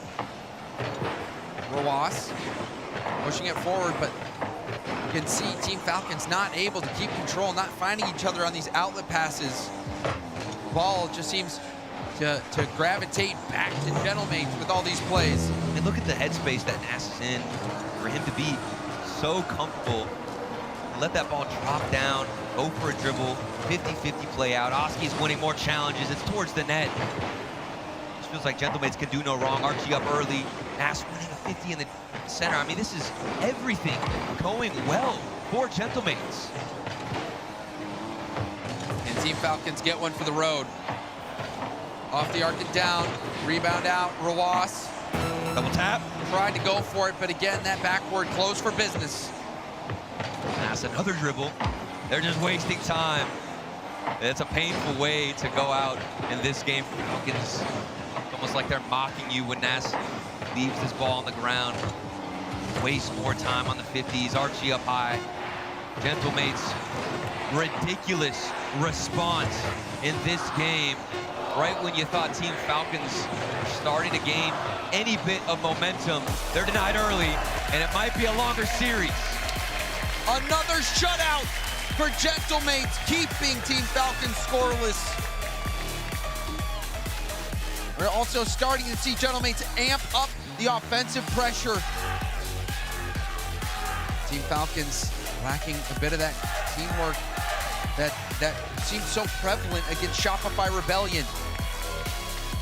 I think a lot of it too is the composure from players like Nash, who can so confidently take possession of the ball, consistently make 2 players miss. But I mean, it was a slower second half there. I definitely think Gentlemates dominated throughout the entire game, but slowly there were some moments where I thought Team Falcons could get into it. don't think this is a game where you could just assume what's going to happen as we see the ridiculous shot from Nass in the midfield. Double commit from Falcons. Defensively, a bit discombobulated, and I think Falcons are frustrated against Gentlemates because they're seeing opportunities, seeing space. This doesn't feel like they're getting overwhelmed, but simply outperformed in every small aspect like those challenges. Yeah, and outperformed specifically by Nass. We said who from Gentlemates is going to be that leader? You know, I thought it was going to be Oski, the young veteran, the one who's had so much LAN experience, so much RLCS experience. Right. But it's been Nass who has answered the call. Worldy of a goal. His composure at the midfield. He's the one bringing this back for Gentlemates. Now we've got two teams just one game away from match point. Grand finals waiting. Who's gonna punch their ticket forward? Try and make some history here in Boston. One thing that is for certain is top four is not good enough for this Team Falcons squad. But Gentlemates, I don't think they care. Nass, take this over to the side. There's a demo, and Archie denies the mid boost, but still enough boost for Killers to work. Doesn't get the 50 Oski. Still somehow able to win a 50-50. I mean, the defense out of Gentlemates has been exponentially getting better and better. Rarely do we see a double commit. Maybe if Killers could demo a player, though, and lead to something, but of course, no. Archie's going to win that challenge. Sends it back to Oski. We'll see how this midfield battle ends up. See Rawas trying to predict that lane, but couldn't guess right. Still, Team Falcons getting into Gentlemates half. Rawas leaning back, trying to control it. Nass tipping it back in the corner. Archie, lob up field. Ball leaks out to Nass. To go for Team Falcons. This just doesn't look good for Falcons. I'm seeing every touch not go their way. Oski's flying high, lands on it from the backboard. Not the best pitch. Like I was mentioning, Falcons kind of all over each other in the rotations, and Gentlemates have some moments to strike past the field. Nass was there, and he committed. It's a race all the way back to the goal, and not on target. Falcons, you think they had to get it. Everyone was out. The net was open. The slow roller just off target. Team Falcons going to use that, but Rlcs still might get one back. A beautiful play from Rlcs. It's always this man behind the ball, paving the way. Another solo attempt, 1v1 against Archie. Flip reset, crossbar and down. Needed every ounce of boost. Got around the ball, brought it back. Crazy individual effort from Rlcs. You got to think about how that play started too. That was Rawas. Challenge, getting pass out. I'll look like a solo play. Here's Killers. 2-0 Team Falcons swarming. The bounce back appears to be on. Rawas immediately going into demo mode, but the net was so open, it didn't even matter. I don't even know how we predict this game, James. I was looking at a Falcons defense that looked a little sluggish. Then here's two immediate goals. Maybe response out of Gentlemates. Tired of playing all this defense. The Killers played the shot, retreated back, was in position to get that stop despite the power on that shot. As we just hit the halfway point of the game, Team Falcons. Brilliant recovery from last game in which they were shut out. The tug of war continues. Indeed it does. So do these clears from Gentlemates. Archie. Good control. Not a better 50, but at least on some pressure. Rawas shouldn't be a bad touch. Nass is in the perfect spot. Right place, right time. And a double tap. Rawas loses possession here, and that's when things start to go wrong. Oski, he's trying to get a touch on the ball. Killers in a panic, tries to hit it to the corner, but Nass was waiting the whole time. I mean, you just can't get in any better position if you're Nass there. The ball pitches out. You know as Nass that they are going to want to get that ball to the corner. Out of sight, out of mind. Nass just waits for, it bides his time, and eventually the ball comes to him, and he executes once more. Nass has been lights out in this series. One thing just to be in position, but then to respond once the ball pops out to you. They're still trailing by 1 goal, but they've got energy. Good bump from Drawley. Maybe a misdirection. Is back to Killer. Backflip pass, and Team Falcons connecting once more. Give him the bicycle assist. Look at all this back and forth. Drawley turns back in. The misdirection, recovers, rotates in front of the net, and the ball's still coming back to him. Falcons, the synergy is here. It's not just the Twins this time. Archie trying to poke it towards the backboard. Such a huge goal for Team Falcons. And a team goal. The back and forth, the selflessness on the plays. Seems like the chemistry continues to build for Team Falcons. Speaking of chemistry, where's this from Oski? He doesn't even want to go for a pass. Try to take on the Team Falcons defense by himself. That's what Drawley's been doing most of this series. Big demo, but Rojas, 50-50, gonna waste more time. Archie attempts for the pinch. Instead, it's over to Nas. Killer's up in the air. It's very slow now from everybody on Team Falcons. They know they have this lead. They know they have the security. But how long can they maintain it? Because Oski's... Oh, squishy save from Killers! And now the break is out. Rojas on the dribble. The flick, the goal!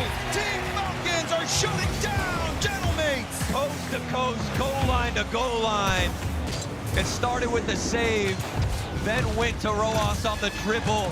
Flicks it in, 3-goal lead, 36 seconds to go. Team Falcons absolutely found the connection between each other. I feel like we've seen individual plays from Drawley, the Twins stepping up together, but finally all 3 in unison, James, here out of Team Falcons. Yeah, it seems like they found the formula, the chemistry. The experiment has been a success. The reaction, what they hoped for. 10 to go. That's got to be it, James. Match point for Team Falcons. 3-2. So we now head to Neo Tokyo, and what a way to do it.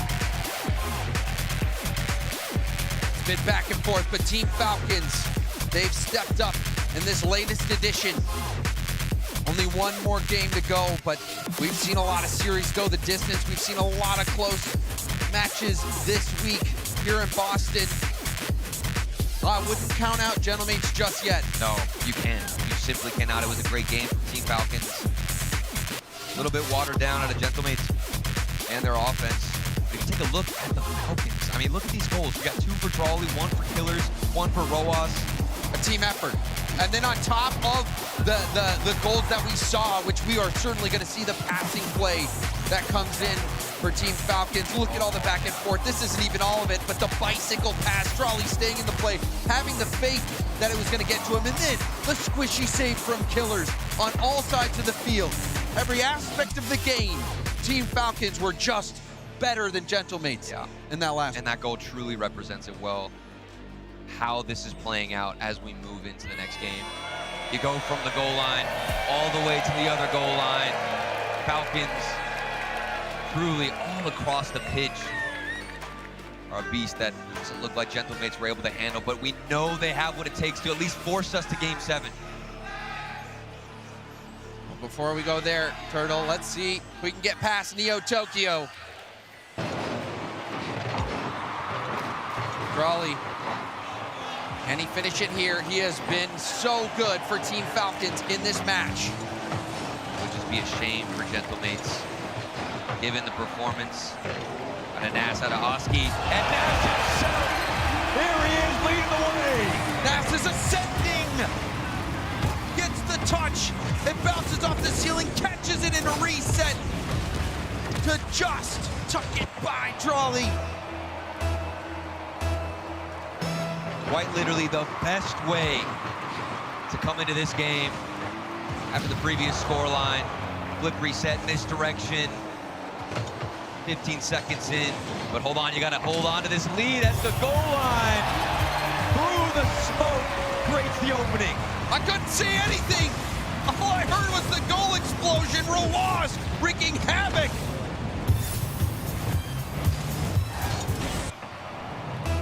many times we're going to see Drawley go for those air dribbles, James? As many times as it takes, Turtle. He pops his ball up, and it just does so much for his team. Nas, another one. We don't even have time to talk. Just constantly taking these early chip shots from midfield. Nas, extra little touch. And Oski's on the other end of it.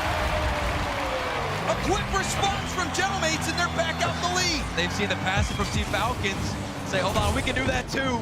Past two goalkeepers. Oski and Nas connection. Nas continues to be that player for Gentlemates. He's playing out of his mind. There's a reason why he was number 2 in goals per game heading into this series. Number 1 in shots per game. Offensive mastermind out of Gentlemates. And it's just what they needed, just what the doctor ordered in Game 6. Double commit from Team Falcons, a lot of pressure on Rawas. It's a high 50, ball back to Oski, who's gonna take it airborne, boost it up, flip reset.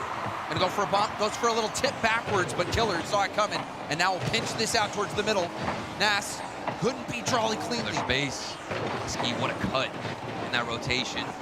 Don't want to give any amount of space over to Falcons as it bounces off the ceiling. Looking a little bit more like Game 1 for Gentlemates, where they're able to at least hold on to pressure. That's a double commit from Gentlemates, might be an indicator. Another double commit. Struggle and panic on this goal line. You can see them struggle to get back in rotation. Team Falcons trying to take those shots, continue to make it awkward. Nas up and over. Now this one's down into the danger zone, but Oski was the only one there. Dribble it out past the defender. The immediate cut on the landing. Rojas is back to it. 1v1s. All the mechanics on the ground have to come out. It's getting dirty. Corner boost stolen from Archie. Oski with another challenge from the ceiling. Rojas is flying in. Killers will take a boost, taking it airborne. Archie up early to challenge, gets a piece of it to knock it back to the Falcons' half. Rawas trying to collect, hard hit across the field. Drawley waiting for his chance to dive in. One air dribble pass in the middle. Killers got past one. Drawley wants to dive in. The pre-flip. Ask for the pre-jump. It's just so close. Every challenge, every decision matters crucially here for Gentlemates. They're only in the lead by 1, and Falcons, oh, they can smell blood in the water. Oh, it's just so much composure from Nas to deal with somebody trying to bump him, but still to be able to control that ball, but he's demoed off the field. Rawas going for bumps, the flick, saved up the bar. Drawley's too close to the play, couldn't rip a shot right away. You feel for Archie. 2 of his players got demoed. He's still getting the save, narrowly holding things down. But for how long? Gentlemates, the first time they've got some type of relief, but it's back in their own half.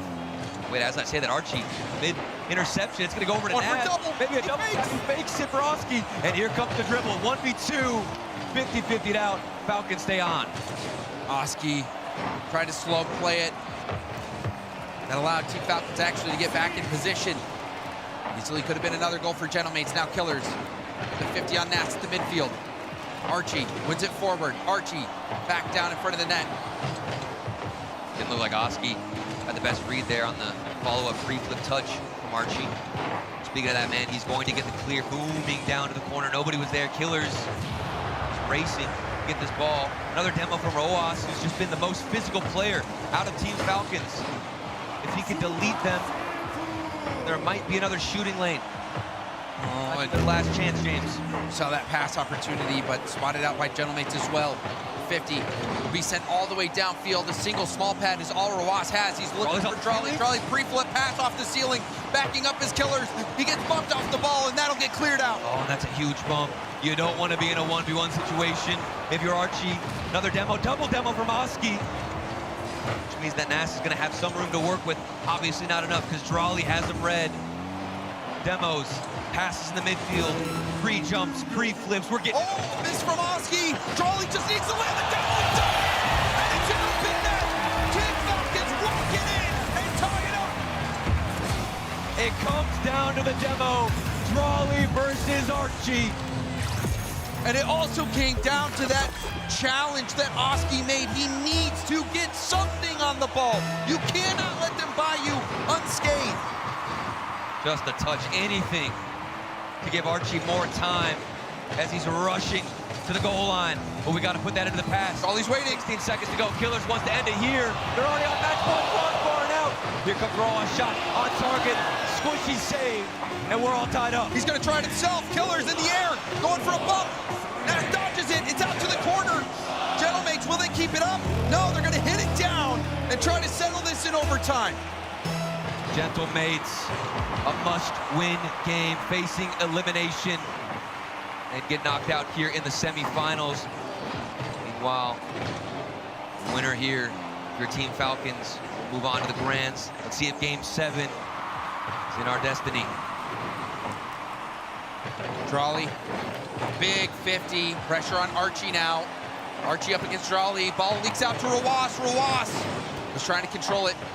Now pass up to Nas. Nas fakes it, takes it back down to the ground, rebound out. Oski and Archie both running into each other. Now this makes things awkward for Gentlemates. These guys don't have the experience. You can see right now the tension could break down communications. Drawley has to get a touch, of course. He's gonna find it. You can't let Nas take that, or Nas take that shot. If he does, could be game over.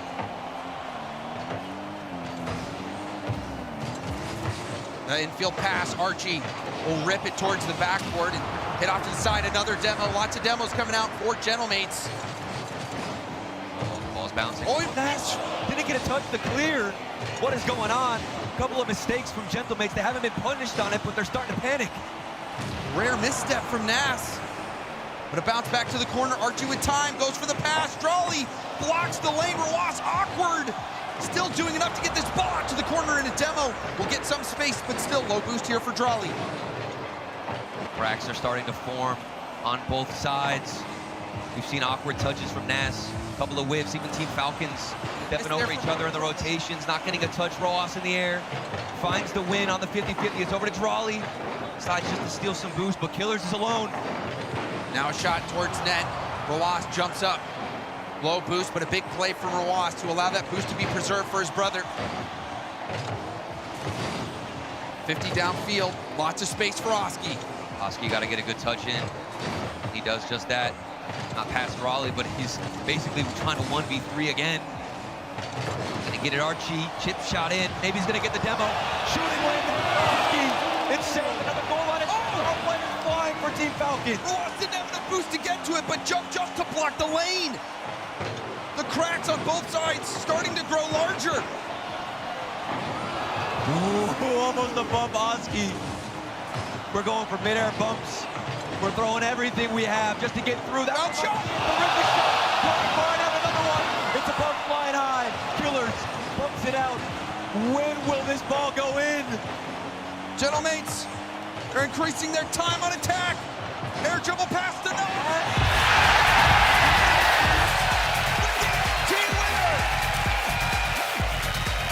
Would it be on the other side of this shot?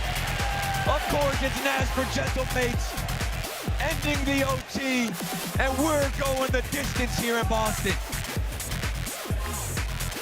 Nas is being that guy. He is proving to be the foundation upon which Gentlemates can put together a performance that will carry them to the grand finals. Oh my goodness, James.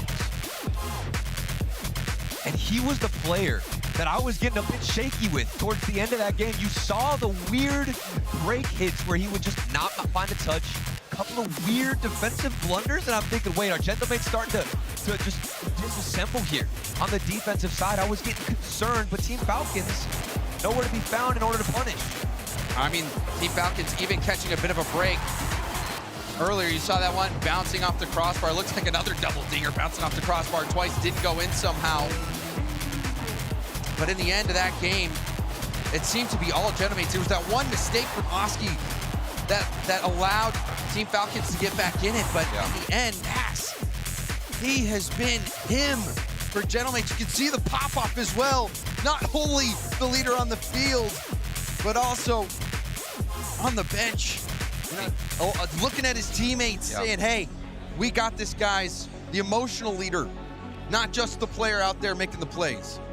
We do have a timeout for Team Falcons, and this is their moment to give an attempt at extinguishing what we just witnessed from Nas. You've got to find a way to cool this man off.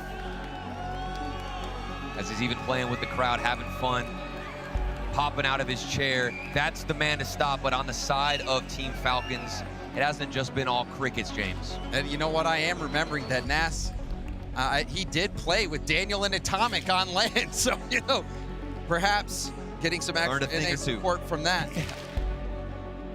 But Team Falcons, James, we've been talking about Nas this whole time. And I remember back earlier on in this series, a player that we came in discussing who needs to make an impact was Rlcs. I think he's made that impact early on. Been a little bit quieter, but he showed up. But you know what, Turtle? No matter what's happened up to this point, the player that steps up in this game, that is the player that will be remembered as the MVP of this series, the player that can help get their team to the finish line on Champions Field. Where you lose, you go home. You win, you move into the grand finals with a chance to win it all. And when you're talking about winning it all, that was the goal of this Team Falcons squad, picking up Rlcs. It was so that he can make the difference in matches like this, in games like this. Oh, yeah. Team Falcons, it is expected to go the distance, to make it to the grand finals and show up for their region. Meanwhile, Gentlemates, this would be the first RLCS LAN debut in a grand final for all 3 players, but they've still got 5 more minutes of playtime before we even see one victor move on. That's true, but when you think about Gentlemates, you think about unlikely major runs that you might not see happening. That org, you know, it's fresh in your mind. We saw them, I believe it was in Copenhagen, come out of nowhere to win it all. This, obviously, new players, a new storyline, but it would be miraculous to see Gentlemates make it back again, especially when it looked like they were out of this series with how well Team Falcons was playing. Even if you just look at the run from Gentlemates, I mean, take it down to NRG, I think that convinced all of us that this team has the arsenal to move mountains, to get things done, to maybe even make the deepest run out of anybody in this tournament. Team Falcons, it's a bit more expected. I think we keep talking about this legacy that they've got to uphold, and maybe that pressure is starting to weigh on them, on their shoulders. I mean, it's situations like this where you really feel the weight. Yeah. The weight of expectations. The weight of winning it all. The weight of winning it all. But to take home the trophy, you've got to do it in Game 7, Champions Field. 5 more minutes to go before we find out who's getting it to the grand finals. We already see kickoff strats. Gentlemates coming out swinging. They're coming into the game with a plan. Killers in the corner. Team Falcons on the attack. Rawas getting up, beating Oski to the ball, trying to stay behind it, going for a bump, but landed. Killers, though, streaking in, not fast enough. And now a chance for the redirect. What was that shot? Still kept out. Just breaking his neck on that shot. Might have to go to the chiropractor after it. Ridiculous out of Gentlemates. The misdirection. You did see that earlier out of Rlcs. The bicycle touch, you called it, James. And now 2 players are getting bunched up. This is something we're not new to out of Gentlemates. There are weird moments in defense where we just don't know what's going on with the communication. Could be the nerves coming out. But it's not going to get punished for it. And that's the important part, not punished for it. Chance to regain their footing. Shot towards net, easily handled by Killers. Team Falcons looking for a way to break out. And bumped off the ball. That opens up a space for Nas to work with. Now up quickly, Oski, it's contested, but Boost running out. Rawas low, try to move up. Killers right where he needs to be to carry this ball out. Well, I don't think he took the boost either. Killers, not enough to follow it. Nas is gonna have a nice booming clear to the midfield, 50-50 stuff in the middle. Archie, some space to work with. Flip reset, 1 player has to go. Rlcs, patient on the backboard. Both team defenses have had a couple of opportunities to show up. They're standing tall. Killers jumping the lane quick. Killers, he is shutting all these plays down at the perfect time. Archie trying to boom it upfield. Loss keeps it in.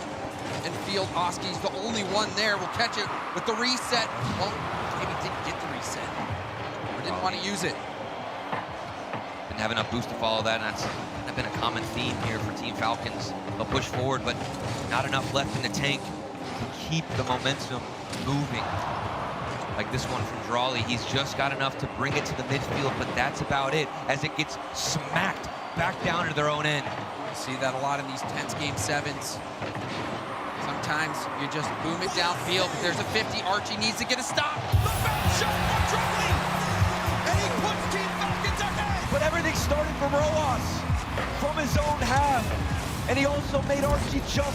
He not only beats 2 players in the air, but he's forcing a demo, making the goalkeeper jump, and getting Falcons that first goal. Drawley doing exactly what he was brought onto this team to do. And he dodges that bump as well to get that ball hit to the mid. Now Drawley booming it downfield. Nass has been amazing. Rebound out to the middle. Where's the shot? Drawley forces a double commit. We'll try to keep this ball in the danger zone. The nerves are there for Gentlemates. Just take a look at their rotations. Multiple moments where they're all bunched up, scrambling just to get some boost, find a touch, get in front of any shot. That might be finding their way or its way towards their own net. Oski, 50-50, he could change the tide here. Truly one of a kind! The flip reset, squeezing it off the backboard, Oski. It's unbelievable. That is an incredible goal to hit in a Game 7. Oh, a surge of energy. Give in to Gentlemates. Doesn't matter if you double committed earlier. You can throw all your mistakes behind you, because that type of goal is how you win Game 7s. Maybe another one for Oski. There's a shot. Archie crossbar and out. Could have been the game lead, but it's not.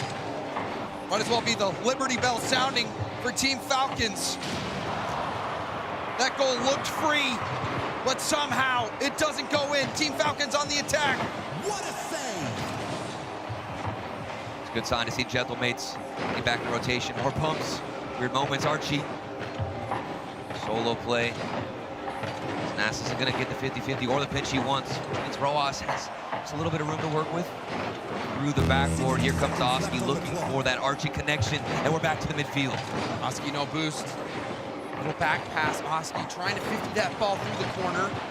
50 seconds, James. Pressure building. Roas, pass in field. It's contested, but another double commit. Oh, a team of Killers. Got bumped by his teammate. The flick.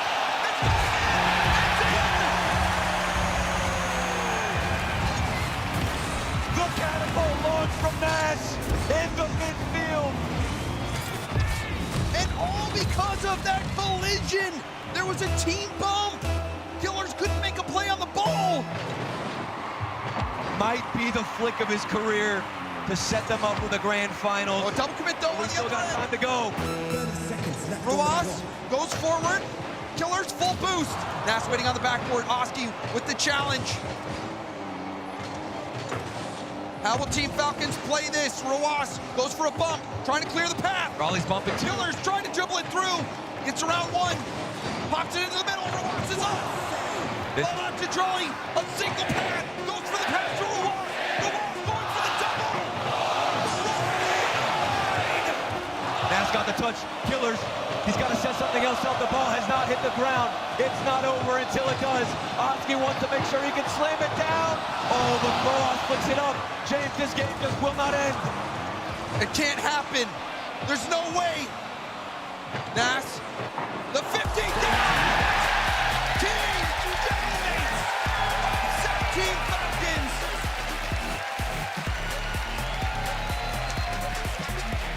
Gentlemates are through to the grand finals.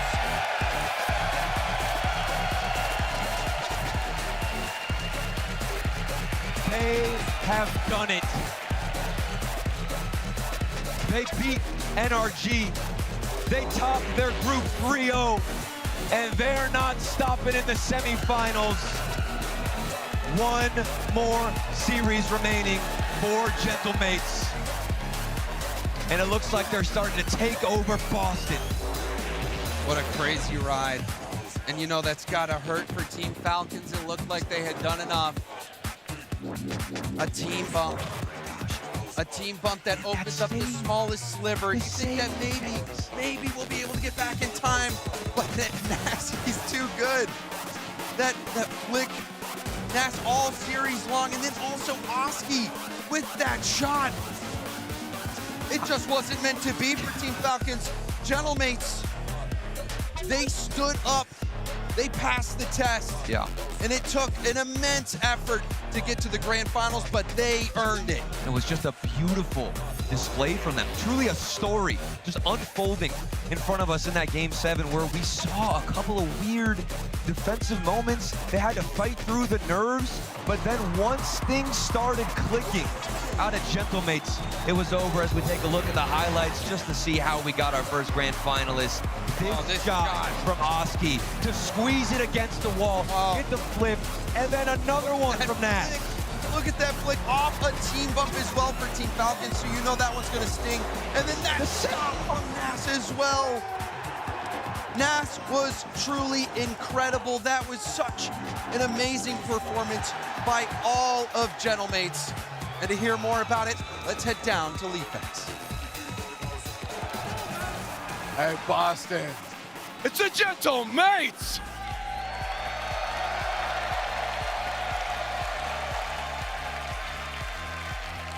Nas, you started walking around. I thought you were going to walk out of the arena here. You must be so in shock right now. First grand finals, I believe, for all three of you in the Rlcs. First time in the grand finals. What's going through your head? A lot of things. I mean, I'm really happy that we clutched up in Game 7. I mean, Oski scored an insane goal, and I'm just really happy we got pulled through this. I'm going to come over to Oski here. Oski, man, you've been stone cold all week. I've just seen this just straight face. You're locked in, but right now you got a little smile coming out here. Same thing. What's going through your head, man? Let that smile out. To be honest, I thought, like, I have the best teammates. Like, personally, I didn't think I had a good series. I scored a good goal at the end, but yeah, I have the best teammates, man. That's what I'm thinking about right now. You guys are looking good. You got Archie over here.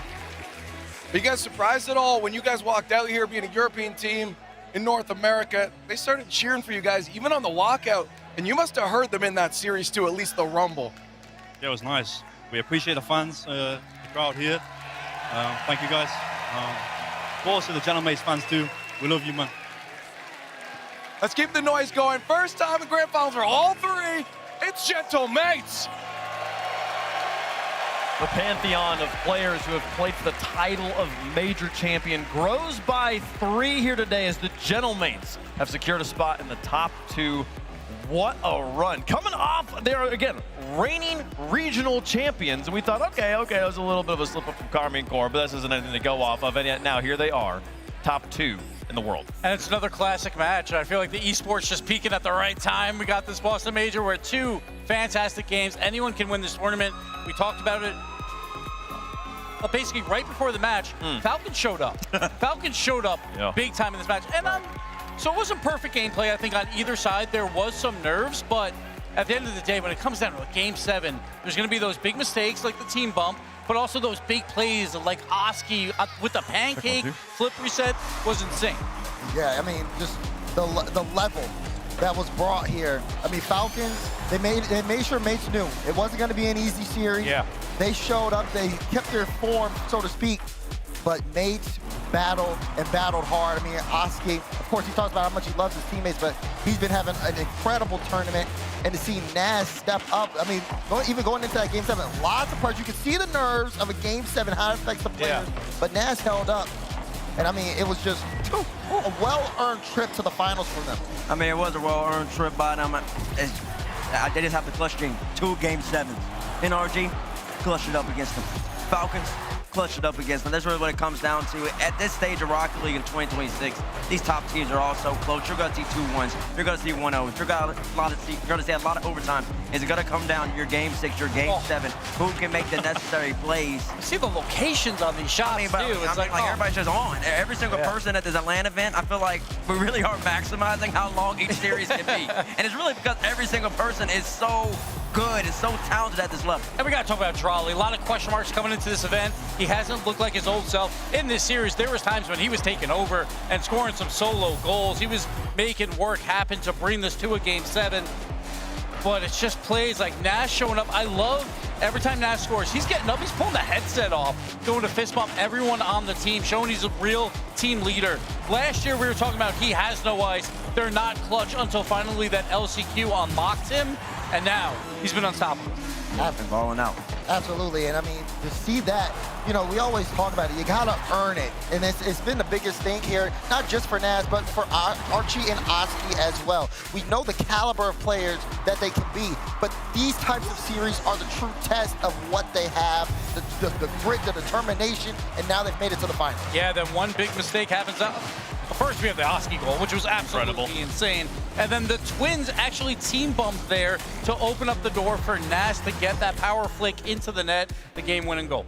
That was a 1v1 style goal, too. Just a quick transition, monster flick, basically from his own corner. They couldn't catch back up to it. Even without the bump, I still question where they get there regardless. Two great plays from Oski and Nash teaming up once again, coming in this new season, and then it was very even. This whole series, very even, back and forth, as you can see, like all these in the middle. Yeah, it was incredibly tight. Falcons had a tiny bit more offense, but not enough. Roas has been a demo master.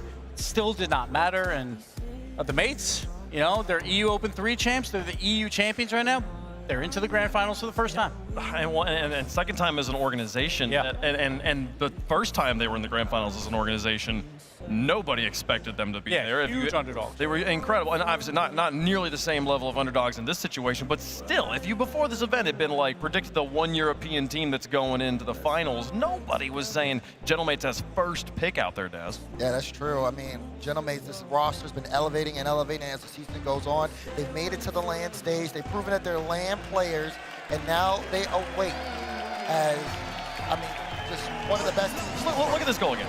Man, Lamar, I'm surprised you didn't bust out your phrase. The dunk into the pancake, into the flip reset. This feels like the goal of the tournament right now.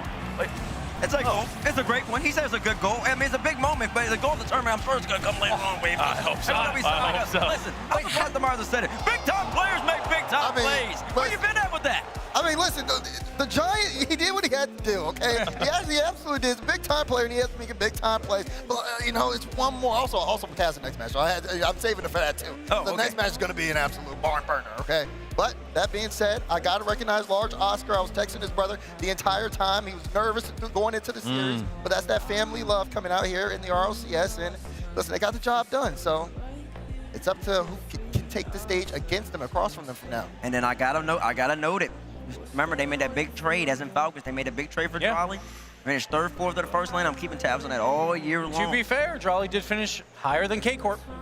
Well, but that wasn't the point, though. It was TRK letting. Okay, you're saying the TRK not side. leaving Casey. I'm talking about TRK leaving Falcon. That's true. Replacement Drawley. Third, fourth, not bad, but I know they expect more. An incredible finish. It is so difficult to make it to the grand finals in one of these events, and the stories here just continue to unfold. It feels like we're building on the last time we were here in Boston, and one of the other stories we had in Boston was we got to introduce the world to Project Octane, a group of engineers in the Rocket League community building a real-life Octane vehicle. They have finished that vehicle, and they've got some other things they want us to talk about. Hey everyone, I'd like to introduce you to Project Octane, the world's one and only real-life driving car from Rocket League. This has been a passion project of mine for the last 4 or 5 years. Been building this in my garage. Some of you may have even seen it when it was just a tube frame 3 years ago in Boston. Now that we've gotten to the point where it's actually pretty much complete, you know, I don't know what to do next. Am I gonna go into free play with this? Probably not. Chat, it's up to you now. Time for another build. What do you want to do? Maybe a Fennec, maybe a Dominus? Let's get a poll up. We'll see what we can do. If you want to continue watching what we do with this Octane or what we build next, you can follow us on Project Octane on YouTube, Instagram, TikTok, any of the social media. And come along for the journey with us. That's right. They finished the Octane. It looks great. It does drive. You can get inside the vehicle and drive it around. And they're curious to know what the Rocket League community would like to see next. So use your voting power there. Hashtag DOM for Adominus. Hashtag FNC for a Fennec. If you're yelling it out, you got to get in chat. You got to get in chat to vote there. So that's where the poll's going to be. But now I also want to see it aerial. All right.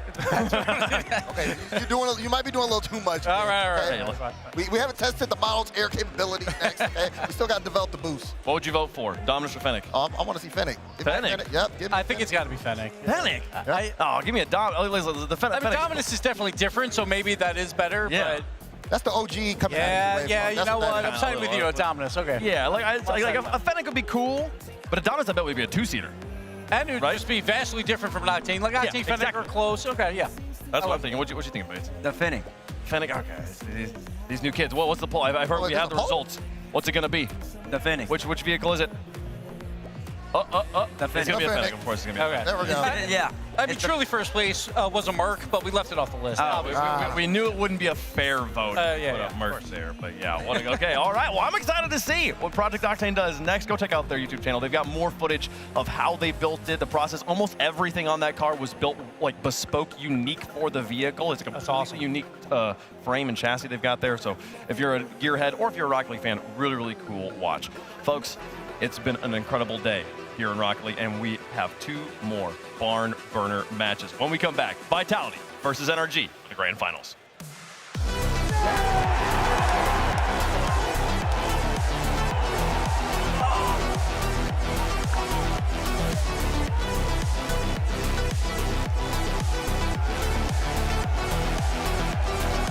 Well, looks like you're backing up a bit here. Okay, Luann? Is there a Luann in the house? Remember, you don't work here. Young homeowners love to get involved with everything. Luann going once. Progressive can't protect you from becoming your parents, Luann? but we can protect your home and auto when you bundle with us. Sorry. Luann! Don't hold back, cause you woke up in the morning with the initiative to move, so I make it harder. Don't hold back. Galvanize. Trajectory and balance look good. You're confirmed to go for orbit. Every day, Michelin innovates to move the world forward on the road and far beyond. Michelin, motion for life.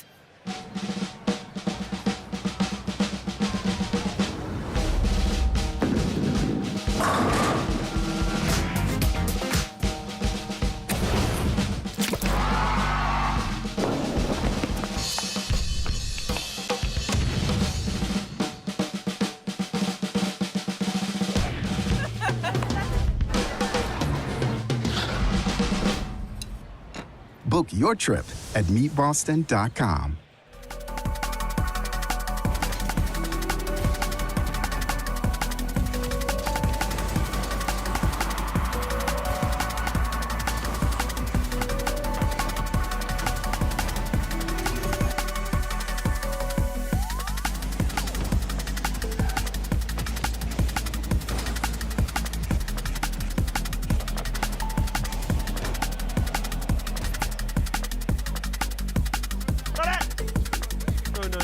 That faked him. The 50 in. Oh my god. Oh my God, he goodness. faked him so hard. They won 4 straight, bro. Wavy dancing. Wavy dancing on their carbs. He's dancing on their carbs. I claim this third Maurice. Oh my god.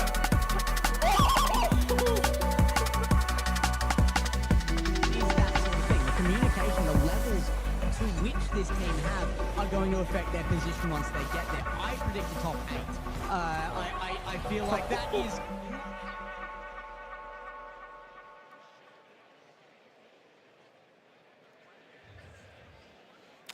And we are back. What is going on, Boston? Fellas, it has been a time so far. We've been blessed, honestly. We have just been so blessed with all of these games. I mean, we hate to say, We told you so. We kind of called it. How They're was gonna that be good. NRG K-Corp series? Oh my goodness, man. 10-minute Absolute overtime, peak. 7-minute overtime. Could and then not have been better. Directly into another Game 7. Another Game 7. Would you perhaps see another Game 7 in our future? There's a possibility. I think there's a possibility. I sure hope so. See, we NRG know- going up against Vitality. Now, what I like about that, Vitality taking down K-Corp, breaking that streak. We talked about that earlier, right? And then now we get to see them go up against NA's #1. Yeah. And I mean, the interesting thing right now is we know NRG is good, right? Vitality, we haven't seen them since yesterday. Right? They're a little cold. They are They're a little bit. cold, It's cold in possibly. Boston. It is. It's Right? freezing. Got Little chance of snow. 2 feet of snow coming up. And then, hey, shout out again to everybody at the Agnes Arena showing up today in the cold. Sticking it out for Rocket League. With a blizzard on the way. You guys are the real ones. This is the Rocket League community incarnate.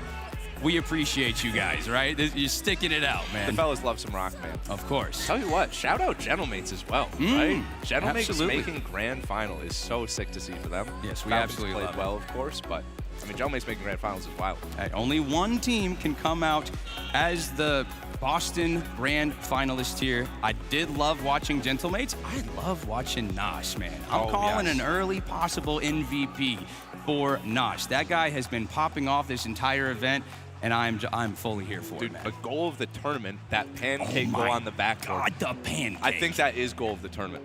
Easily. I mean, have we ever seen a pancake in RLCS on the backboard? If it has, it hasn't been at this stage. It has not been in a semifinal Game 7. Not with this many people in the crowd, not with this many people watching online. And that you're going to see that one on some montages, let me tell you. Shout out all the watch parties back home as well. There are so many people in so many different chats watching. It's been sweet. The energy around Rocket League right now is so sweet. Oh, the atmosphere specifically at this event has been one of my favorites. The crowd is awesome. The viewers have been awesome, and we've just been having fun. We got 2 more great series to go, 1 more semifinals. One of the most anticipated ones of the day, at least in my opinion. We got NRG versus Vitality. Winner on to the grand finals. Beef, how you feeling about that one? I'm excited, man. I mean, they have to make the run, right? NRG started top 6. They had to beat K-Corp. After that, they have to beat Vitality, and then they have to beat Gentlemates. It is NRG versus Europe right now. It really is. Right? They are making it. They are the founding fathers I right mean, now.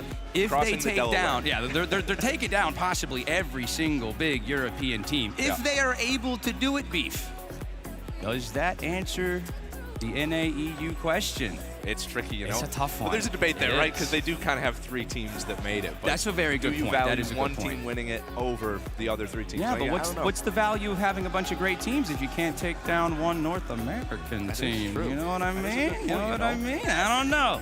That's just me, though. That's just me. No, I agree. How do the fellas feel about Vitality in here? What are we thinking about Vitality? Do we have Zen fans? Any Zen? I have heard a few earlier today. A few have told me. All right. Now wait. Now wait. Okay. Oh, we're waiting. Now wait. Do we have any NRG fans in the building? Oh, they're here. They're here. They're here. It's the stadium. And there's even more online. I know that for a fact. They are back home, dude. They are back home.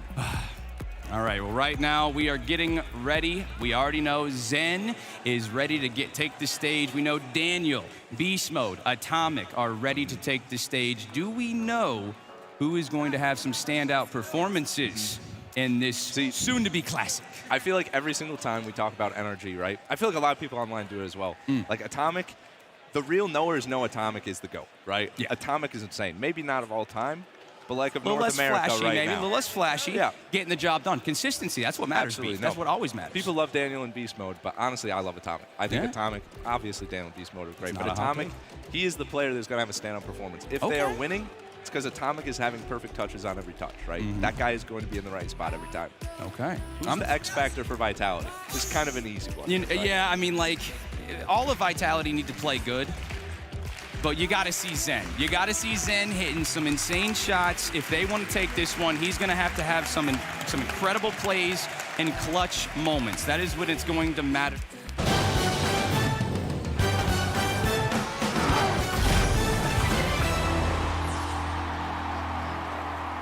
The Gentlemates have had to play 14 games in this bracket, but it has earned them a chance to be crowned Boston Major Champions. The only question remaining is who are they facing off against? We will determine that in our next match. Welcome back to Agganis Arena. It's been a crazy day so far. James, every match is insane. What is going on? I have no doubt. I mean, almost every match. There was the Shopify Rebellion matchup. It seemed like I almost forgot about that one. Yeah, The other ones. Team Falcons in that matchup looked like they were going to be the team to go to the grand finals. I'll be honest. Even in that last match, I was thinking it was Team Falcons that were going to be going to that grand finals. It took a generational performance from Nas, I think, to help will Gentlemates forward, but even Oski, he maybe hit the best shot of the series in the biggest moment. So it's been fireworks, and I've loved almost every moment of it.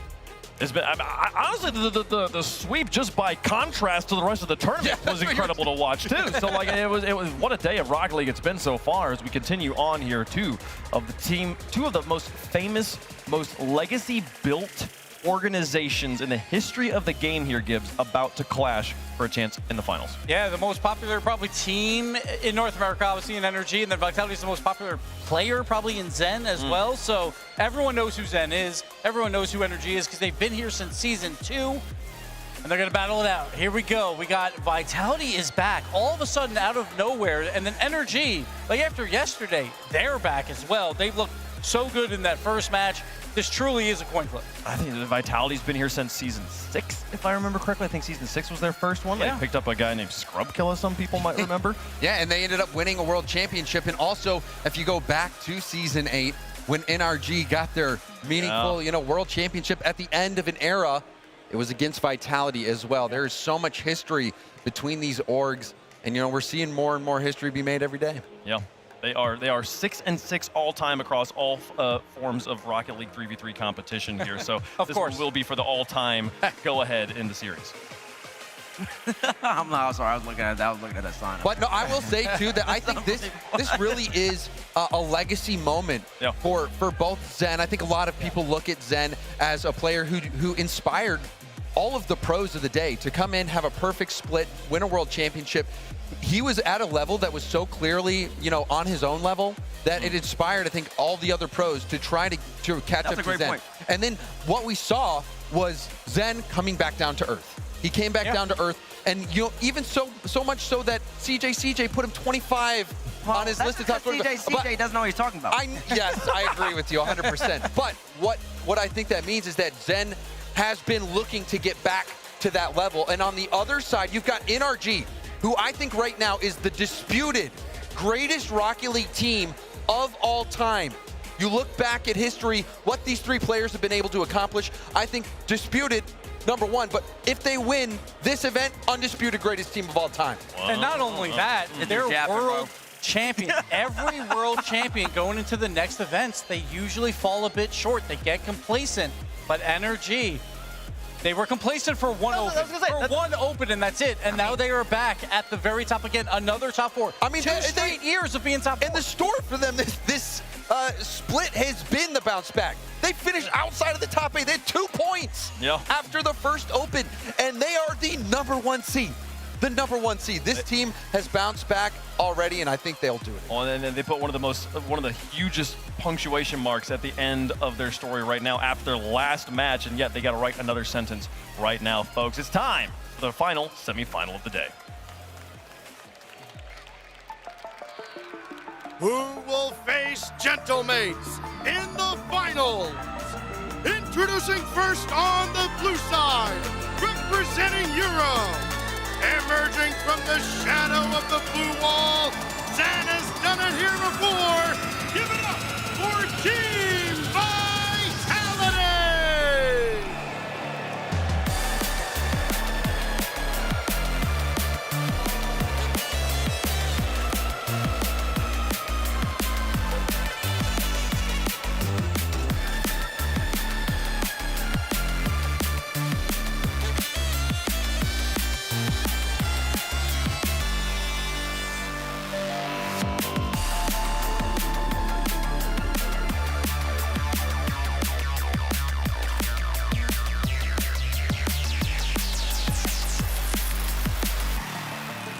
And Team Vitality, the leaders of the group of death, the hardest group in RLCS history. They made it through that 3 2-0. They are now in the upper bracket, and they are looking at their best we've seen with this roster. We got Stizzy coming out, my comeback player of the year last year, looking fantastic this tournament. Exactly. Stizzy replaced Monkey Moon. Everybody thought that Monkey Moon exotic Zen combo was going to work. It didn't. Vitality made a change, added Stizzy, and now they're back in the semifinal, one match away from making a grand. And then Zen's career began here. He had the perfect split in his rookie split, and then he won the Boston Major, the Spring Major back then. He's trying to do it again. Yeah, that's really where he started to ascend. Boston, making you think, oh, maybe this guy is the real deal, and he proved it that year. Oh, he proved it all right. Because not only did he handle Boston, then he went to Dusseldorf and he handled that as well. Ladies and gentlemen in the Ganis Arena, please rise for your world champions. And their opponents, on the orange side, representing the USA, North America's last hope, the reigning Rocket League champions of the world, NRG!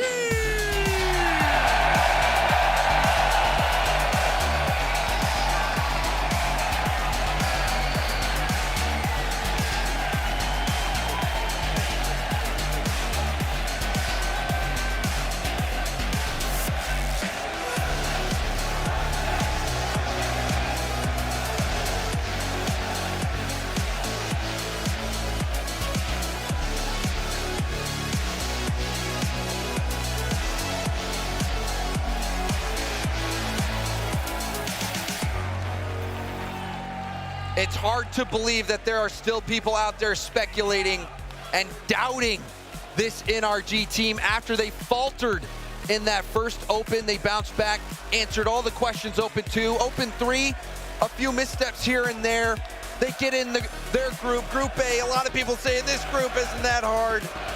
The real test will come later. They fall to Gentlemates. People saying, oh, they're gonna get whooped by K-Corp. This is Europe's event. Europe's been dominating. All 5 teams made it through groups, but NRG silencing the haters with that win over K-Corp. And what a difference 24 hours makes. Energy, I think everyone's like, they're going to easily lose here versus K-Corp. But then, I mean, Mates, most people, after the performance versus Mates, it wasn't pretty. It still wasn't pretty at times. But yeah, I'm here to correct him good. But that was the best I've seen them play in a very long time. And that's even with their World Championship.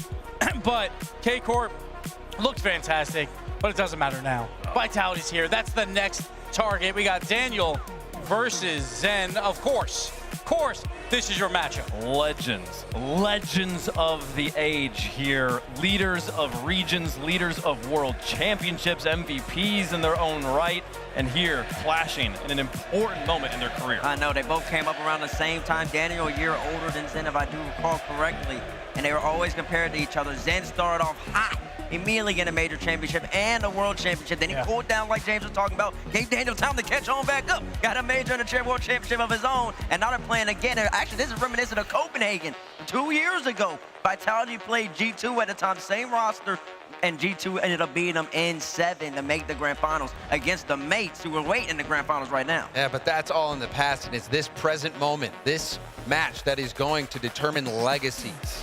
You look at players like Zen, players like Daniel, those are the players that are not just playing against each other, but playing against every other future Rocket Leaguer who's going to come in and try to prove that they were the best of all time. You either have Vitality beating NRG twice in a row after NRG took out Karmine Corp, or you have NRG slaying both French super teams on their way to the grand finals. What a story it is. And then they've got Gentlemates waiting there, folks. Let us know who you think is going to win.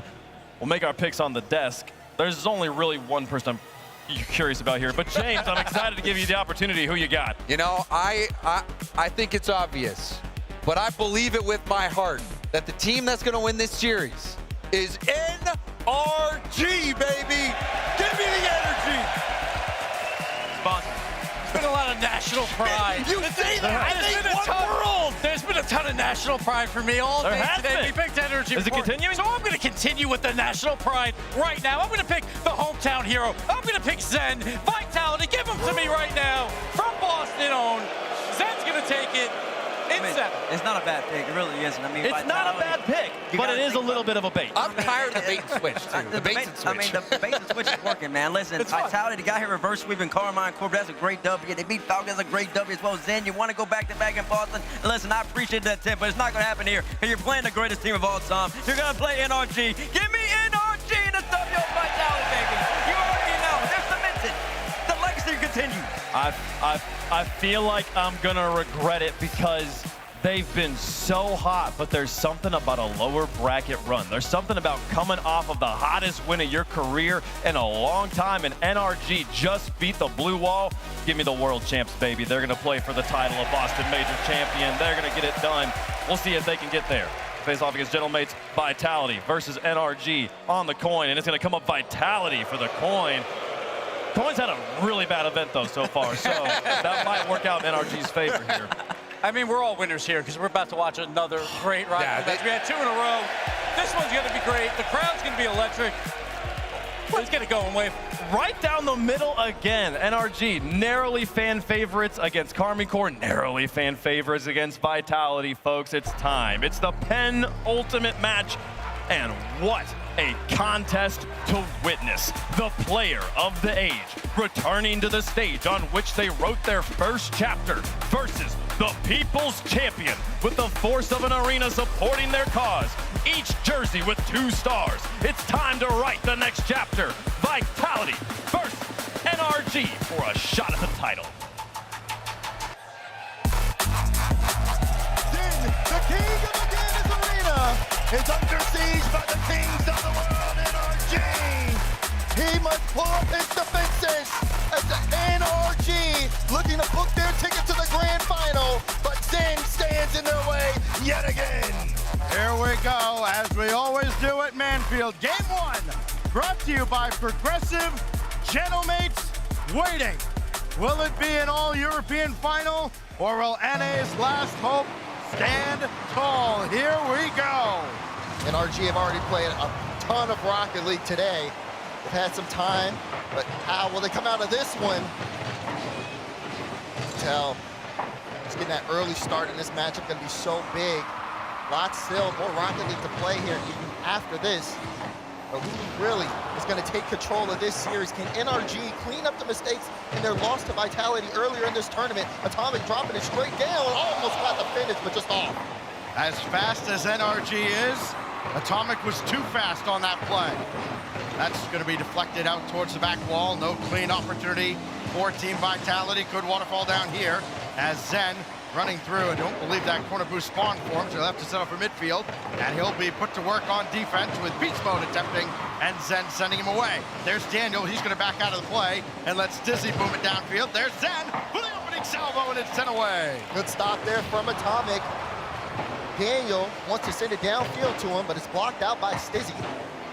And there's beast mode, waiting for him to get activated here. It's like quite the tournament. Hard out of the corner, what a clear. Still read well by Exotic, up very quickly. A little awkward in the midfield as Zen going high, and it's on the in! Zen will double it home, kind of, but it looked like he got some help from his friend across the way.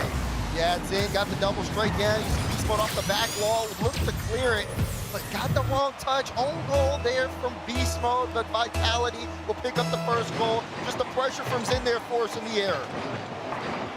Zen has been farming saves in this tournament. He's been called on to put in a lot of work defensively. Finally rewarded with a little bit of luck from the Rocket Gods. Beast mode, didn't get the touch there. This will be boomed away, and Atomic forced to his own backboard. Got to be careful here. Needs some help from Daniel, and got it. Physical play as beast mode made Exotic awkward, but Exotic will pick up the back boost.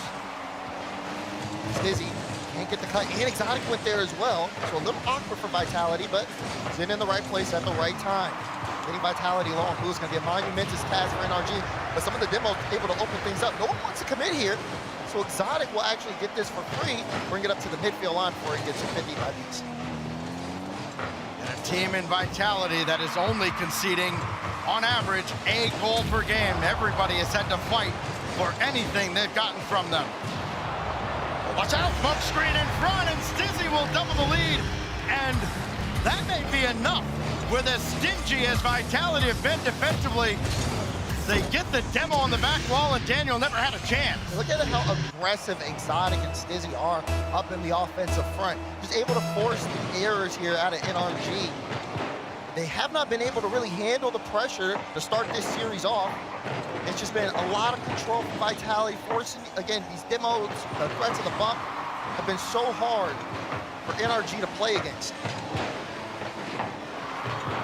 Oh, Stizzy going to work again, this time sent out to the side by Beast Mode. Daniel now trying to take this as far as he can. Gonna get some help from Atomic. Beast Mode's up, and that's still rejected by who else but Zen. Touch from Daniel. Not gonna be able to get the follow though. Good read from Stizzy, and even sent it to Exotic, so Atomic had to get the cut there. Zen forcing the issue. Exotic trying to apply the pressure. Daniel's a little awkward here as Beast Mode takes the ball, brings it to the midfield, plays it low. Atomic could be lead blocking. Sets up a 15, Daniel can't get there, Beast Mode can't get contact on the bumps either, and NRG gotta go back. Trying to make Vitality uncomfortable, but it's Vitality who have been bullying teams around quite a bit. They haven't had as much run as NRG has in this tournament. That's the benefit of winning their upper match yesterday. Atomic throw one downfield, Zen's in the way, now Beast Mode. Hard out of the corner, second touch in front, Daniel's there! NRG's on the board! Good read from Dan. At first I was a little concerned. He only had a half a tank going upfield, but such a clean touch from Beast Mode to break past Vitality's defense. Now you start looking at the clock, a minute 18 to go here. And a rare miscue defensively from Vitality. Zen and Exotic were headed the same direction, and if the tension had not risen enough, we're gonna take a little pause here with a minute 18 to go. So pause here on the play, and they'll take it some time to get this one sorted. But yeah, you're right. All right, everybody untangle your cords. Here we go. Make sure I untangle mine up here too. Don't want to trip. This one could get a little crazy depending on how things go. But you have to keep in mind the way the series could go. NRG, like I said, in the first opening minutes, did kind of struggle to handle that Vitality pressure. They weren't necessarily finding their footing. After a few minutes of getting into game, it does seem like they found some light, but they need to kind of build up that momentum. This is actually kind of an unfortunate pause for them, because once you get that first goal going, okay, now you got things moving. But they'll have to reset the kickoff again and get back into it, especially with a minute 18 left in game one. It's plenty of time for a team like NRG. But Vitality can make something happen off the kickoff too, you never know. So we're getting word that there was nothing wrong with the goal itself. It was purely technical after the goal was scored. So that goal will stand, 1:18 to go when we eventually kick this off. Looks like the players are pretty much all ready to go. I don't see a whole lot of work happening down there, so here we go. 1:18 to go, game one. NRG trying to battle back. They just got one back from Daniel, his team-leading 28th goal of the tournament. They're gonna need another, perhaps from him, but Exotic's in the way and looking for a quick answer. Exotic, not enough boost to get on top of that, but Zen will take the ball, got the flip, and makes this awkward. Just pulls up. I don't even know what to describe this. NRG just don't get to the ball. So much respect for Zen on the play. Daniel tries there, but he's just too awkward having a solid touch. And what was a kickoff play from NRG has gone terribly wrong. Well, as Jorby said, bends reality to his will. Yep. That was less physics and more hypnosis. Beast Mode, denied by who else? Zen. He's everywhere. Now Stizzy. Try to force Beast Mode into the air, try to bait NRG into another mistake. They need to answer quickly now as they found themselves down two yet again. All that hard work they did, Daz, and pretty much all for naught. Yeah, now more work needs to be done here. They got to hold on to the ball. 30 seconds to go. Exotic trying to catch up to it. Dan got the bump. Stizzy, he might have had a lane, but pass it to Zen, and Zen will get the finish. That will be his third goal out of 4 shots. Hat trick for Zen as Vitality have NRG dancing around every which way in front of their net. And Team Vitality doing all they can to try and silence this Aganis crowd. And Atomic just got the corner. Will try to follow that up. Does get a nice follow touch. Beast Mode trying to track it down. Redirect and just high. Exotic. Didn't need to make the save, but still got contact. Final few seconds. Some last second pressure here from NRG. But Zen, great control and Vitality. Strong opener here in the semifinals. 4-1. Game 1 victory. NRG's usually airtight defense in this, typically a hockey arena. Some will appreciate this. Looked a bit like a sieve. 4-1 to Team Vitality. The good news for NRG, Daz, it's only 1 on the scoreboard, and you get a fresh reset here. But they dug themselves such a hole early that it felt like they had to keep chasing the game and keep pressing. But Zen was an absolute monster. And that is the worry for NRG in this series is it didn't feel like, they were playing in form in this opening game. Can they get back to that before it's too late? You don't want to give Vitality another game here. You need to make some adjustments going in to prevent Temple. If NRG win this series versus Vitality, Atomic will become the #1 for most LAN Grand Final appearances at 7. He's currently tied with KDOP at 6. That's wild. There's something to be said for consistency, and in the case of Atomic, especially longevity in a career. He has been, we talk about some of the much older players like Torsos. We talk about them being ageless. Atomic just hasn't shown any signs of slowing down, except maybe here. Now we go to Forbidden Temple with NRG down a game.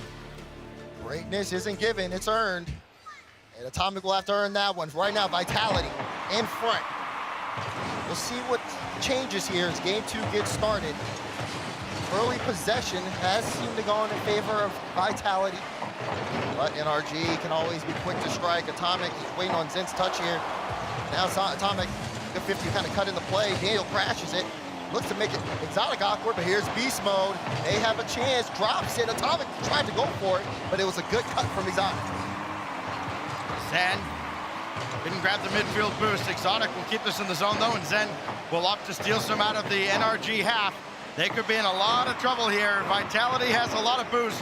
NRG does not. Exotic past 2 as Beast Mode circles back, and now Stizzy trying to center, and he's not going to be able to do so. Exotic shut down by Beast Mode.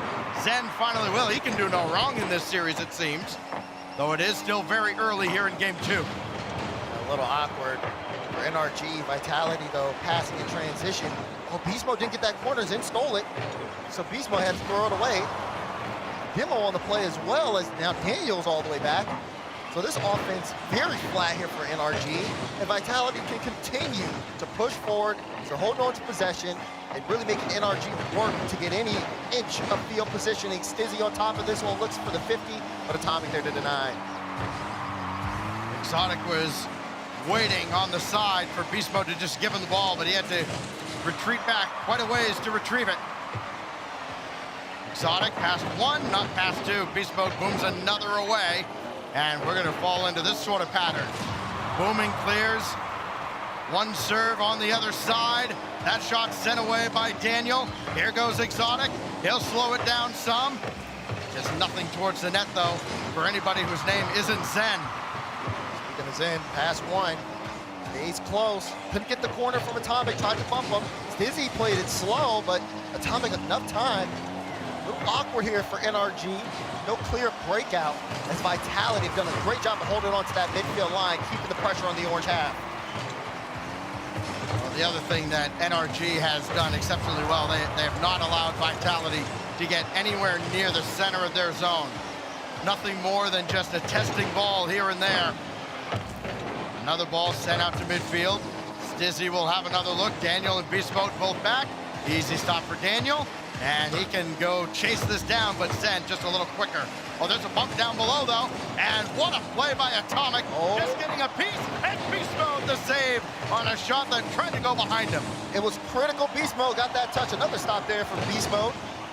As Zen had Daniel bumped inside the net. And the placement was right behind Beast Mode. It was a great adjustment. Still though, stuck in their own half. NRG have not been able to put too much on field in the offensive side of things. They're looking to change that passing transition. Atomic wants the double. Down to Daniel. Daniel shot. Oh, just missed. And Exotic able to knock it away. One thing that cannot be overstated is how long a day this is for these teams. Even when Vitality didn't have to play earlier, as Beast Mode in front, sent away by Zen.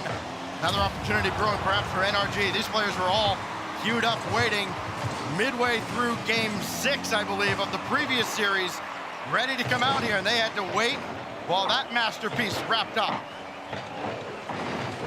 Daniel all the way across, waiting here with teammate running underneath, trying to run interference. NRG starting to get physical, starting to ramp up the pressure, but still not enough to phase Vitality one bit. Yeah, but Vitality still haven't scored either on their side of things. They haven't been able to break through NRG's defense. Pressure as they may has not been enough. Final minute here in game 2 is Vitality. Look to march upfield. Daniel will get the cut. Stizzy gets there first, so Atomic will have to make his way back. Beast Mode gets the corner, pinch across, and Exotic wants to catch it. Didn't see Atomic though, and Daniel doesn't have enough boost for a solo, so opts to pop it.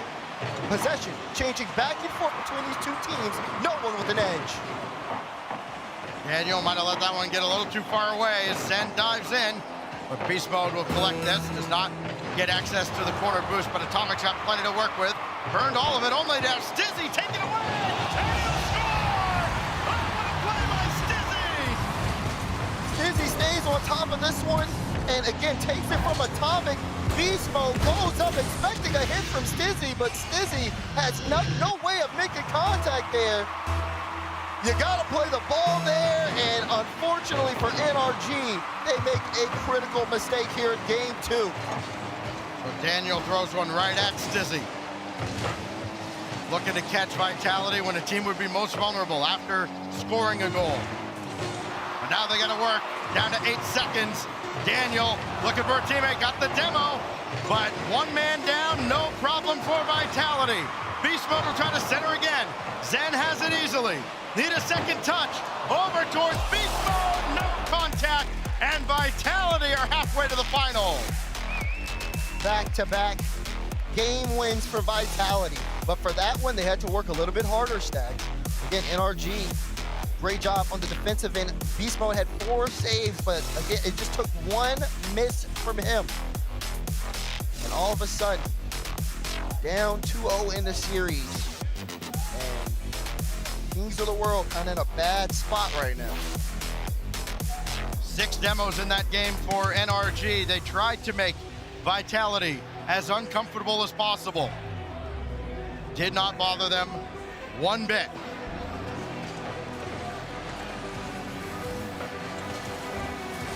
We look back at a game that, again, did not have many offensive highlights, just the one. The pick and the pop from Stizzy, and it's forced NRG to use their timeout after game 2. Their offense is just lacking. That's the biggest thing right now. They haven't been able to do what they want to do. They're getting outshot by Vitality, and they're spending a lot of time in their own half, especially in that second game. Sure, did they stop the bleeding for the most part? Yes, but they weren't able to get anything on the board at all.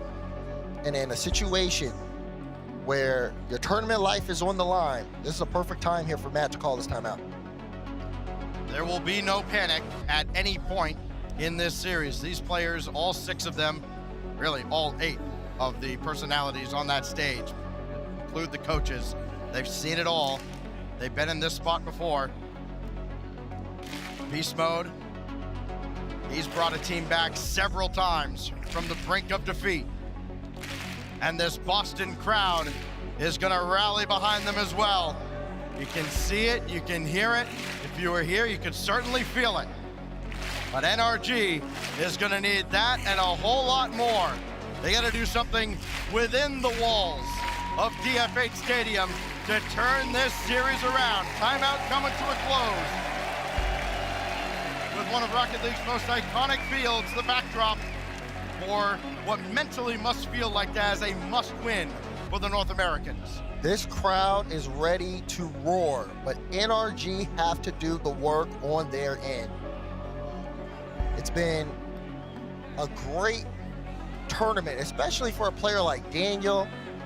He's been #1 in goals, 2nd in scores, 7 in assists, 2 in shots, but need to bring that into the series. Here we go. Game 3. Can NRG turn things around, or will Vitality put us on match point? Oh, Devo downfield, Exotic denied by Atomic, and all the fans here collectively held their breath, expecting the worst. Atomic to the rescue, now Stizzy's save will slow down NRG. And up, Daniel on his way back, beast mode 2, here come Vitality. Yeah, but both teams getting aggressive. Lots of physical play here in the opener. Maybe not in the demo mark, but definitely in the bumps. As name of the game is make the other team as awkward as possible to set up a clean look. Vitality has outscored NRG 5-1 in this series. Zen's got 3 of them. They all came in game 1. Stizzy the lone strike in game 2. It is Zen on his way and stopped, but that goes very awkwardly for NRG, and they kind of got to all get out of their own way. They do so. Daniel streaking downfield. He's up, and the shot saved by Exotic. Close look. Weezmo wants to keep it in. And Daniel turns low boost. Again, just trying to apply more pressure. See if they can get Vitality to expend more boost. Zen does not. Beast Mode puts that one towards net, but Stizzy able to get the block, and Stizzy another win there against Atomic. He's playing his time, taking his 50s, making sure not to give that ball to NRG for free. Vitality trying to march. Zen, he's gonna leave that ball. And Daniel take his turn, flip reset towards net, and double commit, but necessary for Vitality. Pass over to Daniel, but comes up completely empty. Atomic will take over, and Stizzy now whirling through. Zen underneath, and that's always dangerous. This could still be dangerous for Vitality. NRG's got to be very, very careful. We said that time and time again, but one small lapse could be the end of the series for them. This aggressiveness has been working, though, for NRG. They just need to be able to connect. I think Daniel missed twice on some clean pass opportunities. Got to be able to hit that mark. They've held the line so far, but Vitality have had the lion's share of pressure. Exotic got in front, and Stizzy will score! There's the mistake, and Vitality pounces. And Daniel gets a bit of a heavy touch. Exotic puts it towards net, and Atomic can't make contact, slips through, and it gets punished for it. Vitality strike first again. 3 from Zen, 3 from Stizzy. Exotic's just vibing. A couple of assists. Tremendous defense. Could this be enough? Again, Vitality have been phenomenal. Takes a page out of Stizzy's book and just dumps on him. And sometimes you just need a guy to crack the defense. That's exactly what Beast Mode does. They wins the 50 and gets NRG on the board. Can they turn it into more? Halfway through game 3, such a big swing here in the series, especially if NRG can win this, would show they got some signs of life. That ball high, and you can hear it ping off the crossbar. Had the defense beat, but the crossbar remains undefeated. Now Stizzy, then to his right, and Zen will have to go back to collect this ball with Exotic getting out of his way. Beast Mode already up to meet him. That will fall to Atomic, and Exotic there to bring this to the back wall. Cool, calm, and collected. See that control that Vitality are doing, just making sure not to get heavy touches on the ball. They want to force NRG into 50s to try to move upfield, see if they can pull out as many as possible. Meanwhile, NRG looking at these infield passes to see if they can catch Vitality's defense slipping. But Zen can create here, and Atomic knew it. That's why he cut that play out as quickly as possible. Big whiff there from Dan, but Dan, nope, actually he's going to leave that one as it hits high off the corner. Beast Mode all over the field to try to shut down Vitality from their press. As great as NRG have been, as Daniel shuts down Exotic's effort, their Achilles heel has been the French teams, both K-Corp and Vitality. It's Atomic going to work here. They've lost 3 in a row to Vitality, trying to stem that tide. Not a whole lot so far today to suggest otherwise, though. Stizzy looking for a bump. Forces Atomic into action. We go to the final minute, and now we start to look towards overtime. NRG's been looking a little shaky, panicky on defense. Vitality know it. Zen can smell the blood in the water, but they can't strike yet. A little awkward.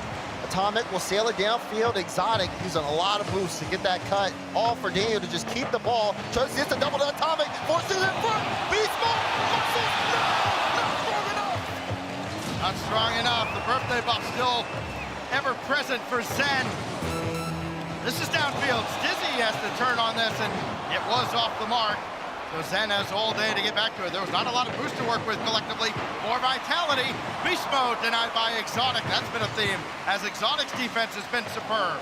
Great cut from Daniel. Atomic was in an awkward spot here. Beast mode up. Started to elevate. Final few seconds. Wants to get it to Atomic. Atomic bid on that. Beast mode will leave it. Zen will boom it downfield. Atomic's going up. Daniel will get the cut. It's looking like overtime, and yes, it is. Game 3 overtime. Exotic was so smart on that play. He realized he wasn't going to get the first touch in that ball in the air and still put himself in a position to at least have a chance. Zen with Exotic in support again.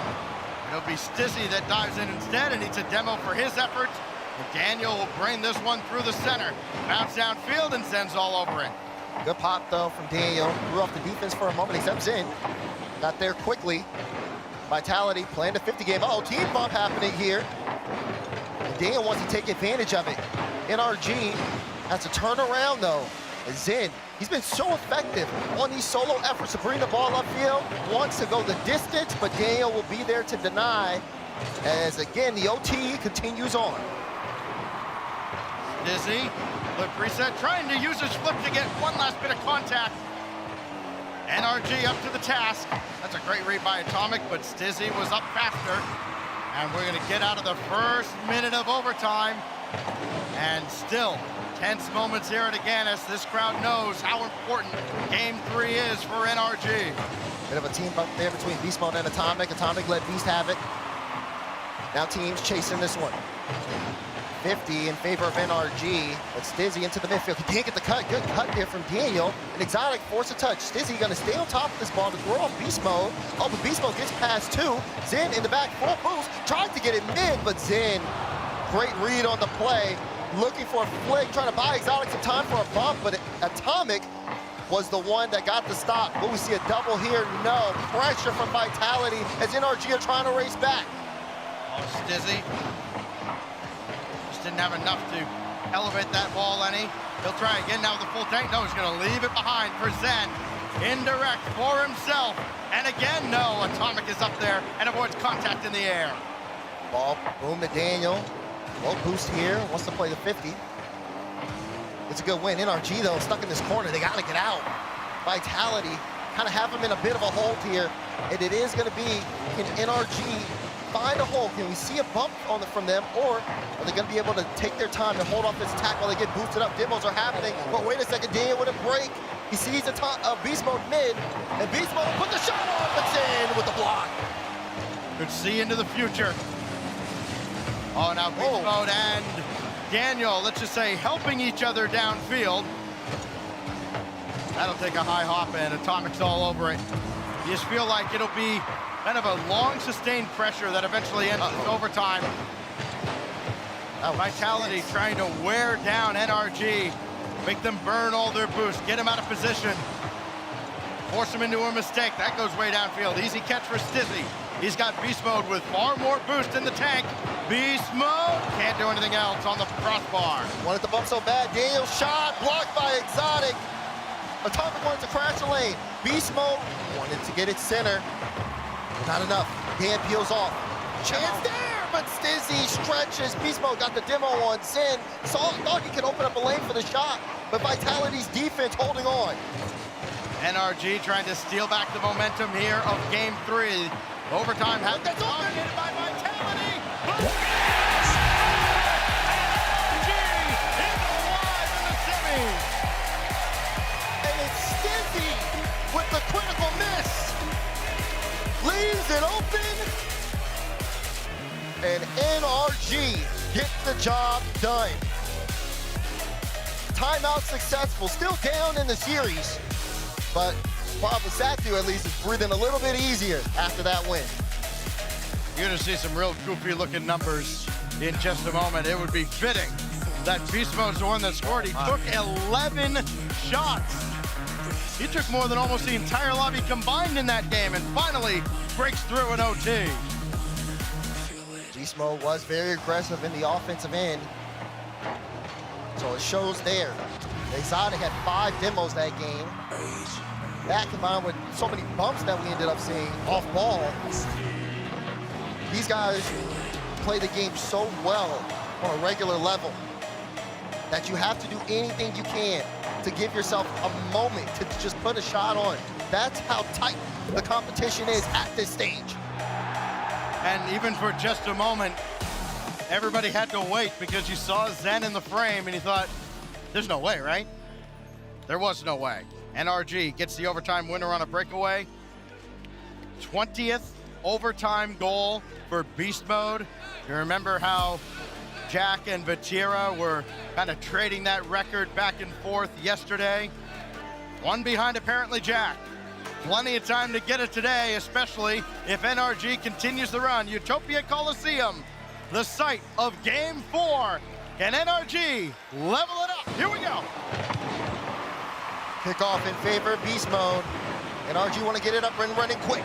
Daniel looks to crash it. Gets it past Zen. Zen Exotic, full boost. Uh-oh, a little bit of a lapse there. Zen can't make contact, but does get a demo on Beast Mode. Daniel, good cut. Staying on top of it, past 1, and Zen will knock it straight down. NRG swarming the swarm on Vitality. Oh, Beast Mode wants to set it up. He's hungry for more.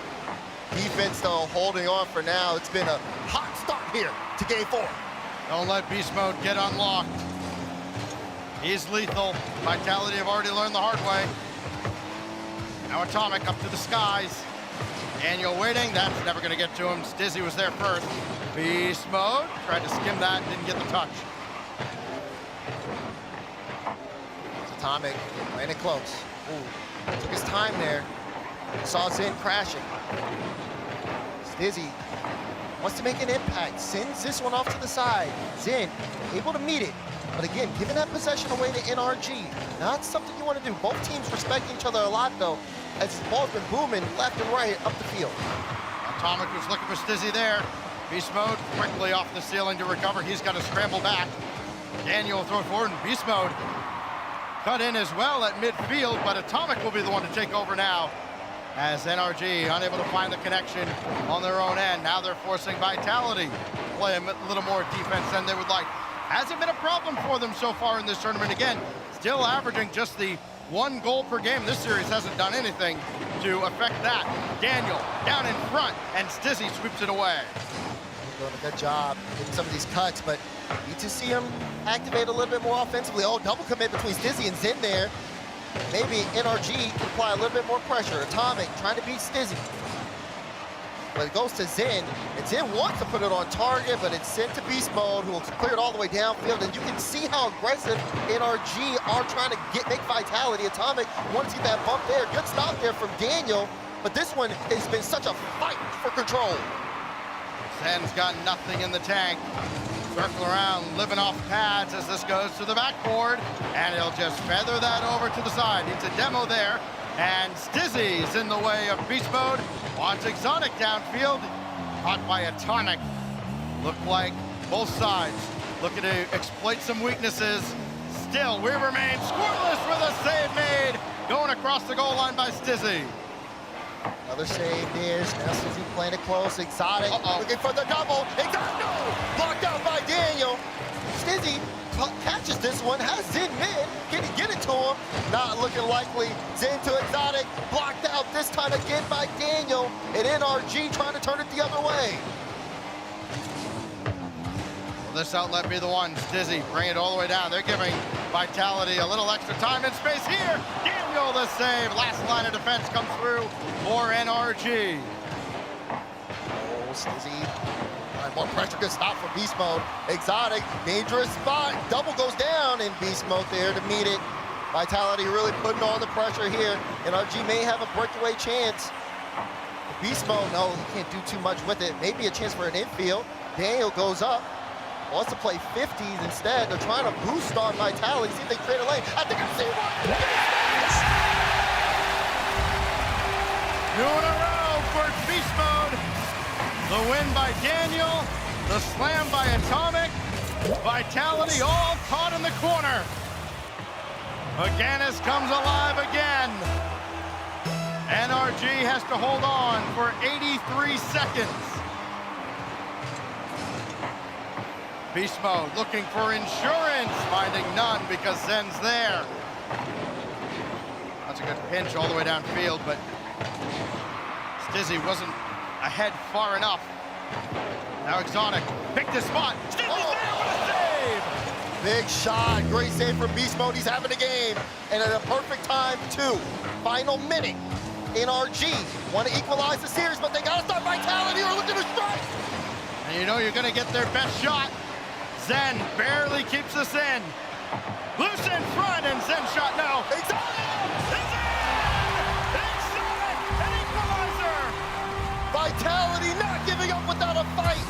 The touch from Zen threw off Daniel. It's a panic touch. Beast Mode can't get there in time. And a perfect placement from Exotic. I feel like you can almost hear Fury up here. Here we go. All level in game 4. And the heart rates go up just a little bit more. Stizzy had a lane. It's shut down. Another soft shot from Exotic this time. Finesse does not work out. Zen trying to work through. There are 2 defenders there. And it's Daniel who comes away the better of the 2.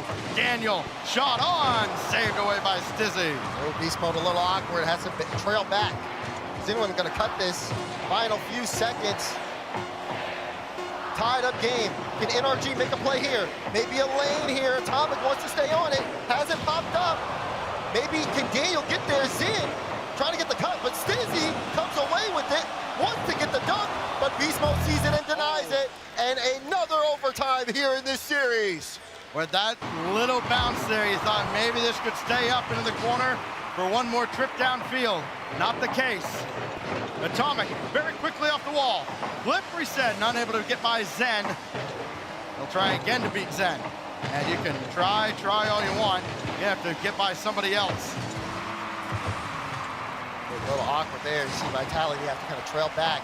Take their time, passing the way upfield. Zen breaks through, wants to get the read there. Daniel saw it coming, knocked it out. That's a good beat from Atomic. Can he set this one up for midfield? He wanted to get the bump on Exotic, but he hit the ball just too hard.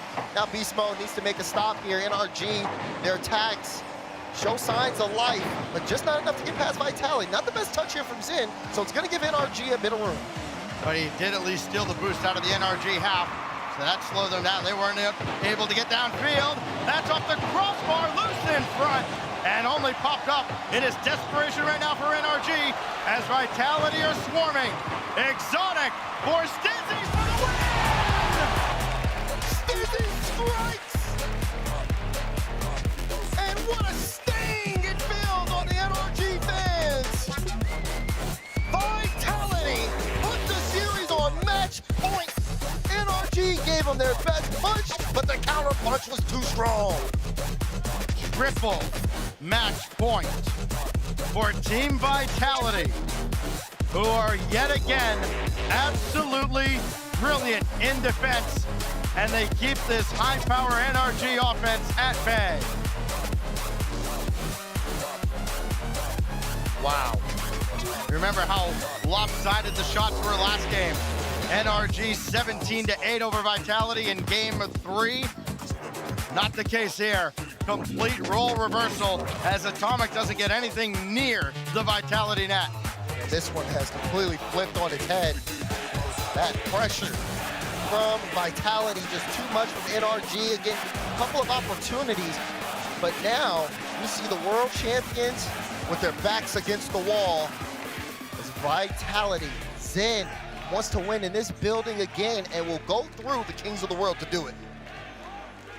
The word overtime, especially this late in a tournament in this environment, usually means so much. It's starting to lose its luster. We've had so many here at the Boston Major, all through the group stage. Feels like we've had several every series here in front of this amazing crowd.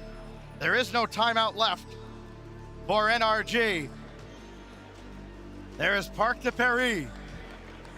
This would be a fitting funeral for NRG if Vitality can do it here. But will we see Neo Tokyo, or is it Zen?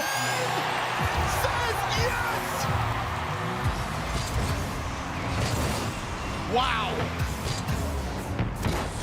Daniel got the corner boost, but nobody took the net. Vitality sends the blitz. And now Zen can work from his own back line. Got around one. He could say with this, Dizzy's shot is set up to the backboard.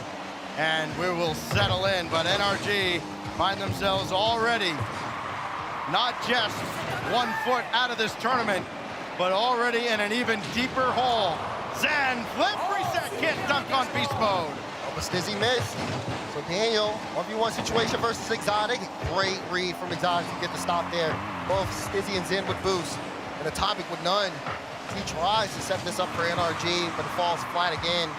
The NRG strike back, plenty of time in game. Daniel put that one towards net, but just too high to be on target. Vitality looking for another breakout chance here. They'll get some room, or Daniel can get this double. Gonna leave it for Atomic. Maybe NRG can get some passing in, as they want to strike back quickly. Remember how it was just 2.5 years ago? A rookie Zen, infinite charisma here in front of the Boston crowd. Now he has infinite power. Another one for Zen, his 5th of the series, as he just dunks right past Daniel. Zen reaching the next level. 2-0 for Vitality off of Zen's prowess. He is in form and ready to put this series to a close. Somebody go find them some flags. We may have a repeat of the last time in Boston. Zen against Beast Mode. And again, that just about went to Zen. Oh, good leave there though. Beast Mode not able to get the double there. Daniel wants to keep it in play, but Zen powers through him again.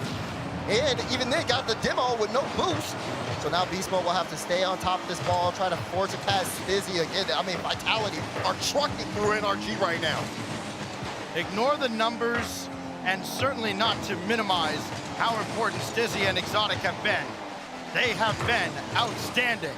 This will be just a little wide, and Atomic will collect. But when have you seen somebody make as much of an impact over a weekend as Zen has here in Boston? When he first joined the RLCS.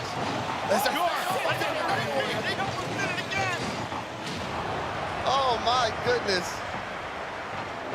What are we witnessing here halfway through Game 5?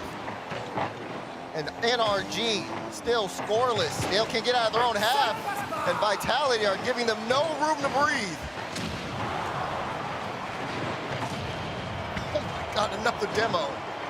It is bizarre to me when you look at the stats and you see how low Zen is in scoring. Came into the series 9th in goals per game, and then you realize he hasn't had to be an electric scorer.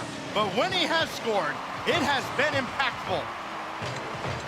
Talk about the day here. It feels like just NRG running out of gas. They need a second win here quickly. But I've seen the same side of the field for most of this game.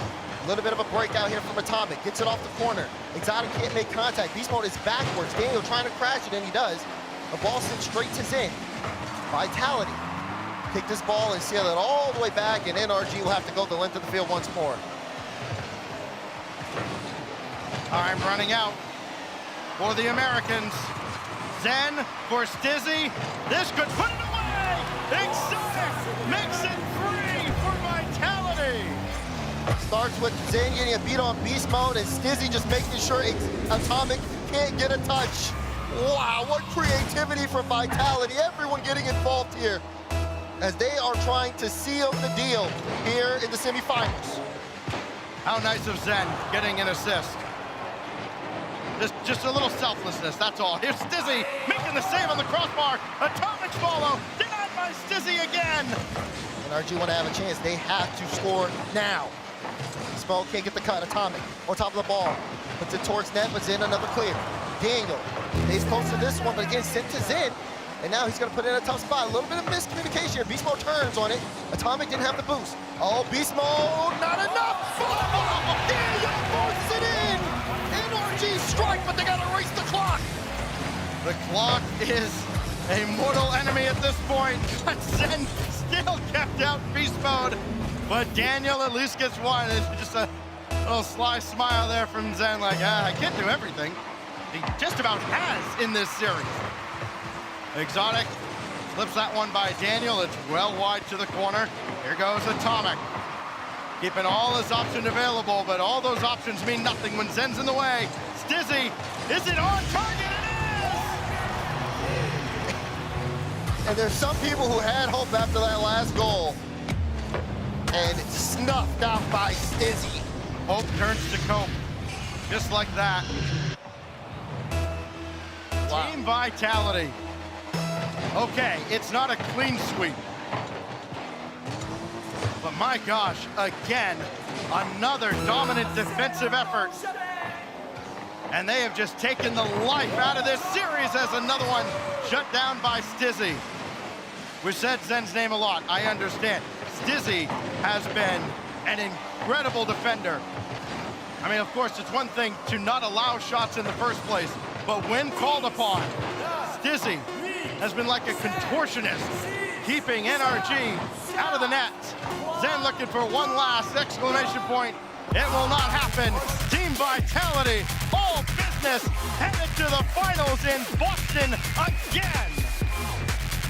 Zen and Team Vitality defend a Guinness Arena from NRG. The kings of the world will not conquer this building today. But Zen, I mean, he just had such a great performance. He did. Great performance in a great tournament. It's been phenomenal to watch him do it again. But like you said, no slouch. It's Stizzy and Exotic. They've been so impactful in this. It's been a full team effort, and the numbers may not show it, but you see it in these off-ball plays. You see it in the way that they're able to keep that pressure. This is what this team looks like when they're connected. A chance here to win the first major of this season. NRG gets a hero send-off as they make their way backstage. But it is all Vitality's moment. And our grand finals are set. Gentlemates, Vitality for the first major of 2026. Go back to 2023. And the message from, at the time, Coach Farah, asking for their support. They needed a bracket reset. They got that and then some. Turn the arena in their favor. Wonder if Eversax will have anything to say, or if Zen will, as he tries to defend his crown here in Beantown. NRG top 4 finish, certainly something to discuss, as the competition this season has elevated in ways some may have not seen coming. NRG are out, but Vitality on to the grand finals. Vitality to the grand finals. Zen, as we mentioned, goes for 5 goals, 3 assists, and Leaf now standing by with a victorious Team Vitality, getting ready for another final in Boston. Boston, it seems like a destiny as Zen and Team Vitality back in the grand finals.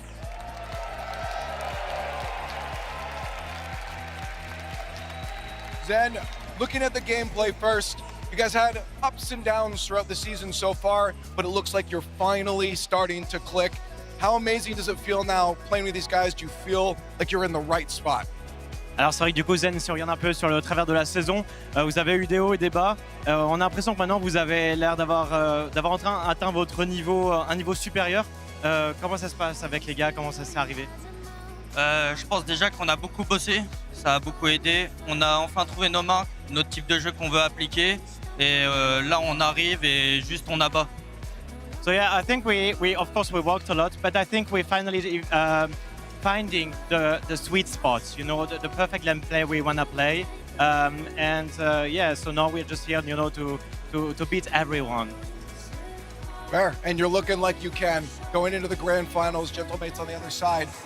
Now I want to speak to the history of you in this arena. Of course, we all know the epic speech that Farrah gave and turned the audience around. And now with no NRG to cheer for, I'm curious if you have anything you want to say to the fans. I know they're going to be a hard audience to win over, but anything now that you're kind of back here in your hometown. Alors c'est vrai que si on connaît un peu l'histoire de toi avec cette arène ici, maintenant qu'il n'y a plus d'équipe nord-américaine, maintenant que NRG sont out, qu'est-ce que tu aimerais peut-être dire au public, toi qui es maintenant de retour un peu chez toi? Do you will root for us again or? Okay, maybe I have a surprise for you. He's gonna do it for. Let's make that a little more convincing for him. Do you want to root for Zen? That sounds a little better. Team Vitality Zen, they're going to the grand finals. The top two teams in Boston are both from Europe. We had some fun in Raleigh and in the World Championship, having our first ever grand finals in RLCS that didn't include a European team. But now they're like, okay, you had your fun. We're back to normal here. It will be the Gentlemates versus Vitality for the title of Boston Major Champion. And James, it was pretty convincing from Vitality here. You know, I was a believer in NRG. I saw them take down K-Corp, which to me is the strongest team in Europe. I think Gentlemates was the other strongest team in Europe to me. But you know, Team Vitality, I kept discounting them. I kept counting them out. You know, you look at the results, you look at how much Zen and Vitality has struggled in the past ever since winning that World Championship. I just didn't believe. Yeah. I just didn't believe. And they showed me I was wrong. And there can be times when you play that first match, it's a clear advantage, you have momentum, but the amount of energy that NRG had to use versus K-Corp was a lot, and it felt taxing to them, and they did fall a bit flat here, Big. I think that I came out slow. I mean, Vitality is just on a simply sensational level right now. Zen averaged 560 points per game in this series alone. He's continuing to be the best person at this land and still remains the best person to ever play Rocket League in Boston until proven otherwise. But at Vitality, like I said, they won the first game, won the second game. Yeah. NRG overtime winning game number 3, but it just didn't feel like enough. Yeah, but this also reminds me of old NRG, where like whenever anyone played against them, the other team just didn't look that good. That's what it feels like Vitality right now. It's because of their team defense has been so good. They've played 22 games. They've given up only 22 goals throughout this tournament. And it helps when kind of in every other game, it felt like other than game 3 here, Zen scores a kickoff goal right at the start, and they get to play from the lead the whole time. And I don't know what it is about Zen against this team. Before I said I think NRG is the disputed greatest team of all time. Well, Zen, he is their kryptonite. He is their kryptonite. He is the dude that continually beats NRG over and over again, and he's done it again. We said that they were 6-6 as organizations all time, Vitality and NRG, now 7-6 with Vitality, but that's the organizations. As rosters, going back through 2025 here, Vitality right now on a 5-match win streak against NRG. I mean, that's incredible, and honestly, they didn't show it, but in that, when NRG gained a little bit of momentum in from game number 3 into game number 4, they ended up taking the lead, and then not unfortunately, there was about the 45-second mark. Zen has a major dunk to keep the ball in. Yeah. Because they had an offensive pressure, they kept the ball in off an atomic clear, and that then led to the goal to then tie up the game. Without that clear, I think that the net was open. I think Atomic had netted it, but Zen dunked it, and that changed the whole series in my opinion. And we had a lot of conversations at the kickoff land about depth, right? And finally, we can have North America join that conversation, but this is why it's European depth.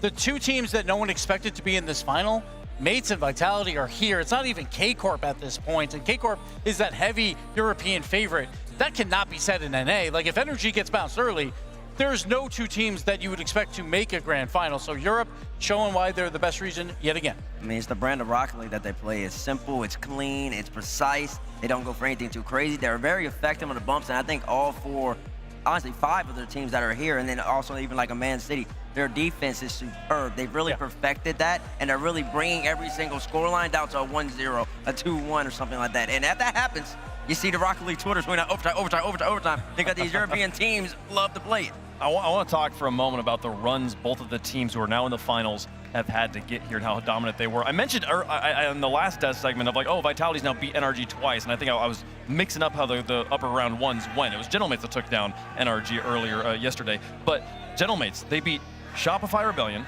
Made in Brazil, TSM, NRG, Falcons.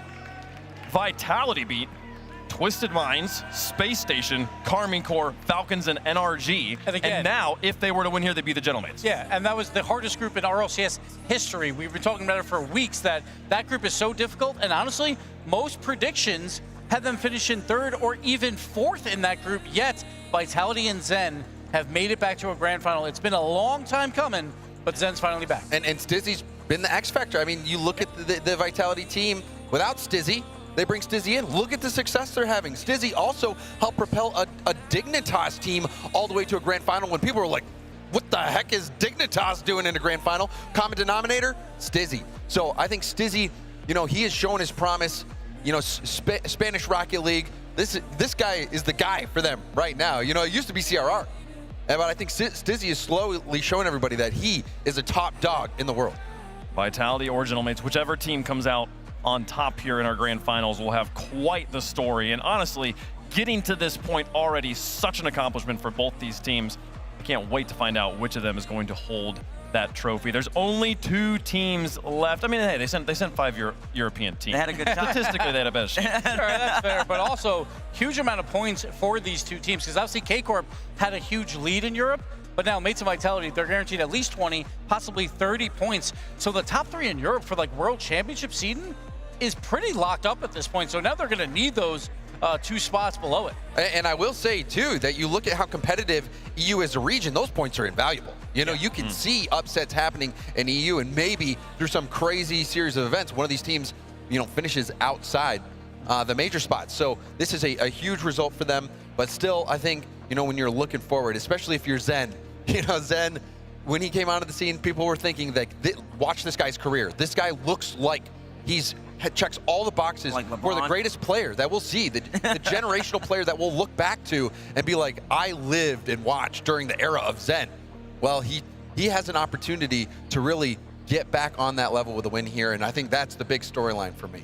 Yeah, it's an incredible story that's been built entirely on this Vitality roster. There's something about the greatest players of a given esport and them sticking with a single team the whole time. I think of Garrett G sticking with NRG his entire time. You can think of Faker if you've watched other esports, sticking with one team the entire time they're on T1. You got Vitality here with Zen. There's something about that consistency that I think gives gives players that are this good a stability to continue to dominate. Yeah, and it's very rare to have a player like that that's so worth hanging on to, that's so worth investing in and building new teams around, where you believe in them so much that you might let the other players go, but that is the player that you keep.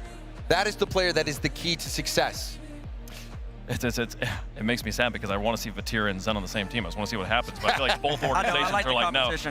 I like the competition. But I will say as well, though, that looking on the other side of it, Oski is another player that I had pointed out, talked about earlier, how he came on the scene as a team of players so young they had to get special permission to play in the RLCS back when the age limit was 15.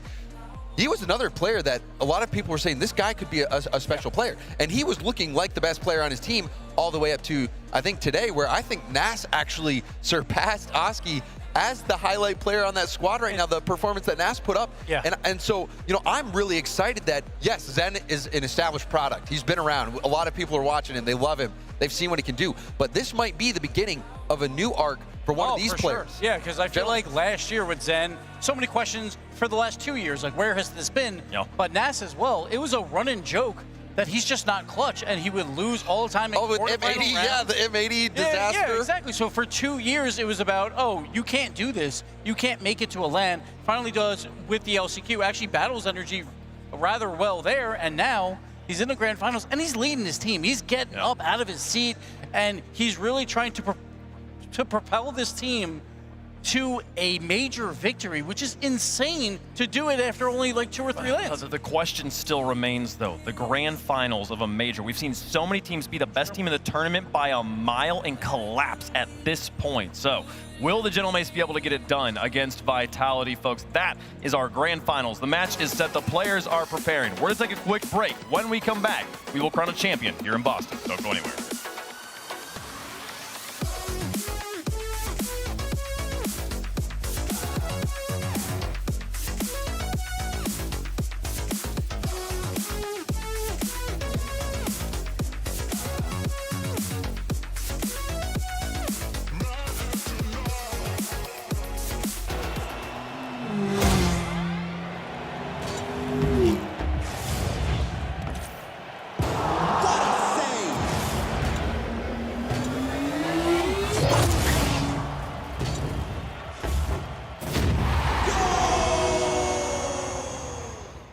Okay, the plumber's fixing that burst pipe. We should be all set. Good thing you're protected 24/7 with your home and auto bundle from Progressive.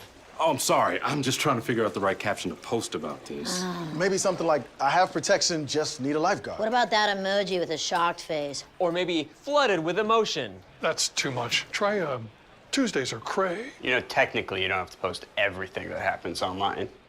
I totally believe you. Life is meaningless without affirmation, am I right?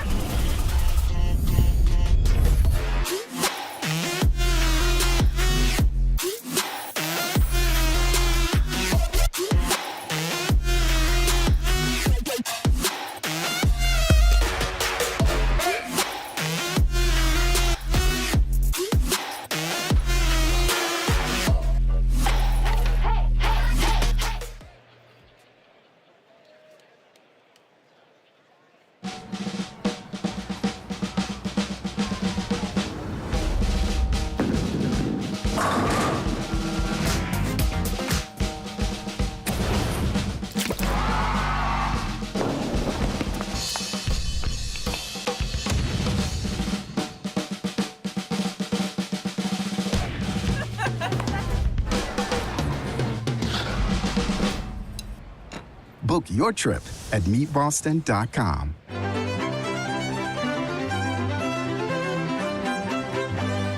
I mean, it's beautiful, but like, this is unsolvable, right? What is this? It's the Vatira conundrum. We've had top analysts try to solve this problem for years. No one can do it.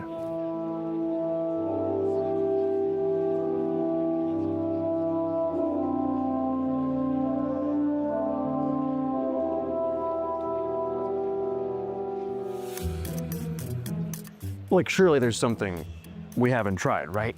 I mean, what about prioritizing back post rotations? I already tried it. Front post rotations? Be real. What if we reach around in the middle of the game and unplug his monitor? We tried that. You know what he did? Monitor off, completely blind. He hit a ceiling pinch across the map. The man is a phenom. I'll give him that. I mean, maybe this is knowledge man's just not supposed to have. Yeah, I guess so. Yeah. Good. If the remainder, if 2 plus 2 equals 5.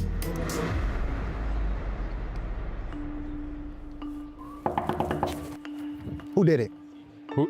Was it you? Who did what? Wait, come on. Come now, go, come on.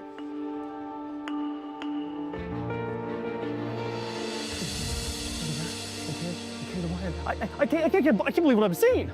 I never thought I would see this in my life. I mean, who's capable of this level of thought? We finally solved it after all these years. The implications are massive. And it could be back on top. No one can know. Wait, we're already on top. And he can stay on top. Oh my God. It's genius. Absolutely genius. It's magnificent. Eureka!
Boston, it's time for the grand final.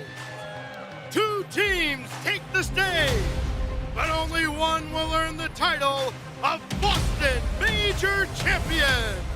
Let's meet our final two teams. Gentlemates know what it means to lift a major trophy. They know what this stage demands. But now three new names carry the banner: Oski, Archie, and Nas. At the end of the weekend, I hope everyone sees that we are the best in the world. There is nothing passive about the way they compete. A hunger to add another trophy to the Gentlemates legacy. Moving it upfield, going for goal! He's nasty! I think EU's the best region by far. NA is terrible, man. Potential has carried them this far, and now they have to prove that they can deliver.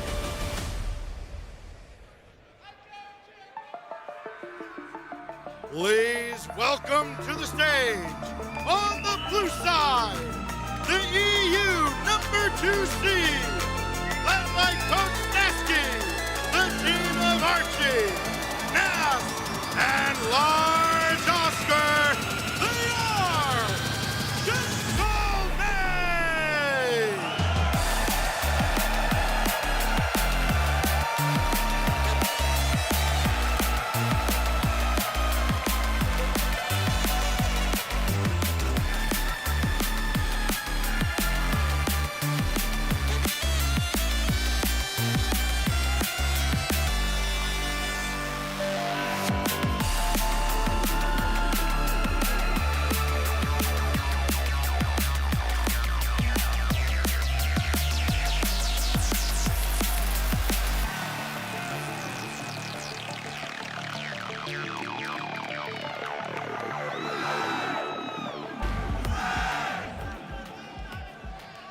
July 9th, 2023.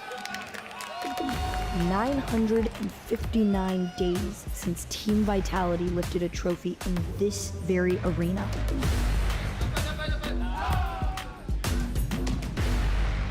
Time passes, dynasties are questioned, and doubt grows louder. But with talent like this, a return to true form isn't just a possibility, it is inevitable. Team Vitality are here. A new dynasty is ready to be forged. Vitality win! Boston, this is Zen's home turf.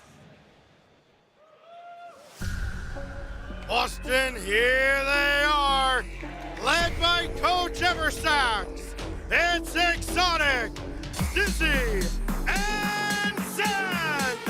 Give it up for Team Vitality!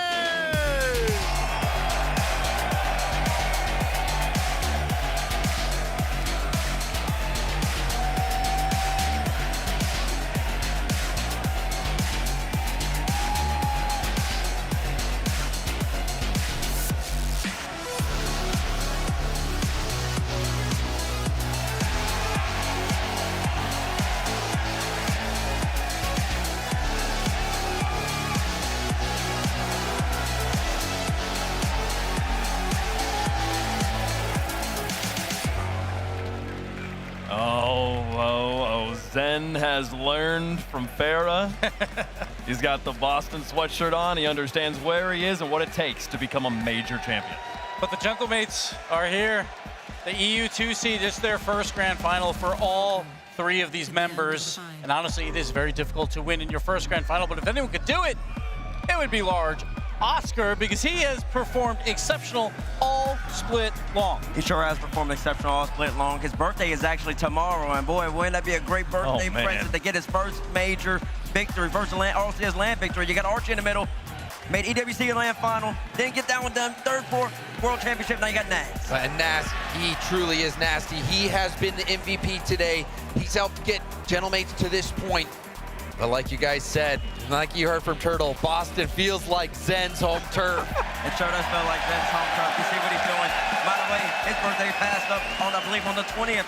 So his birthday, there's a whole bunch of birthdays for some reason in the month of February. And he's been balling out, been the best player at the LAN so far. Exotic's been doing his thing as well, just consistent, fundamental skills. And then he's standing up right now, but Dizzy's defense gives. It's been sensational. He's been so solid. He's been in one grand finals before. He's gonna learn from that experience and use it here, but I just love how Zen plays to crowds. Even when he was a rookie, he played to the crowd exceptionally. He knows exactly what to do in front of a crowd that normally would not root for you. But on the flip side, I feel like Nas feels a little bit like Zen. He's got that energy about him. When he scores, he gets up, he gets loud, and he gets animated, and that's what I love to see. And the last time we were in Boston, we were asking all the questions we're asking about Nas about Zen, and we learned how good Zen was. Will we learn that same thing about Nas here this year? It's true head-to-head. It's going to be awesome to see. Like, if Nas is in the air, watch out. He can do literally everything. We know Zen can do that, too. Look at their goal participation. It's very, very high for both of them. The goals per game, Nas has the edge, but the defensive vitality. They played 22 games. They've given up 22 goals. #1 in the tournament. And you see the head-to-head, but I also want to remind everyone at home, this is 3v3. It's a team game, and when you look at all three players and how they match up, you know, I start to favor Gentlemates a little bit. We've seen Oski hit some crazy shots in that Game 7. That flip reset, the pancake on the wall. I mean, it's a great pancake. It might be going to the tournament like Wave talked about earlier, but it's not vitality. I mean, yeah. They have a world champion MVP. Right, yeah, I mean, yeah. Exotic, the intangibles, I think, go to vitality. It really is like the intangibles. But did you see his shoe fell off? I mean, that's an omen. that has nothing to do with on the field. That's just the walkout. His hands are looking pretty good right now. I mean, it's just the way that Vitality plays. Exotic, he just knows how to get the job done. He's very honestly similar to Archie. Archie's trying to be like him, where you don't need to be up in the sky like my two squad teammates. Both teams are honestly built really They are similar. You know, you got Exotic and Archie. Exactly. You've got Oski and Stizzy and Nas and Zen. Exactly. It's those three different matchups, and we might see that play out. And really, I think it's who can bring that team game, because I don't think in a game like this, it's just going to be one person that makes the difference. It's so hard to predict this matchup because we've seen teams like the Falcons where it takes them 3 Grand Finals appearances before they can shake off the nerves of this stage. But I also think back to the first time the Gentlemates won, and they had players like Itachi and Juicy on the stage who had never played before. We said, oh, it's going to be the nerves of the Grand Finals, and it was the exact opposite, putting G2 in the dirt there and becoming major champions. Will they repeat that success here? Let us know what you think is going to happen in the chat. We'll let you know what we think is going to happen up here. James, energy's not here. I'm actually curious to hear what you're going to predict here. It's tough. This was a tough one. You know, I truly was torn. But, you know, I've been watching Gentlemates closely. I've become a believer in Nas. I think that this team is the real deal. I think we'll have 3 new major champions. I'm going Gentlemates. So I was talking to fans yesterday. They're like, who's going to win? I said, my heart, I would say Vitality, because it would be a cool story, Zen winning again here. Yeah. My head had the mates, because they looked so good throughout this tournament. Yeah. But it's their first Grand Final, and they're going up against Zen. It is so difficult to win your first Grand Final, and for all 3 of them, this is the age of Zen, and we're returning back. Zen's going to get it. Vitality. Got Vitality. Vitality makes sense. I mean, what's the stat? 22 games, 22 goals. You got a pink tie, though. You got a pink tie. Around 1 goal per game, which is absolutely sensational at this type of level, especially quality caliber. I mean, I do think Vitality's played the better tournament. I'm not going to lie to you. But I also just want, I don't know, kind of want 3 new major champions. Zen's got a world and a major. I kind of want to see Archie, Oski, and Nas get a W. So give me Gentlemates. I think they'll just have just enough. They'll beat them in 7. There'll be a large Oscar over the top. I think something special happened there. And what a story it would be to have 3 new champions. What a story it would be to have a team come in like this and win the way they have and take it down. Gentlemates would be an incredible experience, but what a story it would be for Zen to return to Boston and win again. Give me Vitality on this one. Zen is returning to form, folks. The coin, Vitality on one side, Gentlemates on the other, and it's going to come up Vitality for the coin on this one. How will it go? What an event so far. I feel like either way, this is a good one. Incredible. We get a treat, right? Either 3 new major winners or Zen's back. That's a win. And what a story for both teams to get here. It's been a great day. Ladies and gentlemen, get up and get loud, because it's game day. These are the times that try men's soul. Those words were true then, and they're true now. Only one team will stand here and lift that trophy. One team will emerge as Boston Major Champion. This is your Grand Final. Boston, Massachusetts, fire up and let's roll! Well, I say history repeats itself. Zen's trying to do just that here, returning back to the grandest stage here in Boston. But Gentlemates, 3 new challengers have approached to knock it down. This is where names are going down in history. On either end of the field, a rookie gets their name cemented in front of the entire world. Let's get into it. Vitality came into this, and they weren't even anyone's real EU favorite to get to this point, and yet here they are once again. Gentlemates, been a long journey for them. This roster fighting their way and doing it convincingly. Zoski, what a tournament he's had. On top of it, Nas really coming into his own as well. So much so that it's causing arguments on which should maybe be in the conversation for MVP. Already, Gentlemates take the first few shots here. Oski with the first. Nas avoiding the bump off the ceiling with the reset. This is the kid that has changed the game.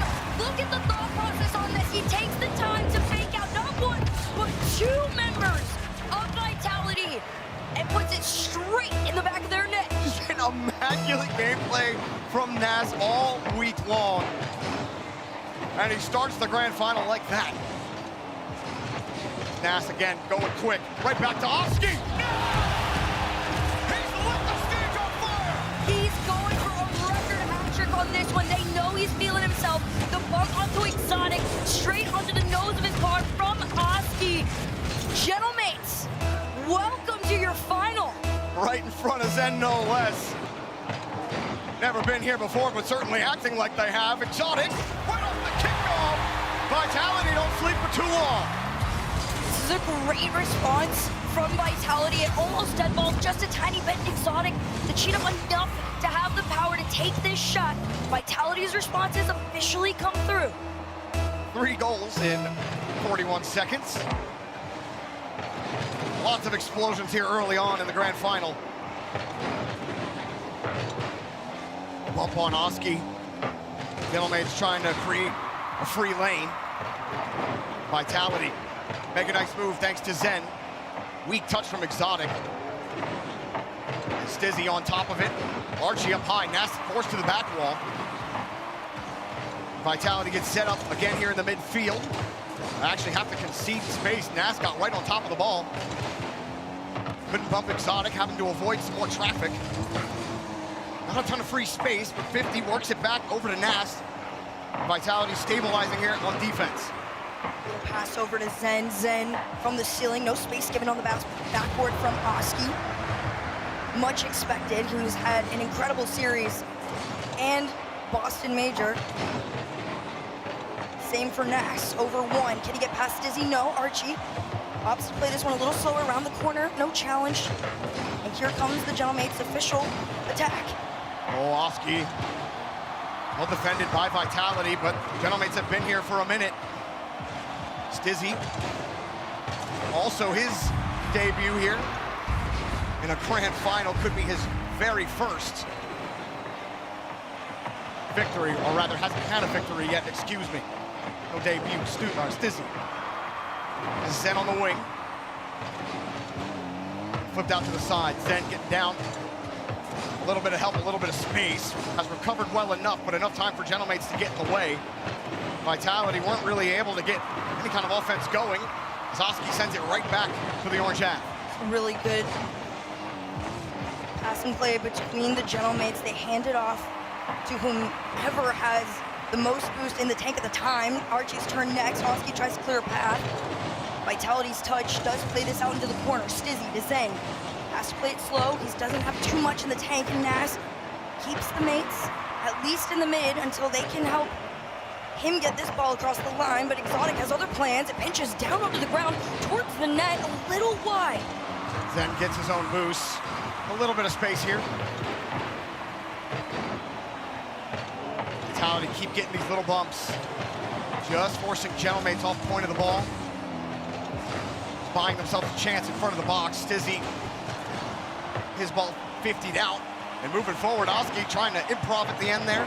Zen gets out of the way. Back into the corner and cleared out there by Exotic. Stizzy, no play for him. He'll have to retreat. Does get the boost steal and a demo. But Gentlemates really making life difficult for Vitality beyond the midfield line. Unable to get any sort of consistent pressure. Vitality right now also are starting to do the next step in the process of taking the Gentlemates down. They're sending one upfield looking for a bump or a demo on the back line, hoping for a clear and a follow to give them anything. But Archie and Nas work together and stop them on their own. Archie's up next in the line. And you can see the patience from the Gentlemates. So far, it's paying off. Using a lot of boosts. Nobody there. Vitality gets cleared back to their own half again. Nas, 50 goes out. They slip underneath. But again, the midfield, hard to get these consistent touches, hard to sit in the third. Exotic swinging across the box, chasing for a bump. They'll never find one. Oski has one downfield. Pinch up the ceiling and a big follow. The Gentlemates find a third. That's an insane pitch pass from Oski. Nas already downfield, hits it off the ceiling, directly on the nose, and that's twice now it's been Oski and Nas linking up. And might make this impossible for Vitality, who have really struggled to get things going offensively. Yeah, Vitality definitely are having a bit of some difficulty trying to find any shot opportunity, but that has not been the case for Nas, who now has the ball. Hat trick to his name, 18 seconds on the clock. And all the Gentlemates have to do is play time. Archie all the way across the field. Nas already there with another shot to be given to the Vitality net.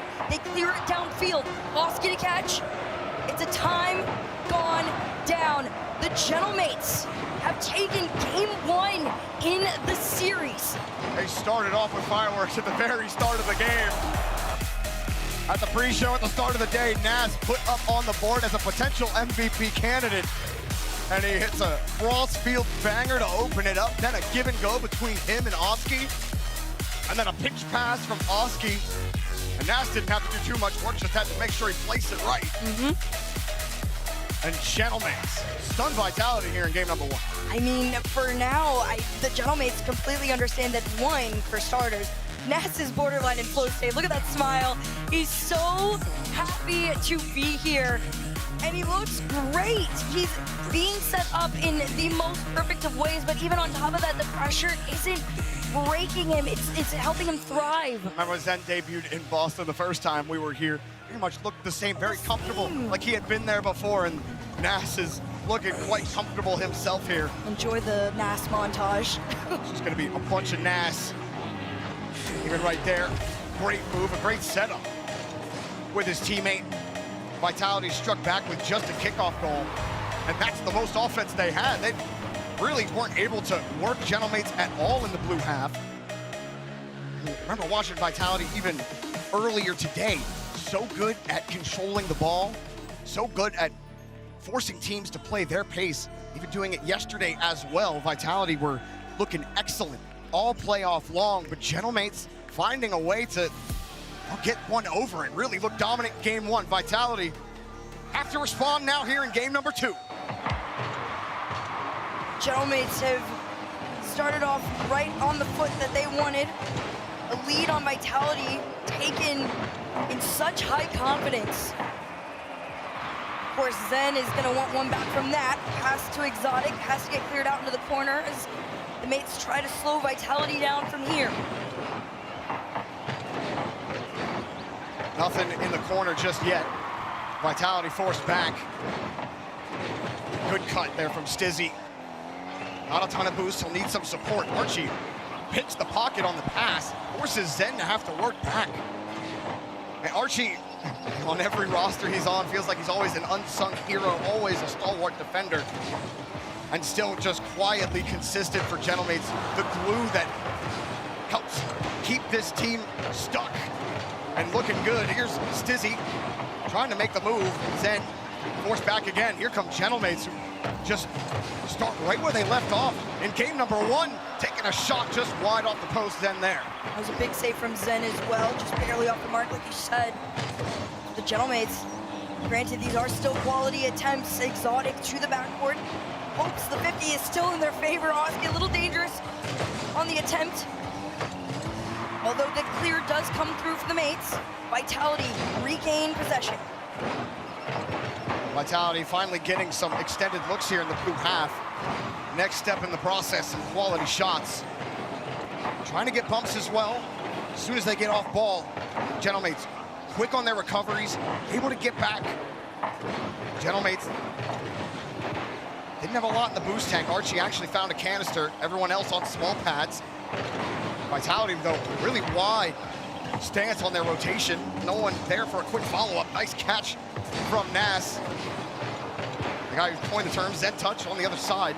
Nas has gotten the better so far, but in game 2, a little more even. Gentleman starting to threaten. And despite Vitality spending so much time in the blue half, not too much in terms of real pressure in front of the box. No, not quite. There's been a couple of moments here from the Gentlemates, but now all is done and almost dusted as Nas had a small clear, wants to follow it up, but Zen plays the patient game on this ball in the corner. Exotic, dangerous, plays it and clears it from his goal line into the other half, uses everything in the tank to get his team to the other side. Oski back over to Archie. Double commit there from Vitality. Quick recovery from Zen. Pick up another save, but the ball keeps skipping away from the rotation. Stizzy deleted by Archie. Zen, no boost will spawn for him. Fake challenge on one. Oski wraps around the Vitality defense. Archie was going to be a tough one to squeeze for Nas to work with. He didn't have a lot of boost either, as Oski gets bumped out of the play. Decent enough here on defense for Vitality, but they get caught out, and Nas scores his 4th goal of the grand final. We've seen a performance like this once before, and it came in 2023. But in 2026, the story seems to be focused on Nas's LAN debut, opening goal for the Gentlemates. His first RLCS major. Making it to the grand final and making the most of it. Stizzy trying to get the bump, but Gentlemates sent 2. Oski picks up the save, helping his teammate out. And Gentlemates, stalwart defense. Archie gets down the field with Oski's help. And Vitality still struggling to get anything going. Forced back on defense. Gentlemates swarm again. Big challenge here and a bigger boom as Zen returns it over to the Gentlemates half. Big challenge coming from Stizzy. It's missed, and Nas has the recovery, has the reset, has the shot. Oh my God! And he's got the ball! Nas cannot be stopped! He's doing it all himself! Zen who? Oh my God, top corner! Whoa! This is the performance of someone who knows he is the future of Rocket League. Nas Louis scored every single goal, and that would have been Archie's first, but apparently only Nas is allowed to score. Vitality have no answers in game 2. Nas sends it towards net. Oski set up right behind, and Nas just takes the ball away. Scooped around. Light touch, easily defended. Vitality just needs some breathing room. They haven't had much of it. In fact, getting deleted. And Oski will flip it out. Just excellent vision from all 3 players of Gentlemates with the perfect touch to get it around wherever they are! He scores what he wants! This is him! This is his land, his field, and that is his net! 3-0 to the Gentlemates! Hat tricks in back-to-back games in the grand final! Some of it's by himself, some of it's with a little bit of support. But make no mistake about it, Max is having an incredible start to this Boston Grand Final. Vitality will look for something at the end of this game. But with 20 seconds left, done and dusted. Gentlemates found themselves an X factor, found themselves a lethal weapon in Nas, and Vitality are gonna be left with some questions and maybe a timeout here as time expires. Zen's trying to show him how it's done, and he will. It is 1 for the road now, 4 seconds granted. It's kind of hoping for some miracle territory, but in style nonetheless. Dunked on and forced the own goal from Archie. But I do believe it is too little, too late. 4 seconds, don't believe we've ever seen 2-goal comeback ever like that. And we won't see it here. Gentlemates, what a performance here. It's looking Carmine Corp-like in their dominance in this grand final. They look unbeatable right now. Nas with a second hat trick. He has 6 goals on 8 shots in the match so far. Can anybody stop him? Right now, the answer feels like no. The crowd cheering him on, everybody rallying around the new age of Rocket League players. And Vitality left scratching their heads like, my gosh, like what do you do? How do you stop a player that looks like what Zen was able to do back in 23? I mean, Nas, his journey as a player, moving across regions, trying to make ways to qualify, ends up qualifying for lands before, not performing maybe the way that he wanted. People questioning, is Nas ready for 3v3? Is he ready for that big stage? Some people wondering if he'll ever figure that out, but sometimes some players just need a little time to cook in the oven. And well, Nas, I think we're at a full bake right now here at the Boston Grand Final. Vitality do call a tactical timeout to try to figure out how to get around this man. Showing his personality here in the Grand Final. Why not? He's earned it so far. Absolutely has earned it. His spot here alongside Oski and Archie.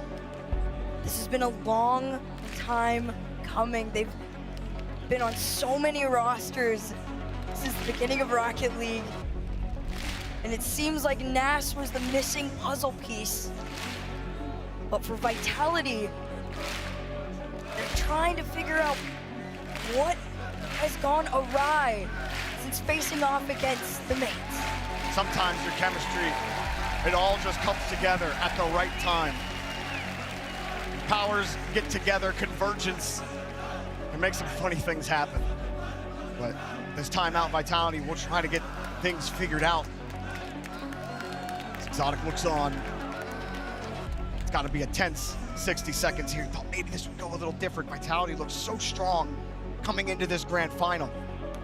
Gentlemates making it look a little too easy. And with not just Nas's story, but Archie and Oski's as well. Oski bursting onto the scene remember when he was on Liquid, and Archie being on many teams trying to get over the hump. And here, finally, a roster that has glued together like this one. Gentlemates could put Vitality on match point here. It's been a long time coming. A first final appearance for all three members of the mates. But it doesn't seem that way. They look beyond experienced here. Ness over one. Can he get under two? Here comes Oski with a follow. Tries to get past Zen, the hand up. Slows the mates down just momentarily as Archie tries to make the clear. Oski with the shot. It's just above. And Ness tried to make the commit on it, but the mates got to just keep the pressure on. Vitality playing more defense. And I don't know what's going on there. Zen and Exotic both having issues. Slowly starting to stabilize and getting it figured out. And as soon as you do, you get demoed. Nas taken to the sky once more. Gentlemates get to get set up back in the midfield. That goes right back to Gentlemates. Shot just wide. Zen been stuck almost perma third man in this match. How many times has he just been stuck on the goal line, watching Nas put the ball in the net or having to save a tight one? Either way, it has not been an easy game for Zen and company as he slips across here. Exotic picking up. And Vitality, 50's just not going their way. Every touch is just a struggle just to get back to the ball. Zen having to use all of his boost as Gentlemates take the ball away. Archie gets across there. And Oski gets fought for control. Naska gets scooped around. Good look for Vitality. How do they get around it? They don't. All of the mates, very low boost. This clear does give them some time, although Stizzy is going to try and cut that time very short. First challenge unsuccessful, second one completely demoed out. Stizzy stopped in his tracks as Archie makes the race towards Zen. 3 minutes to go, still scoreless. Vitality have not been able to hold on to this ball. Instead, it is the mates just continuously being handed the opportunity for possession. Oh, Nas drills through on the 50. Excellent control again, and even at the end of his boost, still finds a way to rip his nose and rip that 50 forward. But Gentlemates won't have as much possession here in the orange half. Vitality are finding a little bit more. Stizzy really trying to line up against Oski. Now Exotic comes in, off the ceiling. Gonna cross. Zen waiting for Gentlemates to cough this up, but it was killed in the corner. Archie gets bumped. Stizzy has the read, dropping down. Zen on the rebound, picking up. Best push Vitality have had all series long. But what can they do with it? What can they show for it? Nothing. And not even really a quality shot on net. Gentlemates break back out with a double bump.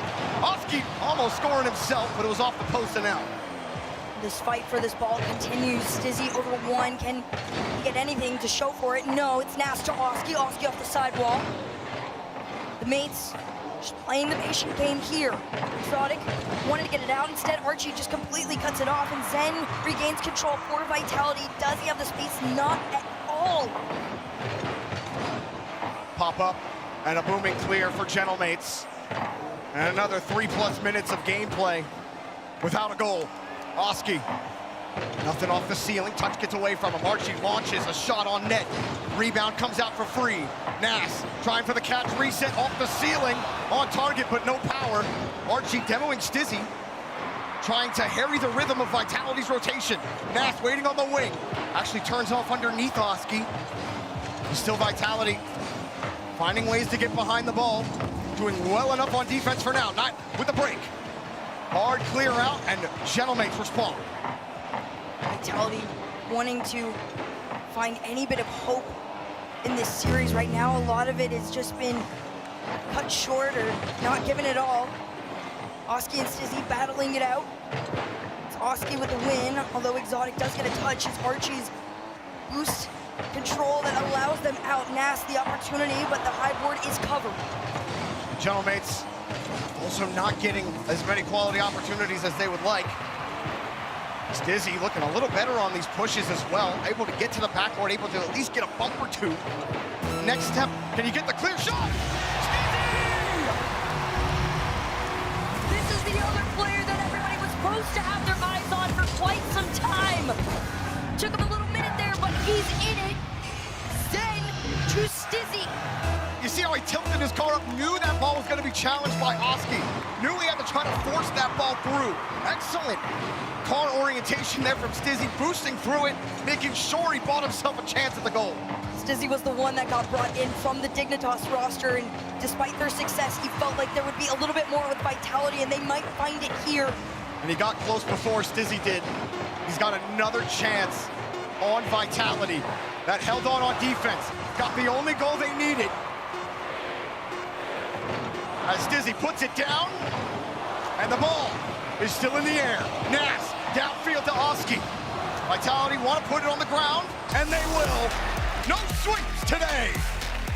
A proper series could be in front of us all, as Vitality have started to really gather their thoughts and find their footing.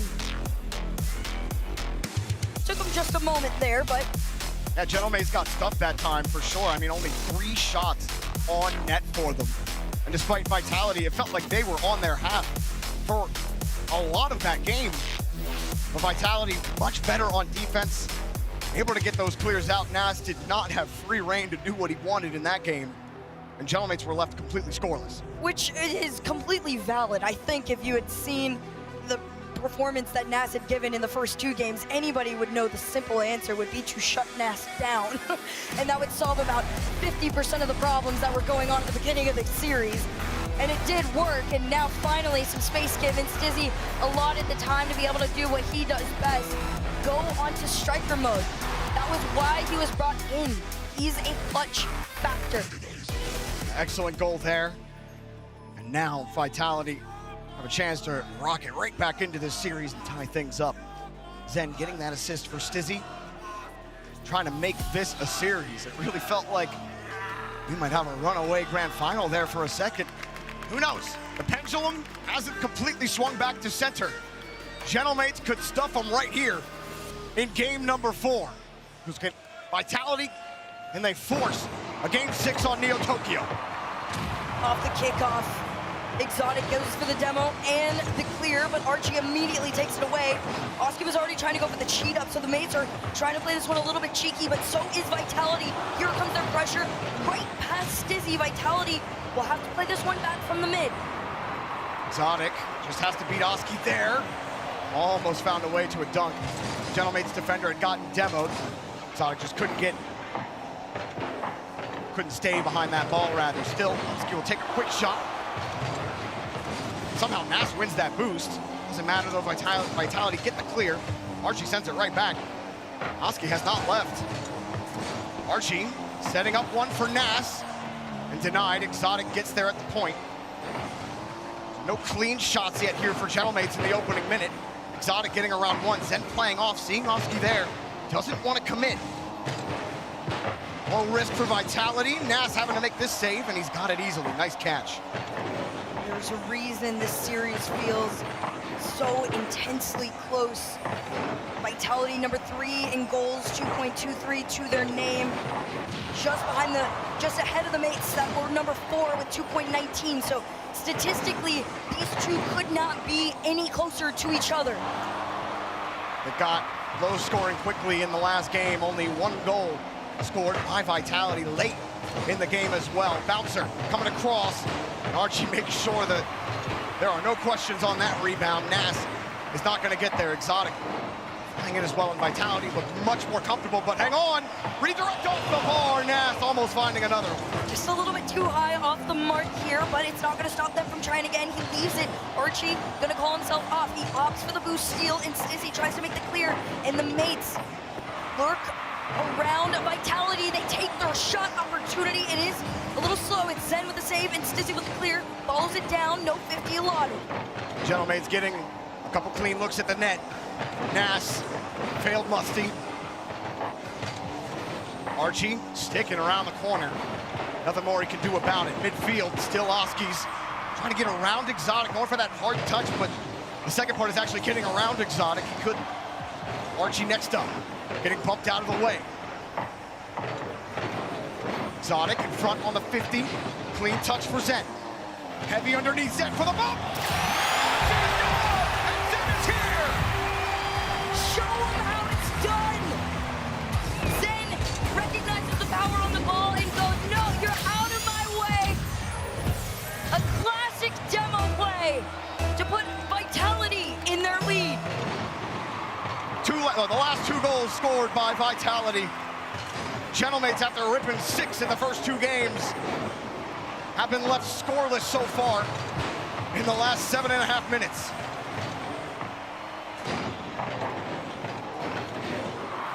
Archie downfield to Oski, but cut off again. Vitality not going to let those long passes work.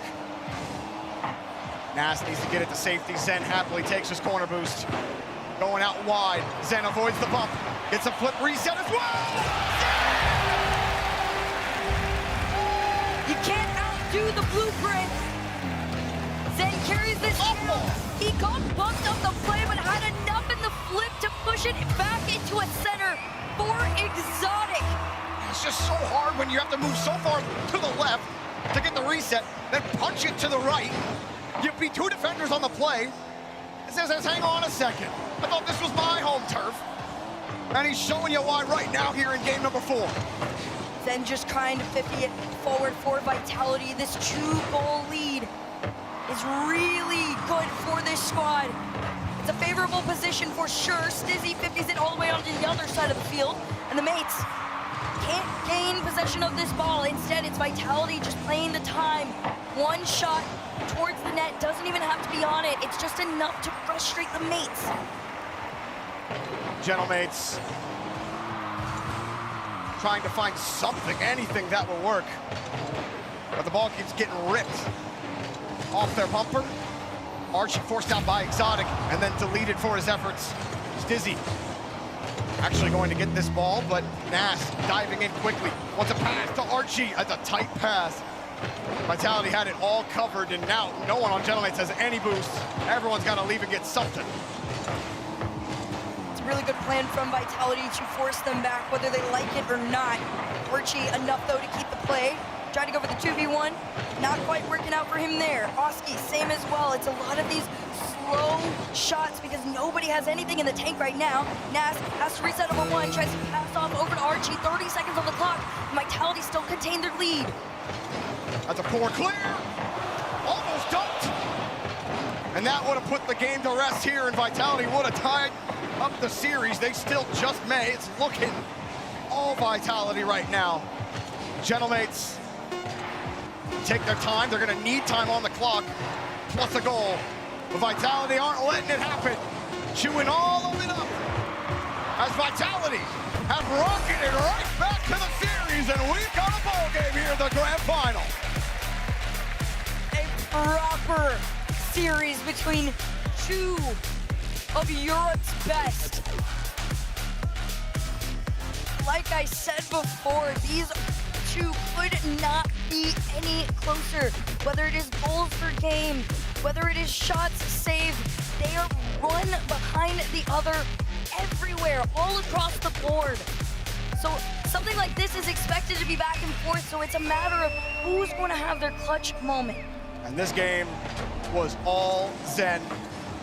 Came alive big time with the reset, or feigning a reset, just going for the bump, and then getting that beautiful passing play on the reset, forcing Gentlemates to take a timeout. Gentlemates shut Vitality out, effectively shut them out for 2 games, then got a nothing goal at the end of game 2 that was garbage time. Other than that, shut out. Gentlemates actually shut out in the last 2 games post timeout, and not showing anything in their offense, not getting really anything in terms of shots, and anything raw on offense. Vitality have shut them down and looking a lot more like they have in the rest of this playoff run, controlling the pace of play and controlling the game. Zen on top of it, and now he is dictating the story of the final. Tied series all the way around. 2 teams trying to figure out what is the difference maker. Zen asking for Boston to be on his side.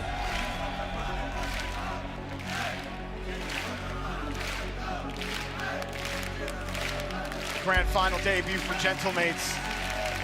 Couldn't have started hotter. But experience brings some wisdom. Vitality knew down 0-2. They were not out of it at all. Been here before, done that before. We're going to Neo Tokyo at least. Seems like there's potential that they could have won Champions Field though. Doesn't love a good game 7. Gentlemates, you see a little bit more out of their offense. Nash still the only goal scorer on Gentlemates in the series so far. Now they got to figure it out post timeout, and they flip it back on Vitality. The pendulum is now dead center as we begin game number 5. Vitality and the mates, for a multitude of reasons, are trying to rewrite and create history. As Archie went up, it was Zen that sends this ball back downfield, and we tennis ball it back and forth to see who gets this ball. Nothing there for Nass. Archie, a good catch. But again, the 50's just not working out for him. Stizzy gets another phenomenal 50. Oski helping get Gentlemates a little bit of space, but it's Vitality again, beginning Zen. Almost finding his way there, and return. Archie picks up his first goal of the series. Welcome in, Archie. The pass over from Nass. He collects the Hunter boost pass with enough power off the sidewall, and they just completely laser it into the Vitality net. Gentlemates finally find the back of the net after almost 11 minutes left scoreless. Oski will call Nass off. Archie already downfield. That pop-up. Exotic deleted on the play. Zen up high in the air. He's bumped out of the play. Stizzy right underneath it. Vitality win a favorable 50 there. Zen scoops this one up. Nass not a ton of boost. Zen again just trying to harass him, but a lot of cars flying. Ball kill. Oh, and Stizzy will get credit, but he gets a little help from his opponent. Look at this one. Parks it, reverses it, and just goes, Using you to my advantage on this one, Archie. My bad. Tied game between the two. Been a lot of weird challenges like that have gone into your own net. One way or another, I think they have all looked a little different this weekend. And now Nas looks to bring it back. His seventh of the series couldn't be more timely. Nas absolutely putting the Gentleman's on his back, trying to solidify his name for MVP contention. Well on his way there right now.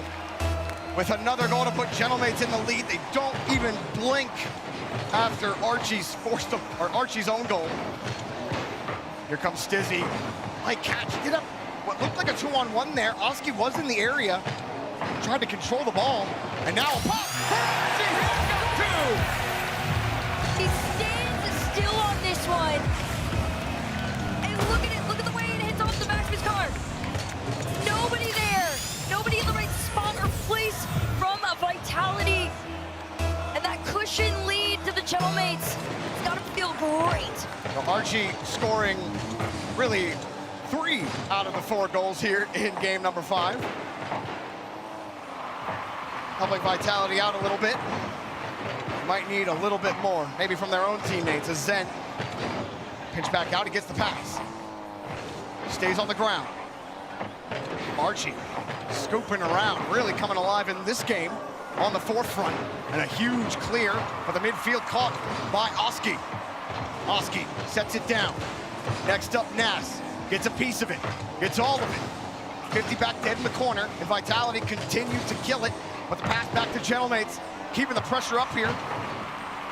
And Vitality forced back out to the side. Stizzy, the only one with a full tank of boost here on Vitality. Nas off the ceiling, holds the wrist!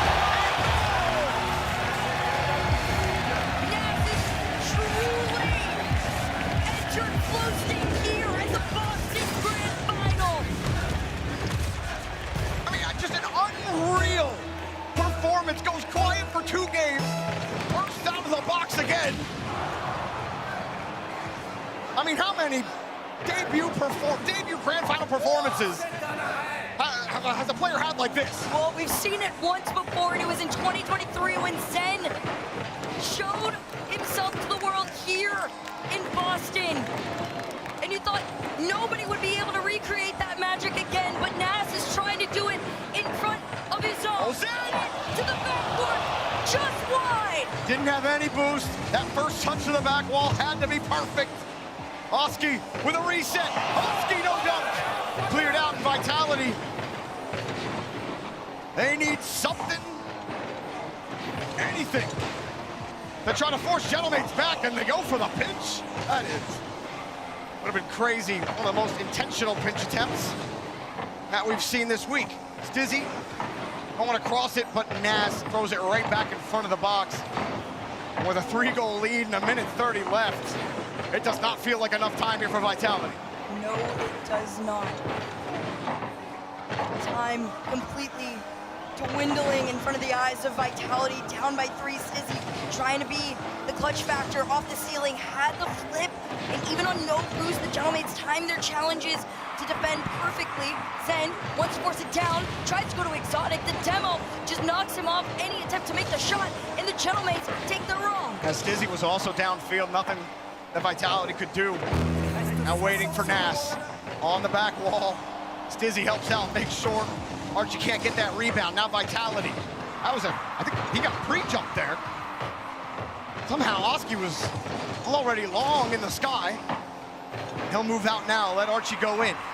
But look at all the time that was off the clock now. It's still 3 goals to go for Vitality.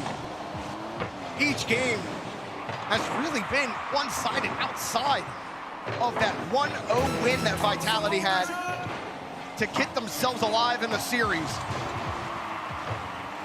Vitality, no answers in game number 5. And with 20 seconds left, they're going to be put on tournament point here when we head to Neo Tokyo. And it's Nas again scoring most of the goals for Gentlemates. Archie picking up 2 in this one as well. And they come roaring right back post timeout. Maybe one more goal. Make it Keep them coming. Nas collecting, stat padding, whatever he needs to do to let Team Vitality know that he is the future. What's the answer? What can Vitality do right now? Or is Nash just the hot hand? Is he just the best player on the pitch today? Nash popping off big time. Vitality doing everything they can, but it's not enough. They're on to their last life. Or Gentlemates will produce 3 first-time RLCS Major Champions.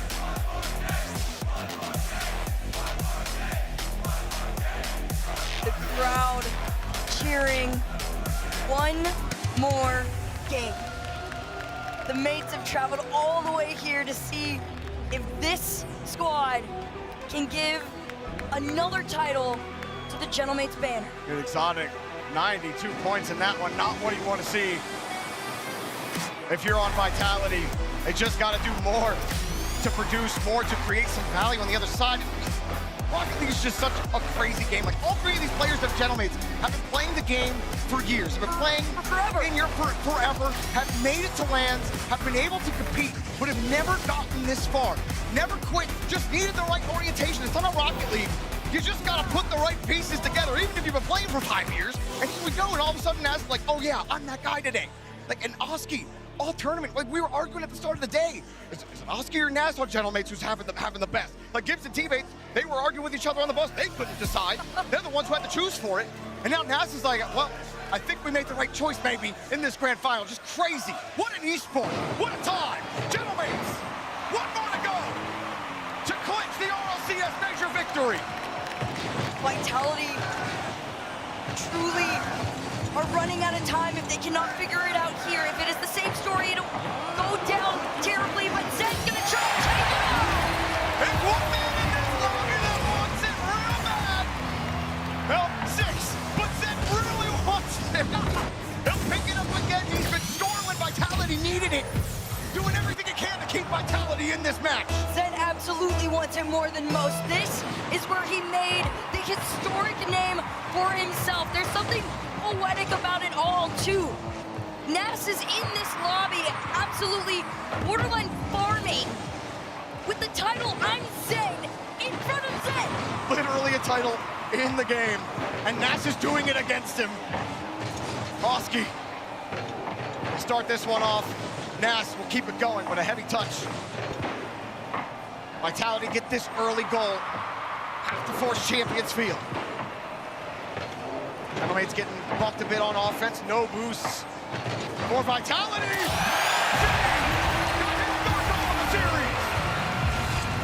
Archie's absolutely on one right now. It's Archie and Oski together. It's a great pass over to 1. Sends it right on back to what felt like an open net. Vitality a little bit too far on their back line. It's a tied game in the first minute. Come Vitality again. A kick right back, perfect 50 from Exotic. That was Nas on the save. Vitality again with Stizzy. Sent on target. Good save for now. Gentlemates getting across. Vitality bringing some heat here from the midfield. Really forcing Gentlemates to work in front of the box. Exotic still trying to keep this going, but a little more boost for Oski. And he wants to get involved, but he's just a little wide. 1-1. If Zen can get around the corner here, this could be the snowball for Vitality, but for now, things feel a little too hot. Gentlemates, they take their turn again. Nas just forcing this ball towards the net, takes his time with it. Vitality, all 3 members of the corner just saying, somebody throw a hand up and just keep them back. I love the idea from Nas. When you've been having as much consistent success in the lobby, they have to respect what you can do behind the ball. Oski's teammate deleted on the play. Both meeting Vitality now, having to survive a Gentlemates midfield attack. Nas, touch for him here. He got a man downfield. Archie. Nas got a full tank. Oski's got a full tank right behind. But Vitality get over 2, and Oski punches it back to the corner. Zen with a beautiful catch, but not a lot of boost. Exotic, hard shot off the bar, bouncer, and no rebound for Stizzy. Vitality finally had a moment there, and the bar is the thing that keeps them out of it. half this game left on even playing ground. And Vitality have had some moments of pressure, but it all continues to just be cut off. Oski does it again. Archie's gonna go to collect the pass off the ceiling, and down is Naz, but this one 50s out to the corner. Crashing into Zen. Another hard clear. Vitality have to work laterally through the midfield. Stuffed by Oski, back pass. Up high from Archie, Zen's already there. Exotic, next up, avoids the bump. One more to beat, just too far away. And Oski has been on defensive duty there on the goal line a lot this game. He's gotten the job done. Another hard clear for Gentlemates. Big boom from Vitality. Nas, no boost in the tank, but manages to keep it down. Exotic is going for his challenge. Stizzy is on the return. So it's up to Zen. Archie over one. Oski to two. Oski gets himself a goal on the board. His first of the series. He's been dishing it out to his teammates, and he finally gets to eat some. And if you're Vitality, you are stressing. Oski now getting hard involved on the striker plays for the Gentlemates has added a new element of stress. A minute 25 separate Gentlemates from their first land victories. And here comes Oski! The big odds showing everyone why he gets to complete this roster. The reset between two. Both parts of the puzzle there. Nas with a hard hit off the sidewall. Vitality both to the back wall, leaving the opening, and Oski hits him with the reset. Gentlemates with insurance. And it's real expensive for Vitality. Archie getting the demo. Exotic next up. Archie there with some boosts. Only 60 seconds separate Gentlemates from the Boston Major title. And Vitality looking for an answer. Zen's pre-jumping. They are desperate for anything to work. And nothing has so far here on Neo Tokyo. 42 seconds.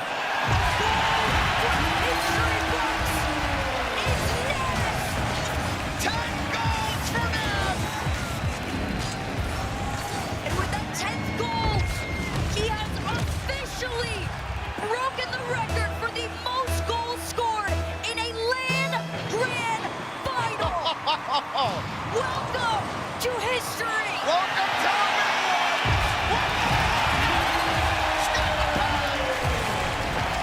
Snap the pad.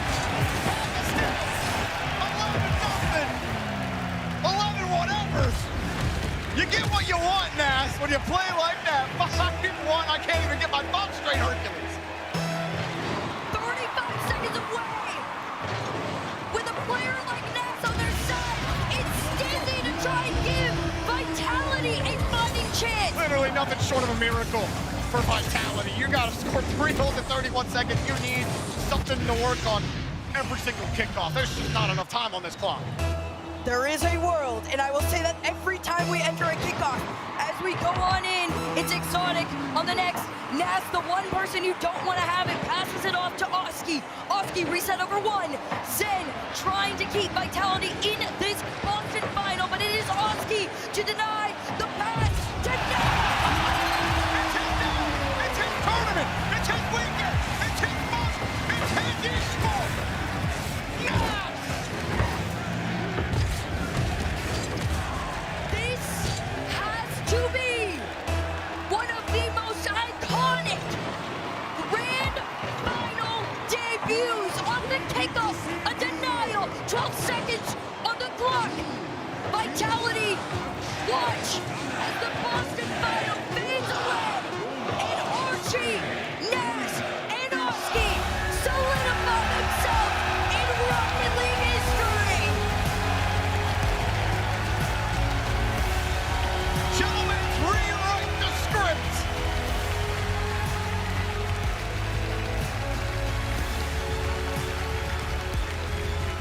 In 2023, it belonged to another rookie. But 3 years later, the next generation of Rocket League has stepped up. What a performance from all three players of Gentlemates. 2 games in there, it really looked like Vitality were gonna come back.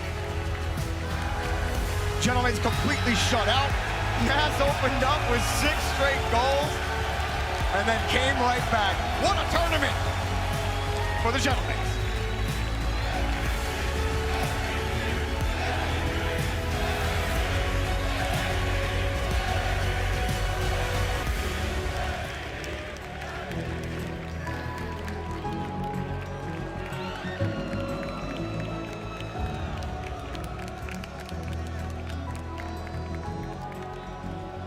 Here are your Boston Major Champions, Gentlemen!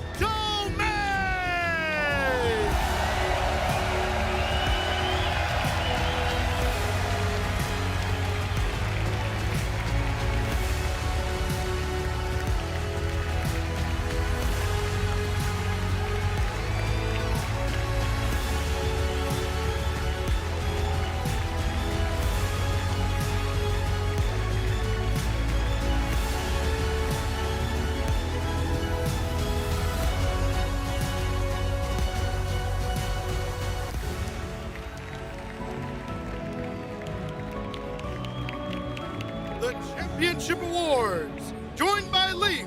Please welcome Rattle!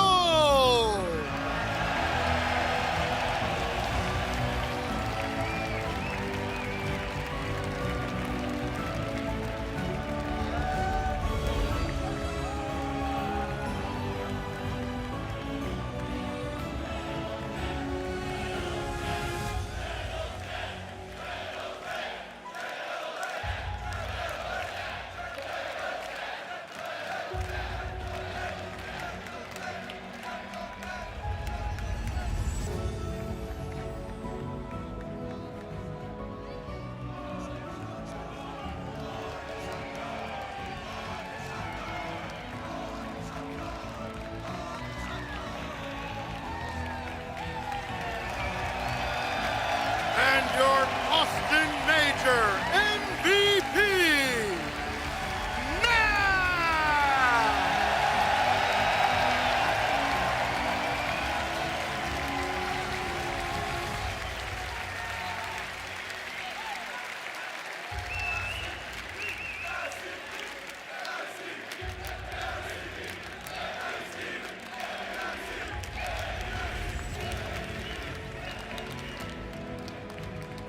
Oh man, where do we even start? All 3 of you, for the first time into a grand finals of RLCS, and you do this and you make it look that good. Naz, your journey has been a long one as well. You've been one of those newcomers, and you had some stumbles, but you started to look like an experienced veteran near the end here, and now you're the MVP. Can you share out there any words of wisdom from your journey so far that allowed you to finally lift that trophy to anyone that wants to follow in your footsteps? I mean, you just have to like give everything if you want to become a champion. I mean, I'm really happy also with my team. They're incredible, and without them, I don't think I would have won. Yeah, that's it. Give it up for Naz. Oski.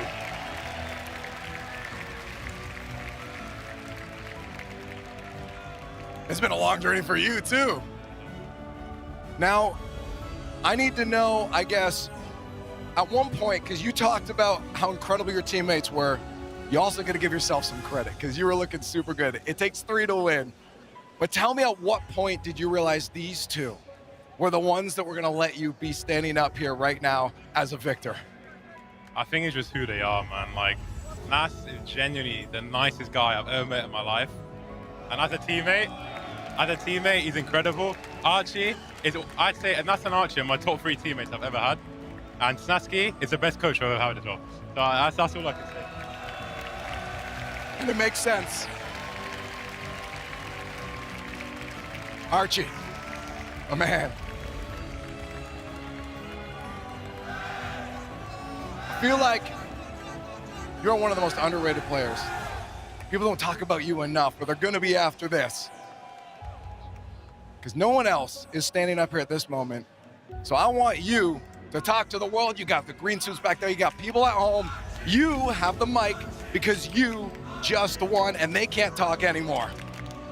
I'll start by saying I have the best 2 players in the world on my team, Nas and Oski, so for me it's a pretty easy job. I just have to score sometimes and save the ball sometimes, but you know, these guys are insane. We have the best coach in the world, Snaski. I think no other coaches actually understand the game as much as him and have actually a good play style like us, so shout out Snaski. Shout out General Mates, the staff, it's probably the best org of all time. From the CEOs to the management, to everyone, thank you very much. And obviously to the fans, best fans in the world, we love you. We got one order of business left here. It's for you to make some noise, you to lift that trophy again. Give it up for the Gentlemates.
Archie, Nas, and Oski are the Boston Major 2026 RLCS champions. They beat Shopify Rebellion, Made in Brazil, TSM, NRG, the Falcons, and Team Vitality to do it.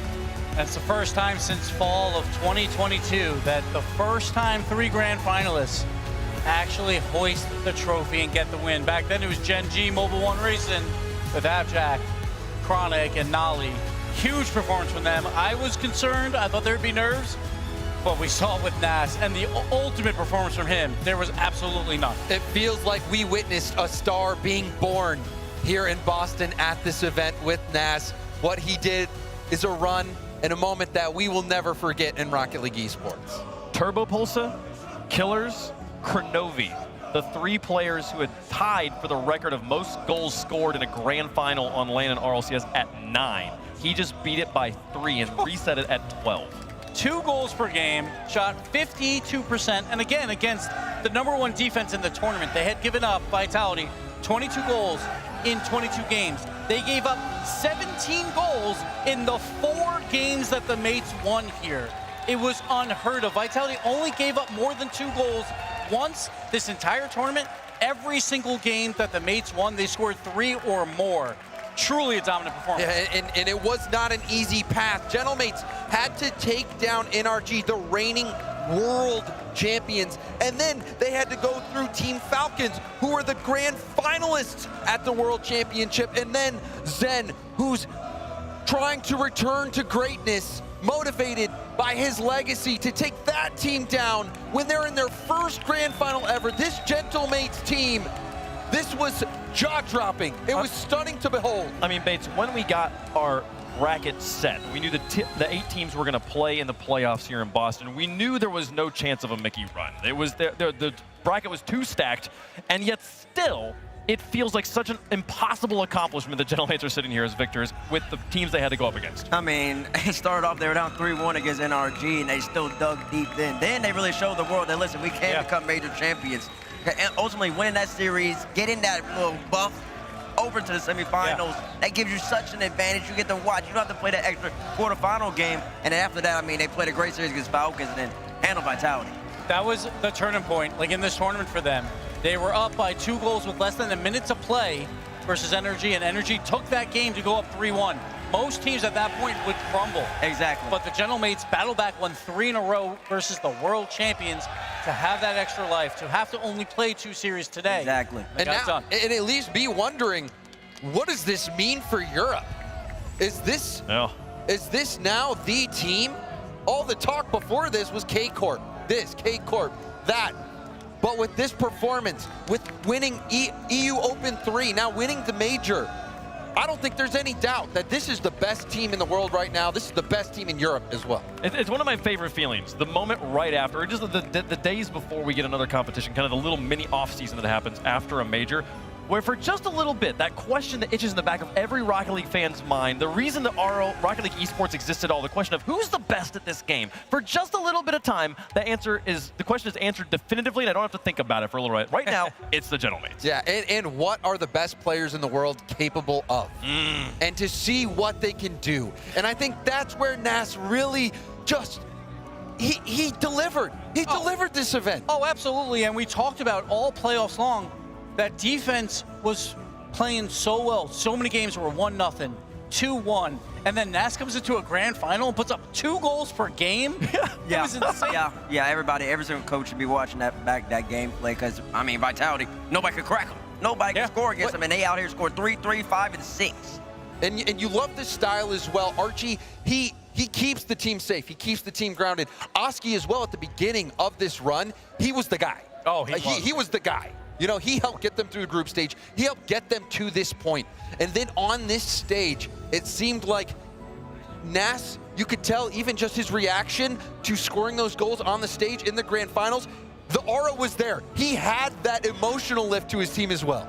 Listen, and also just looking at the bracket, you shouted him out yesterday or 2 days ago, I'm shouting him out as well. John, AKA, always give a great stat. He said that and whoever wins that upper bracket round 1 and they make it to the semifinals, those teams are 9-3. So looking at this, as long as we keep using this bracket style, winning this match, the Gentlemates NRG game, the Falcons Vitality game, puts you in such a great position to ultimately go all the way to the grand final. I also want to quickly give a shout out to the coach Snasky. We heard the players talking about him saying he's one of the greatest coaches of all time. When you think of greatest, what was it about leftovers? That's what I was going to say. Like, when you think about the greatest coaches of all time, you always come up with Farah, who was a teammate with Snasky in season 3, which was Snasky's best result up until this. Yeah, the leftovers. They I don't made know. top 4 in I season 3. I think it just shows you the mind that it takes. You know, when you're doubted, when maybe you don't have the flashiest mechanics, maybe you're not the best in that regard, you have to be smart. You have to be smart to get those results. And what's beautiful is we saw the leftovers get those crazy results. Now as coaches, leading teams. Oh, and he must love it too. He's like, I don't have the max, but I got Nas. So he'll do it. Like, this is gonna be great. He's get some people who's like, oh, I know how to play the game, then you know how to do Congrats, things. my boy. We'll Congratulations. go for that one here. Archie, champion here. Boy, you got anything to say to the desk or anything? Let's hop on the mic, bro. You hop on the mic. Oh my goodness, we got a special guest here. Archie. Let's give it up for Archie. What's good? How does it feel, Archie? You tell us what's good, man. Bro, I mean, to be honest, I don't believe him, man. So I have no feelings right now. At what chilling? At what point did it like settle in, like, oh, we're winning this? I don't remember the last game. Maybe when we went 3-0 or 3-1 or 4-1, something like this. Like, GG. So, but walk me back, because I feel like the turning point of this entire tournament, you're down 3-1 versus NRG after they kind of take a game away from you. How did you guys battle back from that and then just propel that momentum like into today? I mean, we always thought we were a bad team in our series. We felt we were just unlucky. Like, we felt like we were a bad team during the series. We just, like, lost clutch moments. And we kind of tell ourselves we're not going to lose. We're unbeatable. We have, like, a saying in the team, we're unbeatable. We can't be beat. And it came true this weekend again, like Regional 3. And I got to ask, too, you guys had such difficult matchups throughout the way, but what series was it that felt like, man, this was the tough one? I mean, none of them were, like, crazy tough. I mean, they went Game 7 twice, but I think Falcons was a bit of a struggle. NRG was like, I felt like we were a better team, to be honest, the whole series, so I don't think it even should have gone to Game 7, in my opinion. This Vitality series was, like, decent. I mean, they played really good Game 4. Like, to be honest, like, Zen made some really good plays. It's Zen, so he's always going to do that. But we felt like the hardest one probably Falcons, I'd say. Well, what's next? How are you guys gonna celebrate tonight? Yeah, probably some celebrations, and then, you know, a few weeks break, and then, bro, straight back to the grind, because we got to make Paris, man. Absolutely. Well, hey, thank you so much for taking the time to talk with us here. Congratulations on the major, Archie. Major champion here in Boston. What an event. What an accomplishment. What a run. What a way to win. It was something special. You know, I think most people you know, you're expecting the plot armor to come into play. You're thinking, oh, this is Zen. Obviously, we're in Boston. But no, that's just not what was in the cards. There's something incredible about getting that style of victory against Zen. Oh, absolutely. But we got the progressive accolades. I want to Look at more him. about Look Nats. at him. 1.22 goals per game. Obviously, Monkey Moon sitting up there at .92. Guns. Shout out to him in the playmaker making a run there. We'll see. We'll see how it goes. And Killer's now leaving in the savior. But Nas, 2 years ago, again, it was M80. You go 3-0 and swish. You go into the quarterfinals as a top seed, and they lost every single time. He had no ice whatsoever. And we're about to get a blizzard here. And I think Nas is fine with that. He doesn't care. He lives in it now. He is the ice. I think all they need is a computer to get back to the grind. They'll be happy, right? I think we figured out what it is. We need to get Nas home, because then the Blizzard will leave. He is the Blizzard at this point. So I think that's what's happening, folks. It's been an incredible event. Thank you all so much for watching. We are not done on the season, though. Paris is coming up next. And if you thought this was a special event, you will want to be there if you can, folks. Get the QR code on your screen. Make sure you're in the venue for one of Rocket League's biggest events. I'm so excited to finally be going to Paris. Oh yeah, It'll be and now these French teams, they're looking good. All these French teams are looking pretty solid going into that event. So and you know they want revenge, right? Oh yeah, they want revenge because NRG went over there in enemy territory, behind enemy lines. They got the victory, and so I think the emotion's going to be even greater than what we saw in Lyon, which was already breathtaking to be able to just witness the energy, the electricity there. So if Paris is anything like Lyon, it's going to be a once-in-a-lifetime opportunity. You will not want to miss out on that. It's going to be a fantastic event. This was a fantastic event. Thank you so much for watching. Congratulations to the Gentlemates on their victory here in Boston. We'll see you soon for split number 2. Stay safe out there.